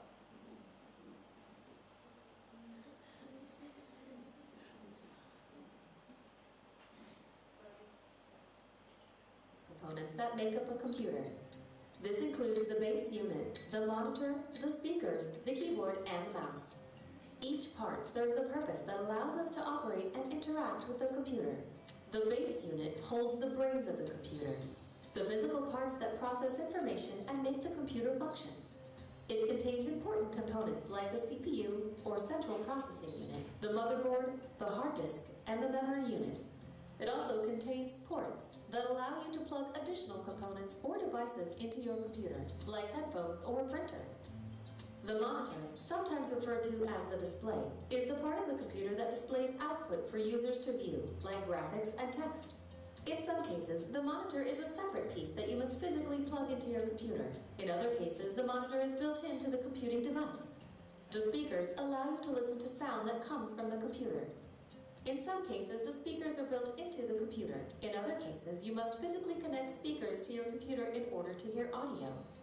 The keyboard is an input device used to interact with the computer.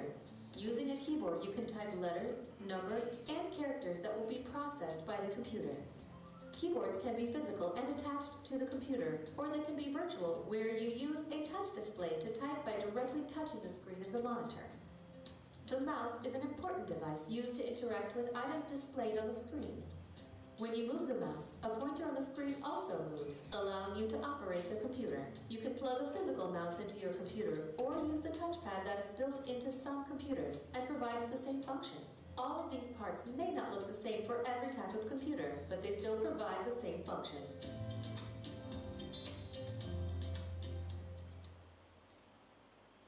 Is it still clear?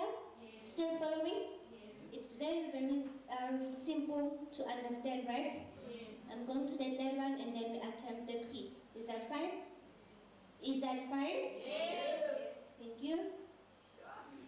Computers come in many forms. Some of the most common types are desktop computers, laptops, and mobile phones. But other types of devices such as calculators, gaming consoles, and smart TVs are also computers. The types of computers that we use in our daily lives are called personal computers. Let's look at some of the most common types of personal computing devices and their uses. A desktop is a personal computer designed to stay in one place, like on top of a desk. A desktop computer typically has separate pieces for the base unit, monitor, speakers, keyboard, and a mouse. These parts must be connected using cables. Desktop computers must be plugged in to a power source. A laptop is a portable personal computer, where all parts of the computer are contained in one device. Laptops contain a built-in processing unit, monitor, keyboard, speaker, and mouse touchpad. Laptops are battery-powered, so they do not always need to be plugged into a power source. This makes them easy to be used on the go. A tablet is another type of portable personal computer. The computer parts that make up the tablet are contained in a single device that is smaller than most laptops, typically the size of a book.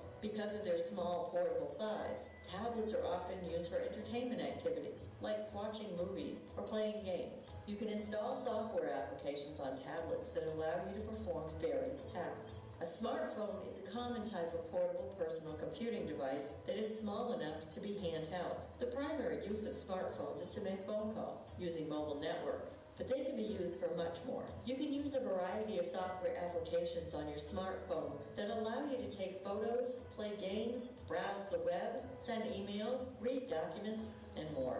These apps are great for on-the-go scenarios, but they are typically a lot more basic than the apps you can install on your desktop or laptop computer. Depending on your needs, there are a variety of personal computing devices that you can use to get things done. Okay, so now we're going back to our Nemisa platform, and then we're going to go to our first quiz, the one that says 01, work with computers. Are we all there? Yes. Going to open it, and then we're going to start the quiz. And then you're going to attempt this quiz. You're going to start the test. Do you have the same question? Which of the following parts of a computer are considered as input device? Yes? Okay. The first one. Work with computers. Then there's a one that says practice quiz. Can you see it? Are we all there? Yes. Then you're just gonna maneuver around, move your cursor where it says start test. Can you see start test? Press start test. Can you see the question that says which of the following parts of a computer are considered as input devices? You don't see that question? You're seeing the same question? Okay. So which of the following parts of a computer are considered as input device? Is it a keyboard? Is it a speaker? Is it a monitor? Or is it a motherboard? What is the input device? Input device? Input device. A keyboard? Is it a speaker? Is it a monitor? Or is it a motherboard? What is the input device? Which input device? Is it a keyboard device? A keyboard? Are we all saying is it a speaker? Is it a monitor? Or is it a motherboard? What is the input device? Which input device? Is it a keyboard? Okay, let me make an example. Are we all saying is it a speaker? Is it a monitor? Or is it a motherboard? What is the input device? Which input device? Is it a keyboard? Okay, let me make an example. Are we all saying is it a speaker? Is it a monitor? Or is it a motherboard? What is the input device? Which input device? Is it a keyboard? Okay, let me make answers. You have to listen. That's why we're playing the videos. So we are all saying it's a keyboard? Yes. Okay. You will click on next and then tell me if you see the same question like mine. It says Harold will be attending university and he needs to purchase a computer. Are you seeing the same question? Yes. Okay, cool. He wants a computer with a built-in keyboard that he can use to type his notes during lectures and also continue working on his assessments and essays at home. He will need to install various applications and programs on his device to complete his assessment. What is the best type of computer for his needs? Is it a tablet? We just watch it now. Is it a smartphone? Is it a desktop? Or is it a laptop? Take note of the keywords. The answers are there. I'll read the question again. Harold will be attending university and he needs to purchase a computer. He wants a computer with a built-in keyboard that he can use. Are we all saying it's a laptop? Yes. I think you must ask them and then they must raise their hands for the answer that they choose. Otherwise it becomes just somebody says it and they have to say yes. So you had that. Everyone will be raising their hands to tell us the answer, ne? Clear? Okay, cool. So which one is which? Is it a tablet, is it a smartphone, a desktop, or a laptop? And what is a desktop, by the way? Who can tell me what a desktop is? What's the difference between a laptop and a desktop? Yes. You pick your hand up. You pick your hand up. A desktop is designed to stay in one place.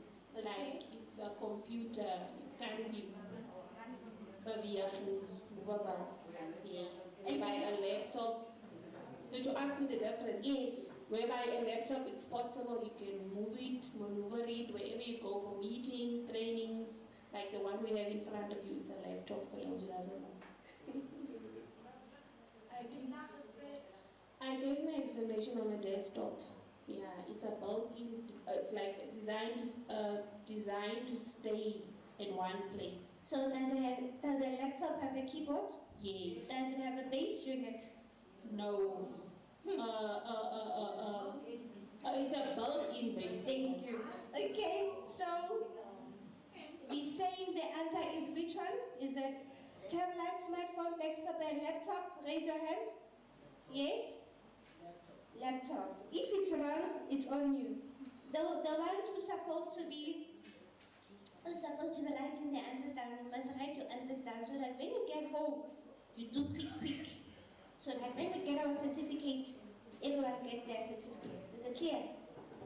Okay, and then you tick on next on your side as well.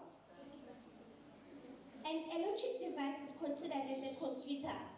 An electronic device is considered as a computer. Is that true or false? Raise your hand. True, false? Raise your hand. An electronic device is considered as a computer. It says any. Oh, any electronic device is considered as a computer. Is it true or false? It's false. Why? Why are you saying it's false? Because even if you are using a phone with buttons, you cannot access internet. So. Oh, you mean dilly? You can't access internet. Yeah, but they do have like CPU, the central processing unit. So yes, the answer is yes. Oh, okay. Are we all saying it's yes? We have a debate. We have objections.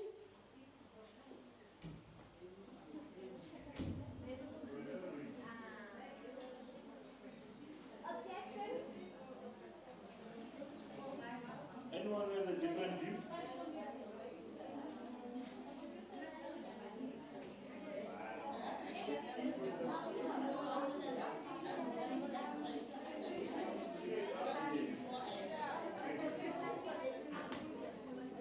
Objections?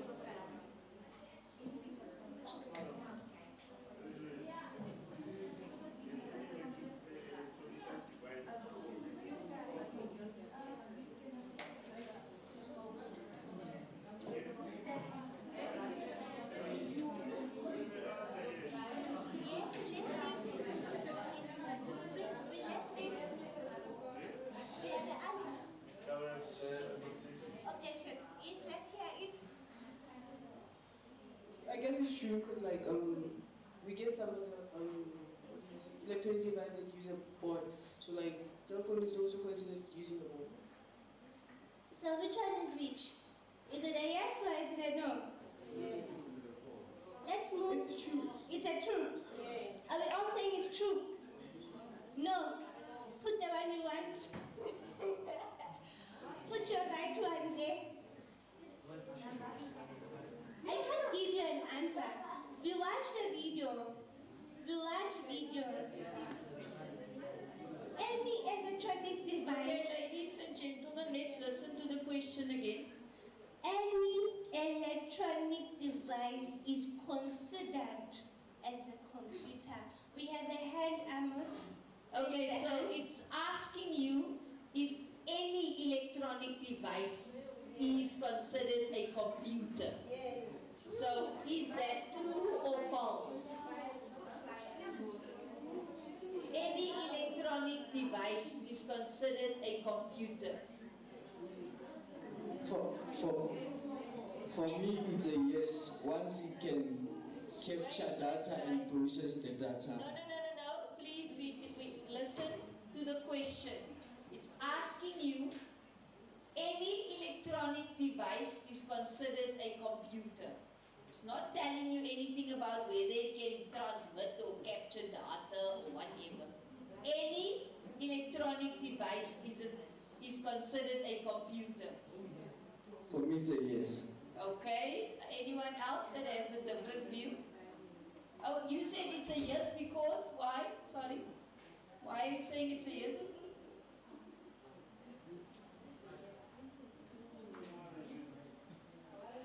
Why are you saying it's a yes?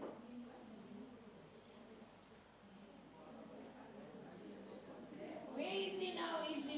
am here. Okay. I am saying yes because you can, once you can capture data, it's a computer. Okay, so can I ask you, I have a hairdryer. It's an electronic device. Is it a computer? It's an electric appliance, not device. No. An appliance and a device, English, that's English now, guys. Let's just be clear. A washing machine is an electronic device or appliance, if we want to go the correct English word. A hairdryer is an electronic device or appliance, but it's not an appliance, it's a device actually. A hairdryer is a device, but anyway. A mic. I'm having a mic in my hand. This is an electronic device. So, any electronic device can be considered a computer. Thank you. Okay, let's move on. You guys you must interpret the question, you understand? You must interrogate the question. So he was correct when he said a computer is something that can process, transmit, it can transmit and process data. That's a computer.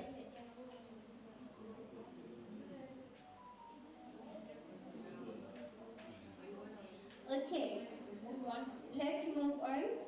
So I believe we all got 3 out of 3 in the first quiz. Is that correct? Yes. Then I want you to go to the next quiz. Look at the screen, my big screen, for you to access the other quiz. There's an arrow. Can you see my cursor, my pointer, my arrow? Can you see it? Here. Yes. It's here. Can you see it? Yes. I want you to click on practice quiz. Go back, click on that arrow. It will take you back so that you attempt the other quiz. The orange arrow. The orange arrow. And then we go to the second quiz. You click on it like this, and then you go to click on start test again. So they must do that on their own now? Yes. So you must do that on your own. And you play another video? Do you have to play another video? Okay. They have to answer the quiz. What happens when you select the minimize button on of an application window? Someone was asking me about the window. What happens when you select minimize, that dash? Do you still remember that dash? Yes. What happens when you press it? Does it, the window is open in full screen, or the window is temporarily hidden, the window is closed, or the window is moved to the side of the screen? What does it do? Raise your hand. Temporary.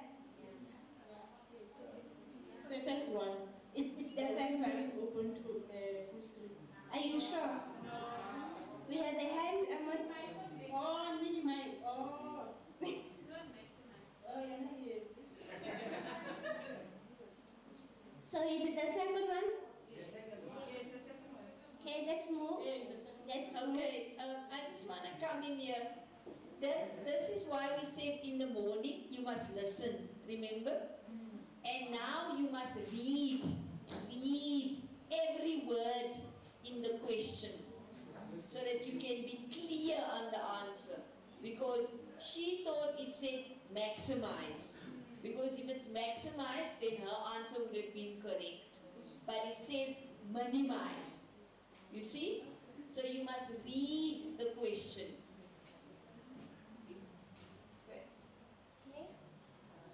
Yes.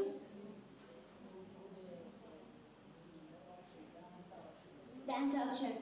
The first one is the window is open in full. The second one is the window is temporarily hidden. The third one says the window is closed. And then the fourth one is saying the window is moved to the side of the screen. So you wanted to write your answer. Okay, cool. Can we move? Yes. We said it's the second one. And then, question 2, are we all here? Yes. Are you sure? Yes. All computing devices use the same operating system. Is it true or false? Does an Android use the same operating system just like an iPhone or so which one is which? Okay, let's move. It's false. We're all saying false. Okay, they are very confident about that answer. And then question 3, select one function not performed by the operating system. Number 1, manage software running on the computer, allow human operation of the computer, conduct web search from the computer, manage computer hardware parts. The function that is not performed by an operating system. I need people to raise their hands. Must raise your hands, ne? One function that the operating system does not do.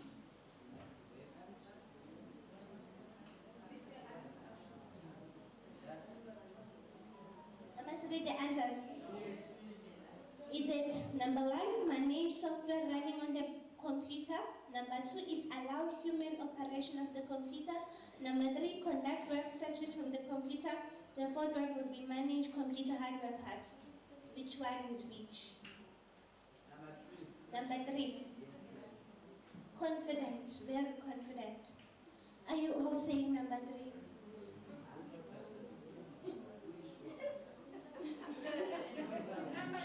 Okay, they said number 3. Hopefully everyone gets it. Let's move. Are you all agreeing with number 3?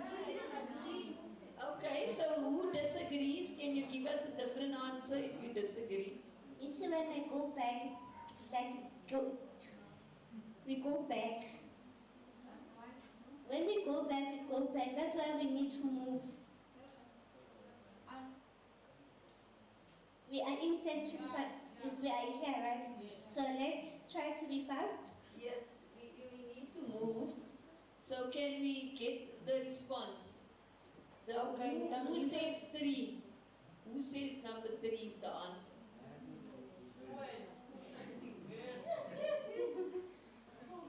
Okay, the next person.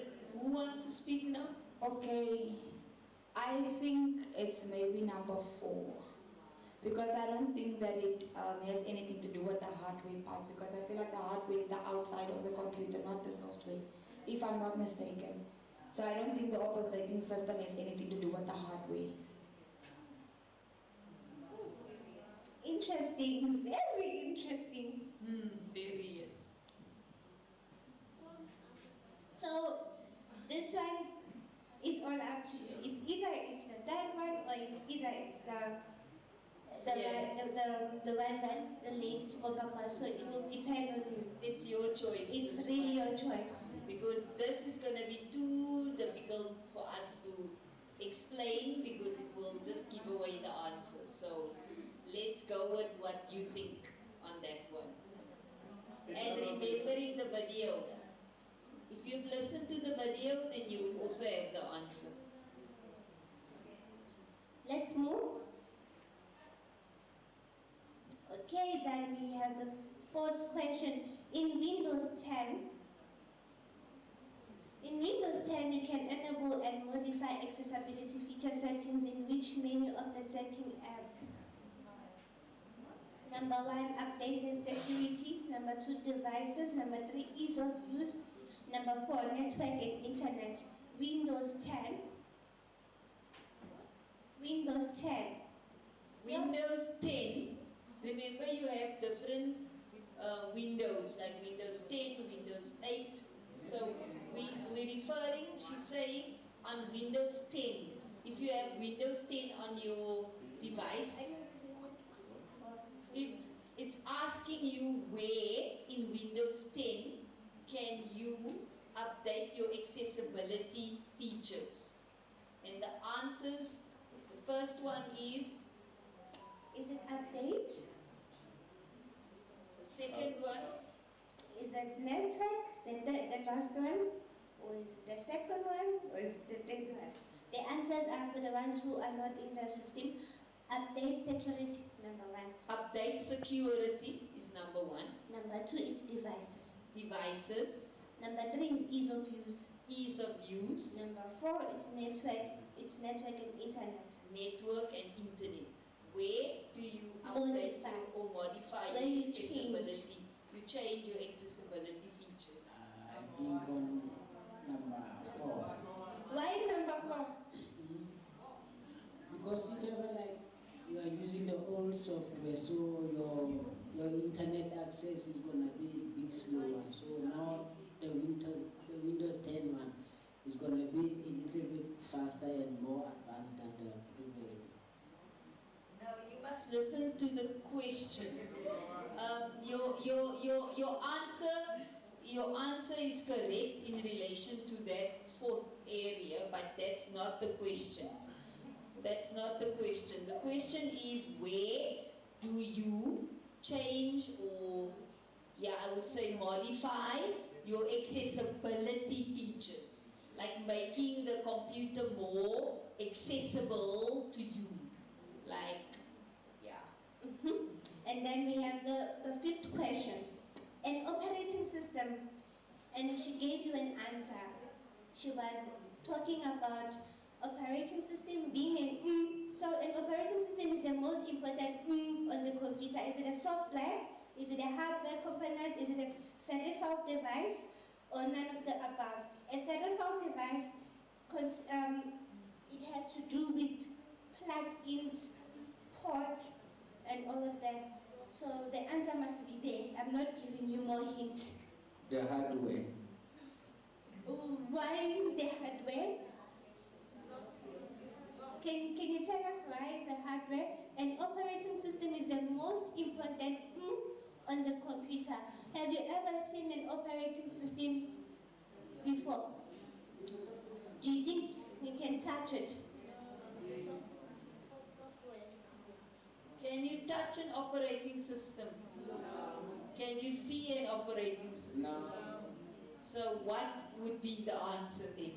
The software. Yes. So that one you can move. I don't know about the 4th question because you didn't answer it. But let's move. Let's see how much we got. How much did you get? 60%. 60%. So that means you got 2 incorrect. Then we go back,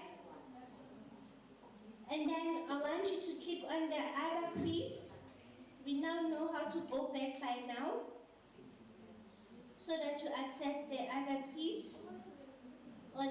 Or should we play the videos again? Time, we only have 3 minutes left. Let's just try to complete all these quizzes. Might happen. Sorry, can I just check, is Jacques online? I don't know where the people are that's assisting us with the online. Let me just know if he's here.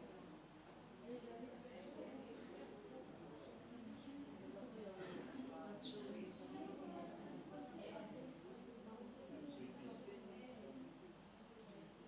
Okay, let's go to the next quiz, which is the 3rd one. It only has 2 questions. It says here, it says here you can run only, I will all here first. It has 2 questions. Are we all here? Yes. It says you can run only 2 applications on your computer at the same time. Applications are apps, right? Do you know what an app is? It's a software.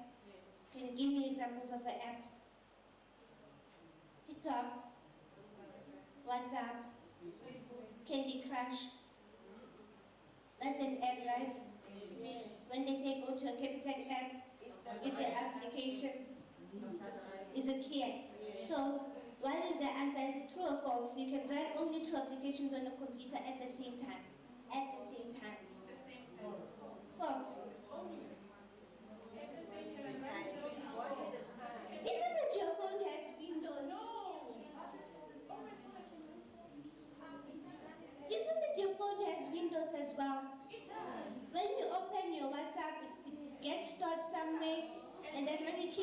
button somewhere.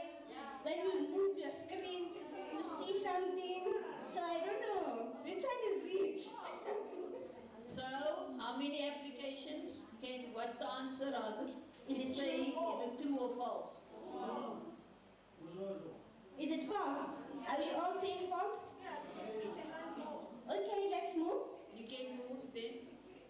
Next, an operating system like Windows 10 is an application. Is it an application? Application is still a software. An operating system like Windows 10, is it an application? Ladies and gentlemen, is it an application?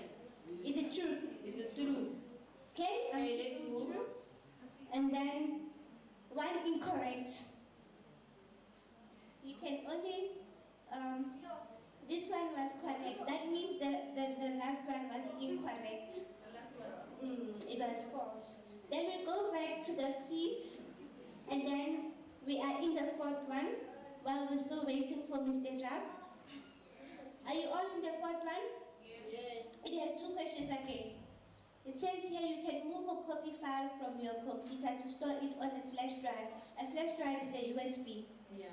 You can move or copy a file. A file will be coming out from your laptop. Let's say it's a CV, for an example. So they say you can move or copy a file from your computer to store it on a flash drive. True or false? True. And then they say you can only connect one Bluetooth device to your computer at the same time. True or false? One at a time. You can only connect one Bluetooth device. How many devices can be connected? You can only connect one Bluetooth device to your computer at the same time.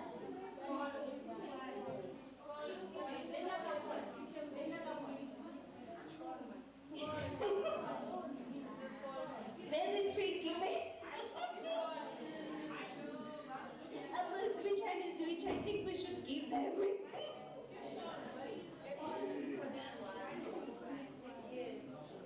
Yes, I have an answer. This one, I have an answer at the back. Answer at the back? I have an answer at the back. There's an answer at the back. I'll take the chances. Take your chances. Shoot your shot. If I die, I die. For an area, you can only connect one Bluetooth device to your computer at a time. So now again, let's say we all want to connect that Bluetooth to your computer in your arms. We can't all connect at the same time, but it's going to be one at a time, right? So it's true for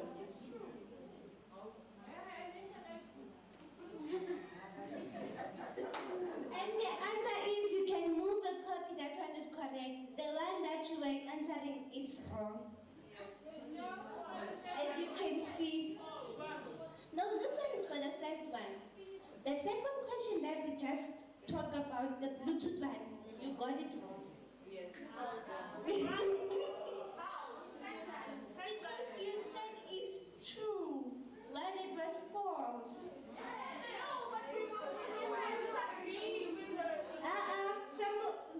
The most of you said it's true. Yes, ladies and gentlemen, let's just be honest with our answers. When we asked you if you can only connect one device to your one device via Bluetooth to your computer, most of you said it's true. Most of you said it's true. Whether it's Wi-Fi, so you can connect more than one. Yes, you can. Can we move? We still have a long way to go. We still have a long way to go. So can I say something? Yes. I just want to say why it's false. It's because if, for example, I'm just making an example, you connect your computer to your Bluetooth speaker. And for example, you want to send somebody something via Bluetooth with their phone. Then you can connect both the phone and the speaker at the same time. Yes. If I understand.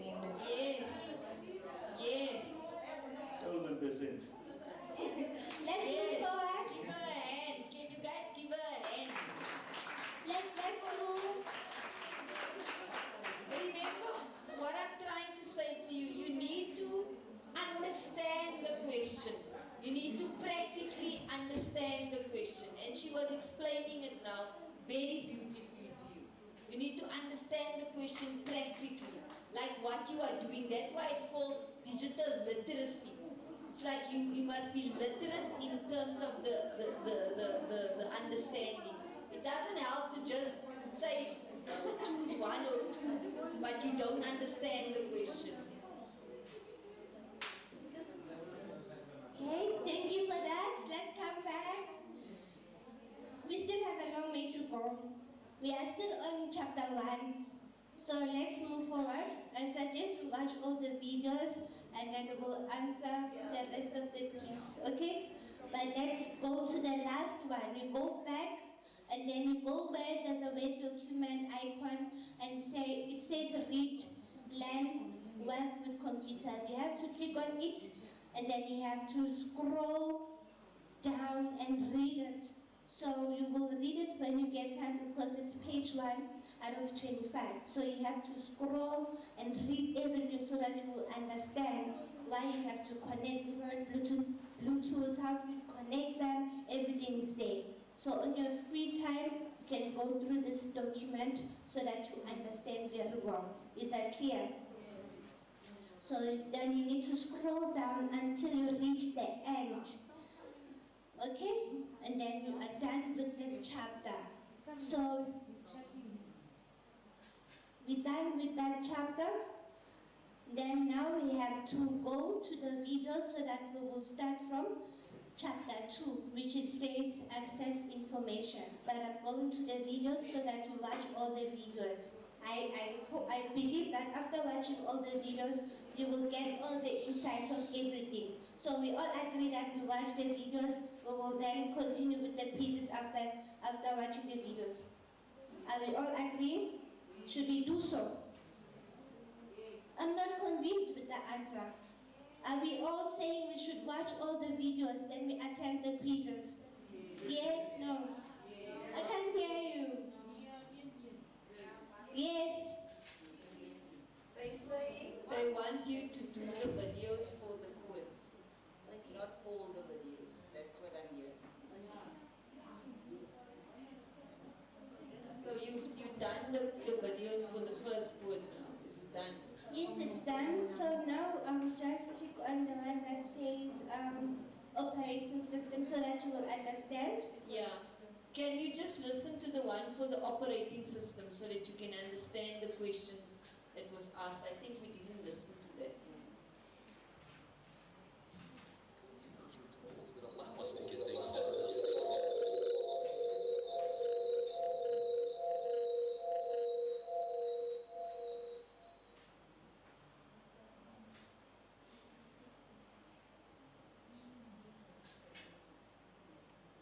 Allow us to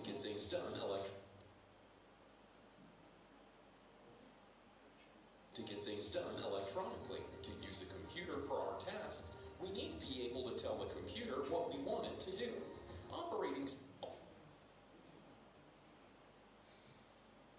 To get things done electronically, to use a computer for our tasks, we need to be able to tell the computer what we want it to do. Operating systems make this possible. The operating system, sometimes called the OS, is the main piece of software that runs in a computer. The operating system manages all other software and hardware parts of the computer and provides a way for you to communicate with the computer. Modern operating systems are designed with graphical interfaces containing icons, buttons, and text that make it easy for people to use the computer.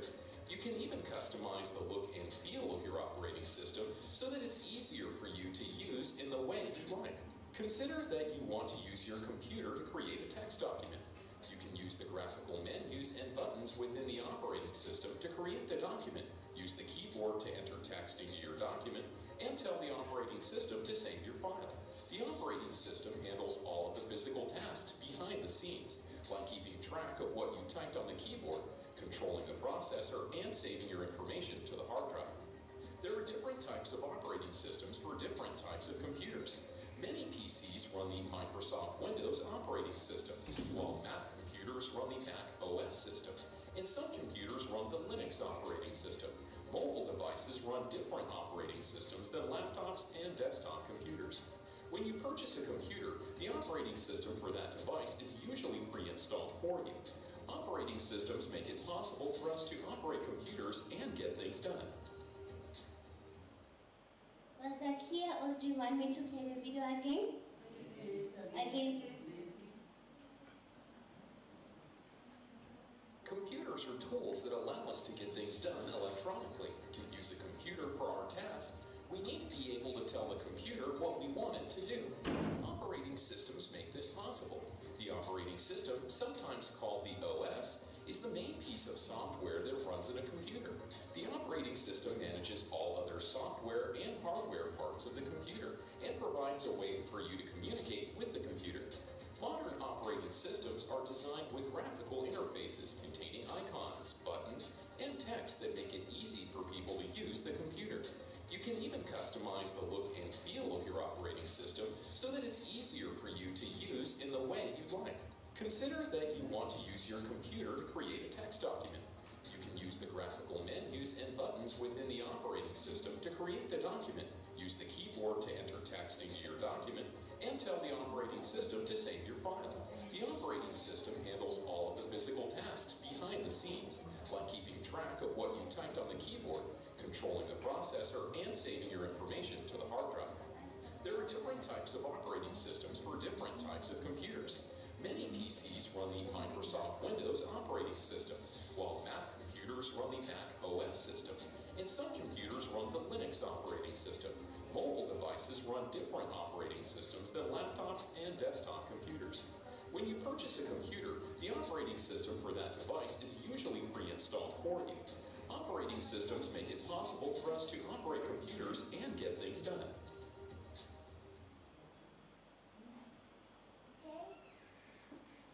While we're waiting for Mr. Jacques, I will play another video. So if you've listened to that one that they played just now, you will see the answers to those questions about the operating system was in there. Do you remember? It asked you about the functions of the operating system.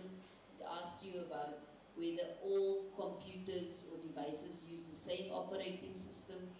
So those answers were in that video, if you listen. Thank you, Mom Petra. I also suggest that we watch all the videos just to save data for the people who will be attempting the quizzes at home.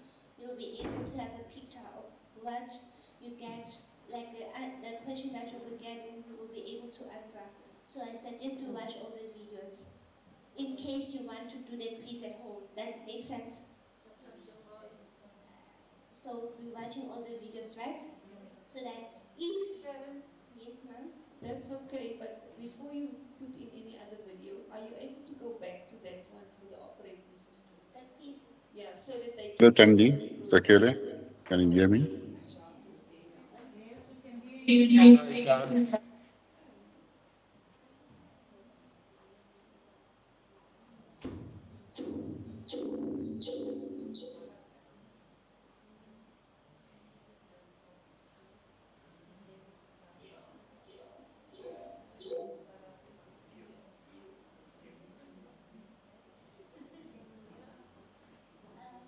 Mr. Jacques, can you hear us?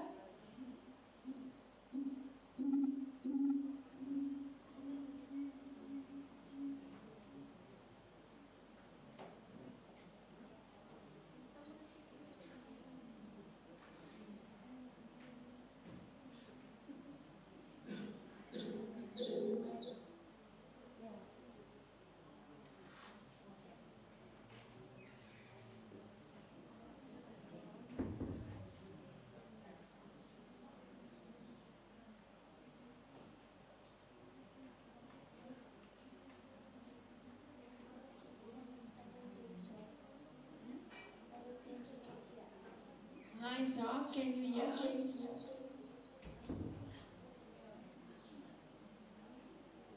Yes, I can hear you. There's just an echo. Okay, is it fine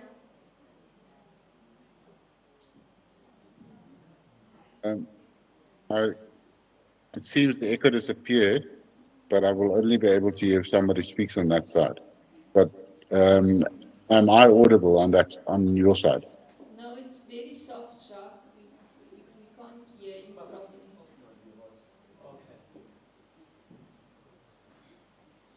Can you hear me?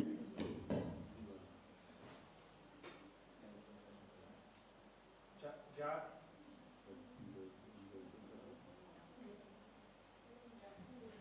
Hi, Jack.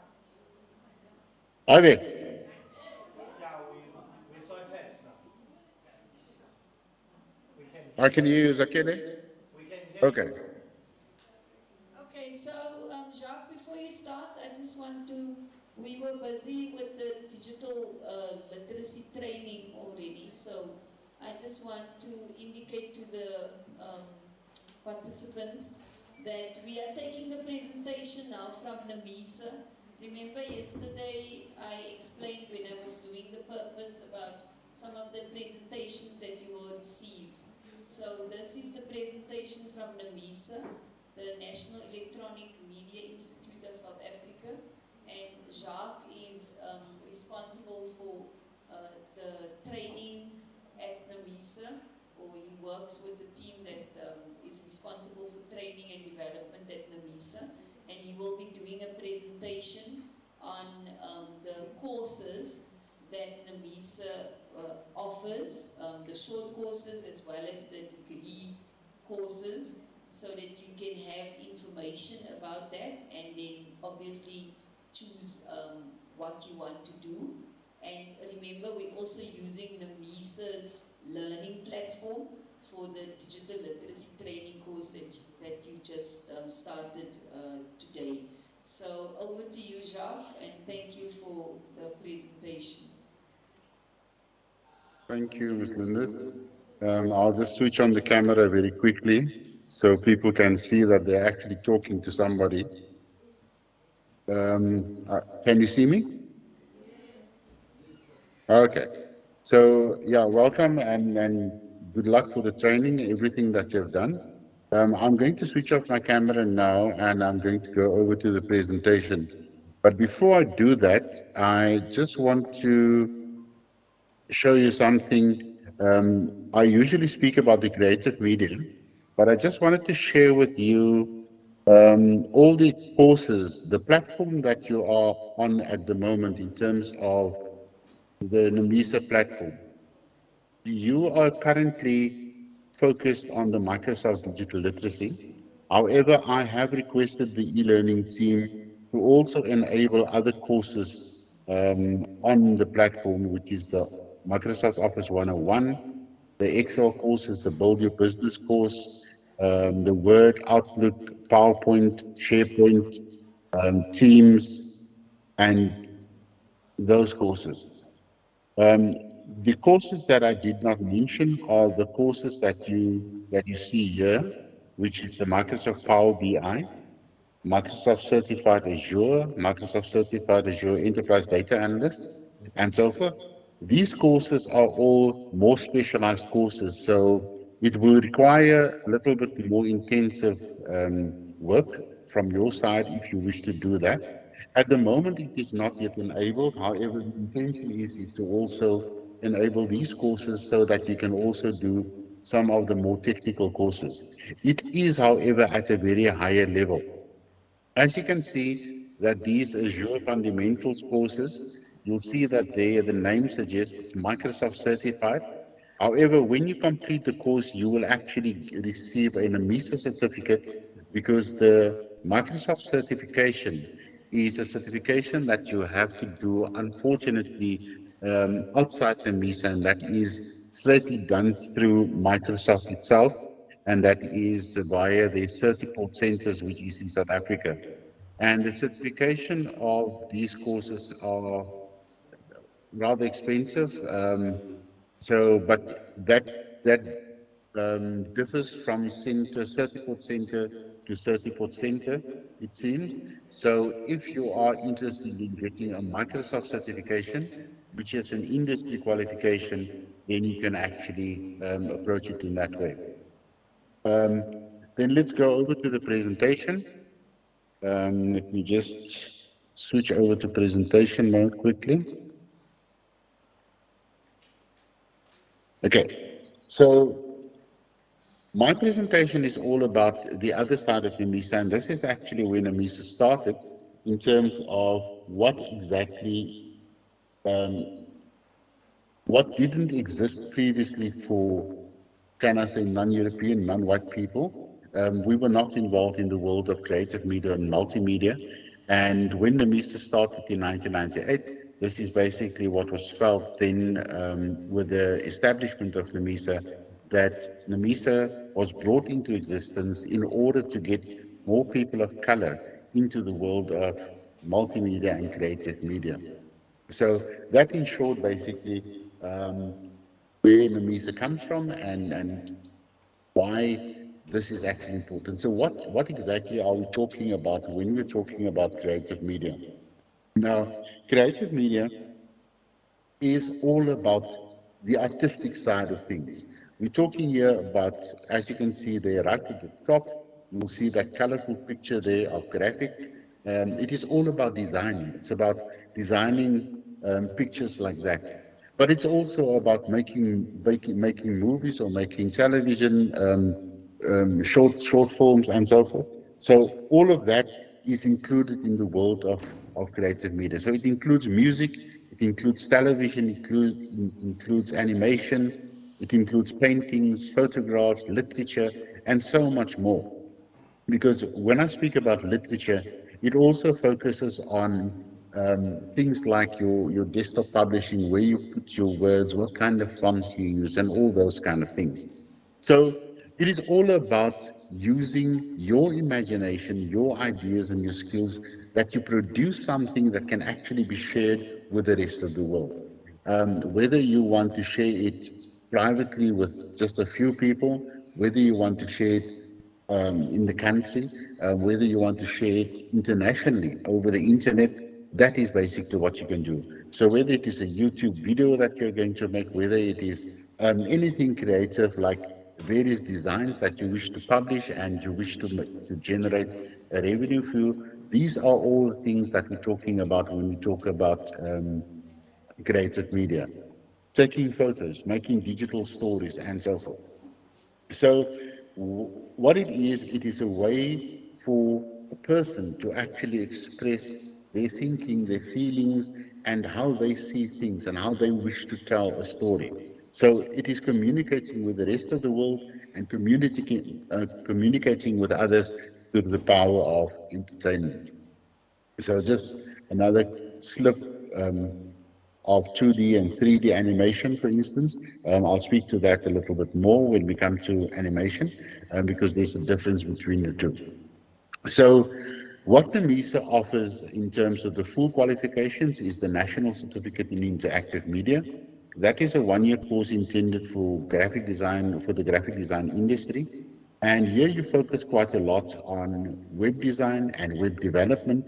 So when you go on the internet and you see those web pages, and some of us just browse through, we look for information on Google and we go to a page and we look for the information, find the information, but we don't think about the backside of things. Where does it all come from? Who actually put it there? And this is basically what this is all about. So you'll learn how to design um, the web page itself. So you'll focus a lot on the designing side of things, but you'll also focus on the coding side of things. You'll learn about CSS, and you'll learn about HTML and so forth. So all these coding things, everything that goes into a website, these are all the things that you are actually going to learn. The next qualification is the National Certificate in 2D and 3D animation. Now, 2D animation, I did say previously that I was going to discuss this. 2D animation looks like you see here, this little figure walking here. So in the past, when when the animators wanted to make an animated movie, they had to physically draw everything. And in drawing that, eventually they draw each single movement. So when you see, like it is there, for instance, it will show the arm actually moving. And when you move it very quickly and put it in a reel, then as it plays, it actually shows the figure moving. But actually, it is just drawings like this. Now, this is what you see at the flat figure. That is basically the 2D animation that we're talking about. is an 18-month course. It is based on the traditional animation that I've just described, but then also you focus on the new way of actually doing animation, and that is on actually doing it on a digital tablet, for instance, like this, the tablet that you have there. There you can see the pen that is actually used to fill in. So the drawings actually started off like the top, for instance, but then you actually fill it in on the computer itself. You smoothen out the lines and so forth. You add color, and you can add various things in terms of that. Then we also have 3D animation. Now, I hope you can see clearly, because here you'll see that on the left hand, on my left hand side, and if you look at it on your left hand side, that is a 2D image of Mario. Mario is a character that was also used in games and also in little animated movies. But the left-hand side is the 2D animated character, whereas on the right-hand side, you see the 3D animated figure. And as you'll note, the 2D animation figure is a rather flat one, whereas the third one, I mean the 3D one, is the one that you can actually, it looks like a person or a puppet that you actually have in front of you. Now, this will obviously take quite a lot of work, and as I said, it is an 18-month course. You will focus on the animation practices and principles and various visual effects and so forth. And if you think about 3D animation, I don't know how many have watched Avatar, for instance, but Avatar is one of the latest movies where you actually have this animated character. And what is being done in terms of this is they actually have pinpoints that they put, or light points, I don't know what the name is, but that they put on the face of a person and on the whole body of a person. Sometimes you wear a suit with all these points on it. And as you move and as your face moves, for instance, that is filled in with this animated character instead of your real face or your real body. So that is all about 3D animation. That is the other course that we actually also have. In terms of the other full qualifications that MOMISA also offer, we have the FET Certificate in Design Foundation. Now this one is basically, or it serves as the basics, the foundation for graphic design and animation. So if you wish to continue further into the world of animation and graphic design, this is actually where you are supposed to start, because it will give you that real basis on which to actually build your animation world, your animation career. Okay, so this one is also a one-year program, but as you can see here, it will also start basically from the beginning where it is just a stick figure until you actually have the real rounded figure where you can see the cat and it looks like a real cat. In terms of the National Certificate in Design Techniques, this one, here we go a little bit further, but this also focuses on a career, or it prepares you for a career in the graphic design industry. And here you will practice in various fields of design. And that is now about graphic design, multimedia design, product design, design research, design writing in art direction, and advertising. Now, if you look at the top, all the products that we see nowadays, whether it is a box of cereal, that box has been designed by a graphic designer. And people actually sit like this. Here you can see at the top you have this image of these goggles, swim goggles. But it all started, those swim goggles that you eventually see, the final product that you can buy in the shop, that was designed by a graphic designer. He put it together the way that it should look and everything. It is also focusing on a lot of fonts. For instance, if a magazine is published, if you buy a magazine at the shop at CNA or PNA or whatever bookshop is close to you, you'll open the book, you'll see these pages, but you don't see just words and plain and simple words. You see pictures placed certain places and so forth. And you'll also find that in a lot of cases, the fonts differ or the fonts look much better on your eye when you actually read it.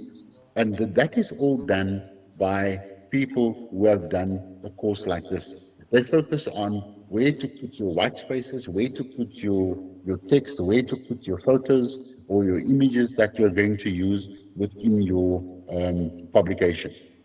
So just an image showing you that it encompasses all of that. So it covers everything and not just only one side of thing, not just animation, but where animation only covers one thing, here you have all these various fields of this. And this can go further because in the world of that we live in today, you know, we're living in a digital world. So a lot of the things, the publications that we have today are actually online publications. It's available online. So you can watch it on your mobile device, you can watch it on a tablet or a PC and so forth. So all of those things all those publications, digital publications that you will see, will actually come from a person who actually did something like this, a course like this.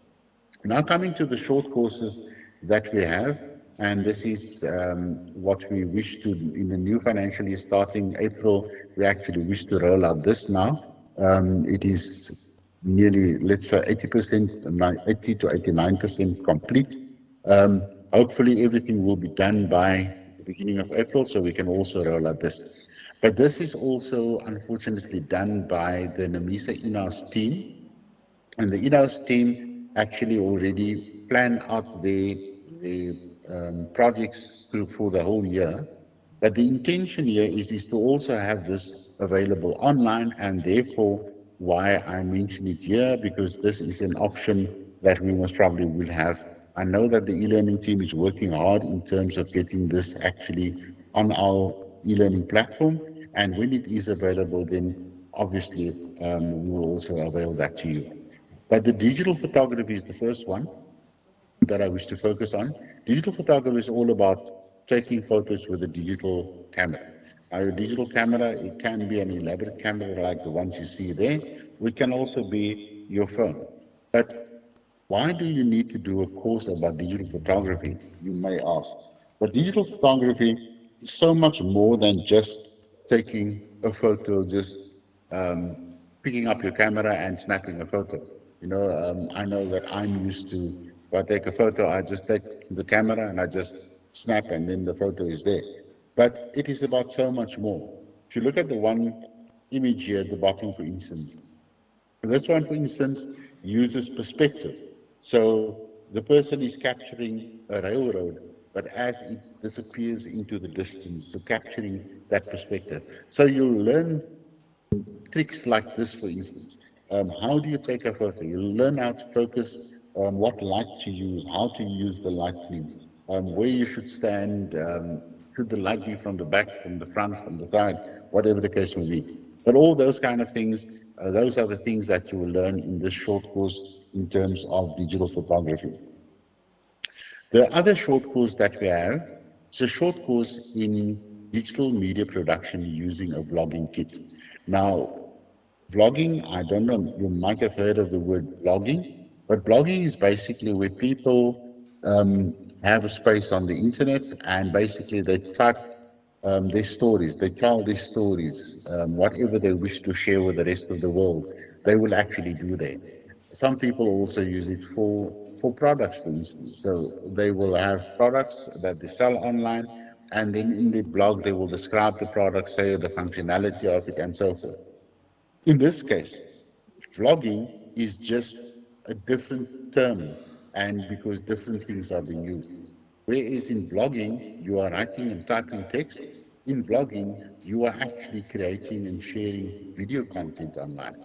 So here you'll see these two images of people actually with cameras, and they're holding out the cameras, and you can just imagine that either of the two or both of them are most probably traveling somewhere in Europe and so forth. So they're sharing their journey in terms of where they are actually traveling, whether it is in Paris or wherever they are in Italy. They're sharing their story with the world and their journey with the world. And that is then put together and shared on the internet. And as I said, in the digital world that we live in today, this is also a form of actually generating revenue for yourself. So vloggers document their own lives, their experiences, specific topics of interest, but using video recordings. Okay. The last one is about digital storytelling. Now, what exactly is digital storytelling? In the olden days, people used to sit around the campfire and tell stories, and they shared their stories, especially with the children and the young people. Today, the world has changed. Now we have digital storytelling. So it is about using the digital tools and technologies that we have available and how you create new stories, entirely new stories, or old stories that you know about, and how you share those stories with the rest of the world, because the world is your oyster. You can basically share these anywhere in the world and everybody will be able to actually see it. So you'll use the basic traditional elements of storytelling, but you will link that up and you'll couple that with multimedia elements such as various images or audio or video, or sometimes interactive elements that will improve the way that you actually tell the story or share the story. So it's no longer going to be going to the library and checking out that book with a lot of pictures and the text at the bottom, but here it will actually be a whole interactive thing that you can actually, interactive story that you can actually build on your device or on your computer and then share that with the rest of the world. So you can have text in there, you will have text in there, you will have graphics in there, you will have video in there. You can opt for leave out some of these pictures, audio, music, and all of these things put to bundle together. That will then give you what digital storytelling is all about. And that is basically the short courses that we wish to actually also bring to you. But as I said, that will most probably be after 1 April. We will be able to actually do that, um, starting in the new financial year. Questions? Okay, thank you, Jacques. Can we give Jacques a hand for the presentation? Can you hear me? Okay, so now, is there any questions, anything Is that that you okay? want to ask? I think Jacques can't hear us. I'm not sure. Can you check, please? Zakele, Tandy, Sharon? We I can cannot hear hear you. you.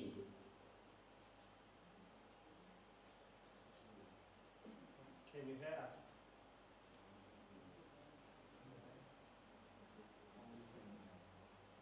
Ask Jack. Hi, Jacques, can you hear us? Hello?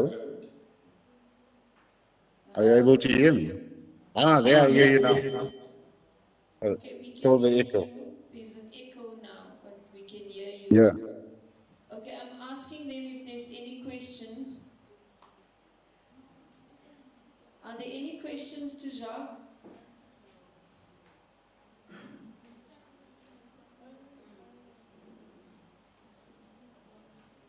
Hello?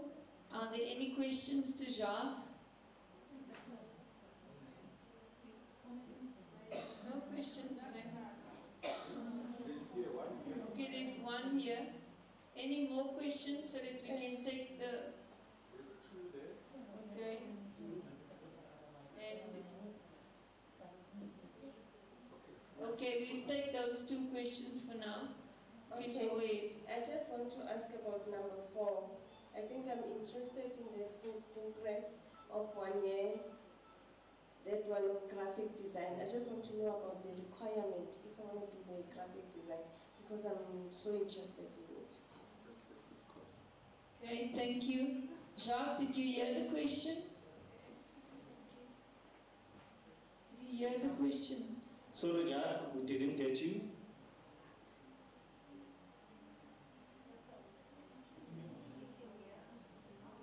Unmute yourself. Sorry, no, sorry, I've just unmuted. I'm just trying to make out the question was about graphic design, if I'm not mistaken. She said she's interested in doing the full qualification in graphic design, and she wants to know about the requirements. Is that it? Yes. Okay. Okay, so Um, okay. we're taking this the next question because there was only two. Then you can Okay. respond. That side. This side.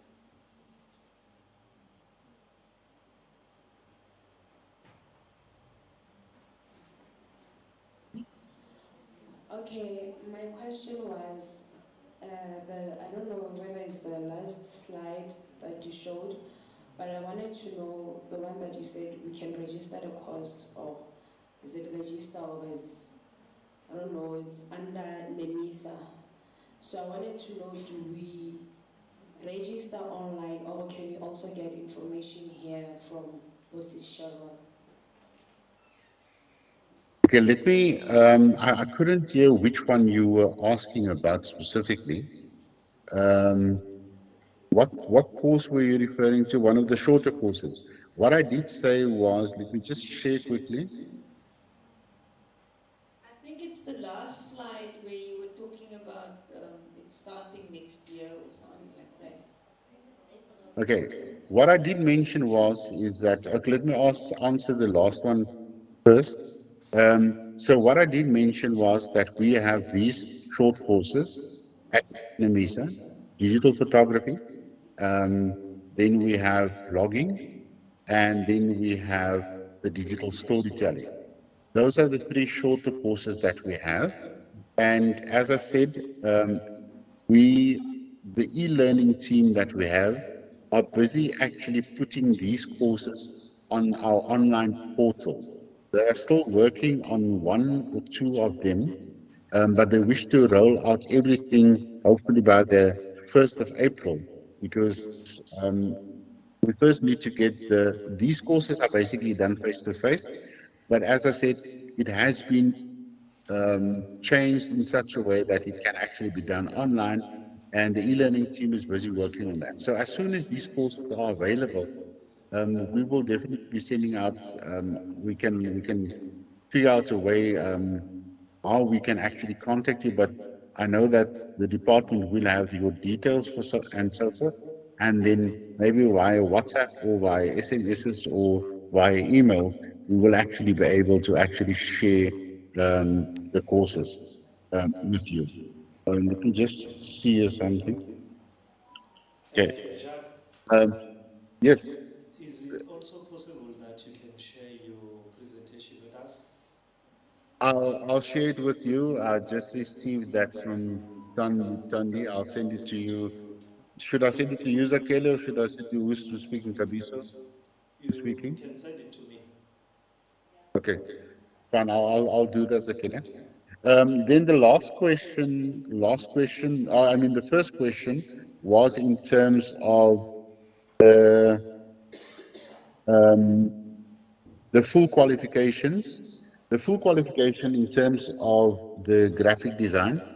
I know that you need to have matric, um, but then you also, in order to actually be considered for that, you need to have a portfolio that you need to present to the people in the graphic design department.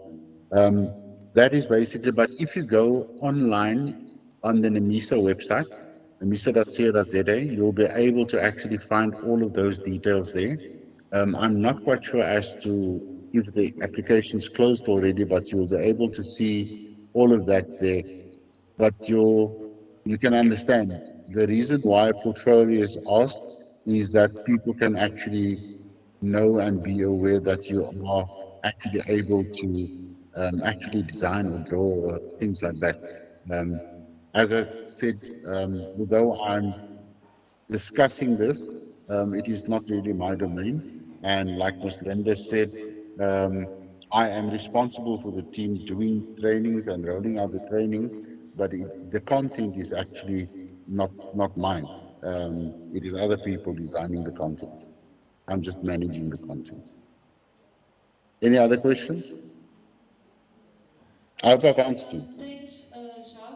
Thanks, Jacques. I just want to check the people that asked the questions. Are you comfortable? Are you answered? In terms of, okay. So you can go onto the NAMISA website, like you said, for the graphic design course. And then the other courses will be available from April onwards.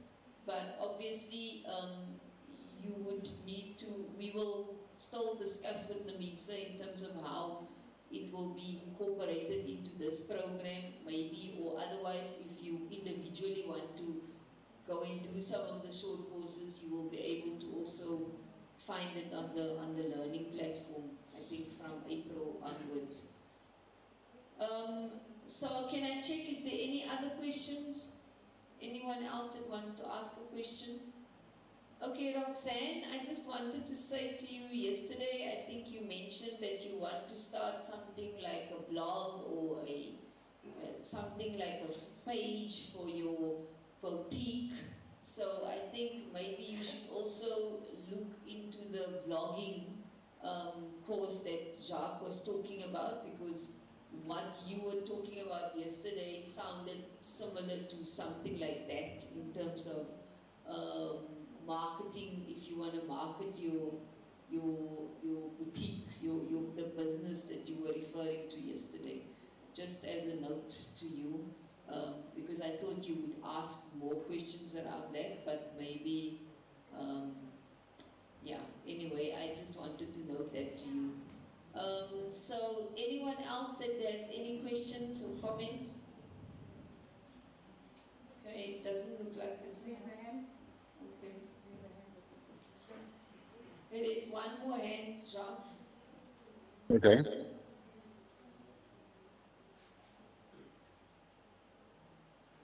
Okay, so I wanted to know if about graphic is it about is it able About graphic what? About graphic design, I wanted to know if ever can I take part like in art gaming, creating a game for myself. Art gaming. Jacques, did you hear the question? Unfortunately, I didn't get that one. It was a little bit Okay, he's garbled. asking something, or the person is asking about, in terms of graphic design, can they also get involved in gaming, in designing a game for themselves? That's what I heard. Okay.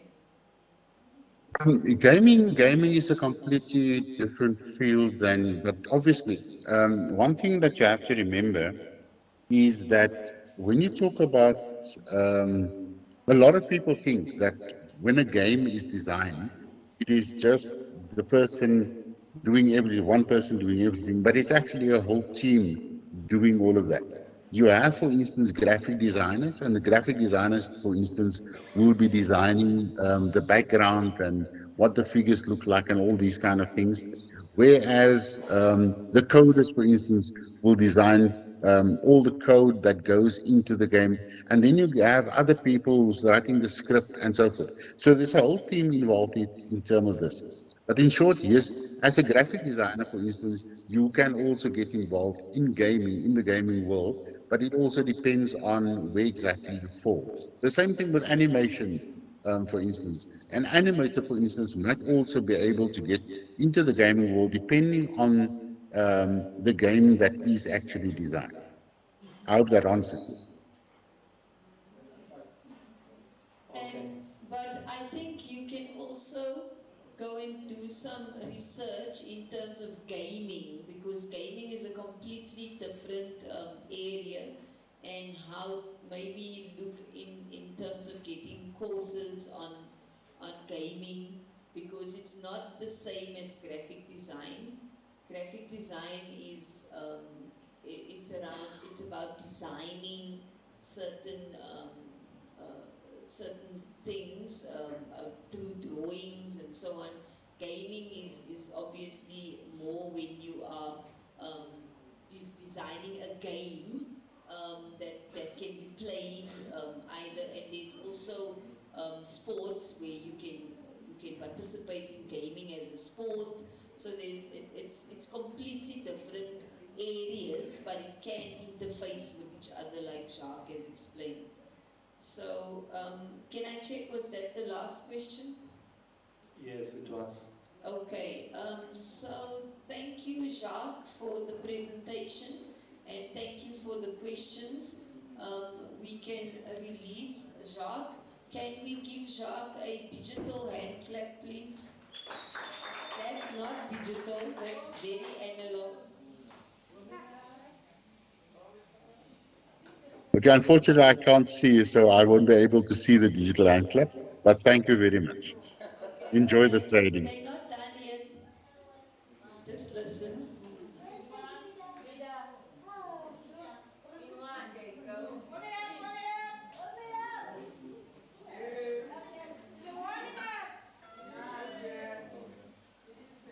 Okay, go, go.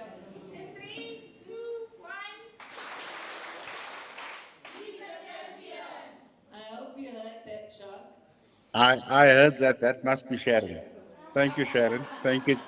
Thank you, everyone.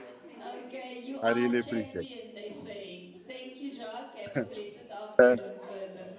Thank you. Bye. Okay. All right, so Sharon, you can come back, but I think we have a few minutes now. It's 10 to 4, so I think you just need to come and wrap up from your side, Sharon. And then from our side, we will continue tomorrow, but tomorrow morning, we will start with the presentation by Postbank, by Raymond, on financial literacy. We will take that presentation first, and then thereafter, I will do the presentation on the National Strategic Plan on Gender-Based Violence, our action plan for DCDT, and thereafter we will continue. Then we will have, sorry, I'm still speaking. Then we will have a presentation on the digital skills strategy of DCDT. And then we will continue with the training. So in the morning we will just finish off the information sharing and the presentations, and then thereafter we will continue with the training. So Sharon will just conclude in terms of explaining to you what you must do at home, or what you can do in the evening, and what they will do maybe with you on the WhatsApp group.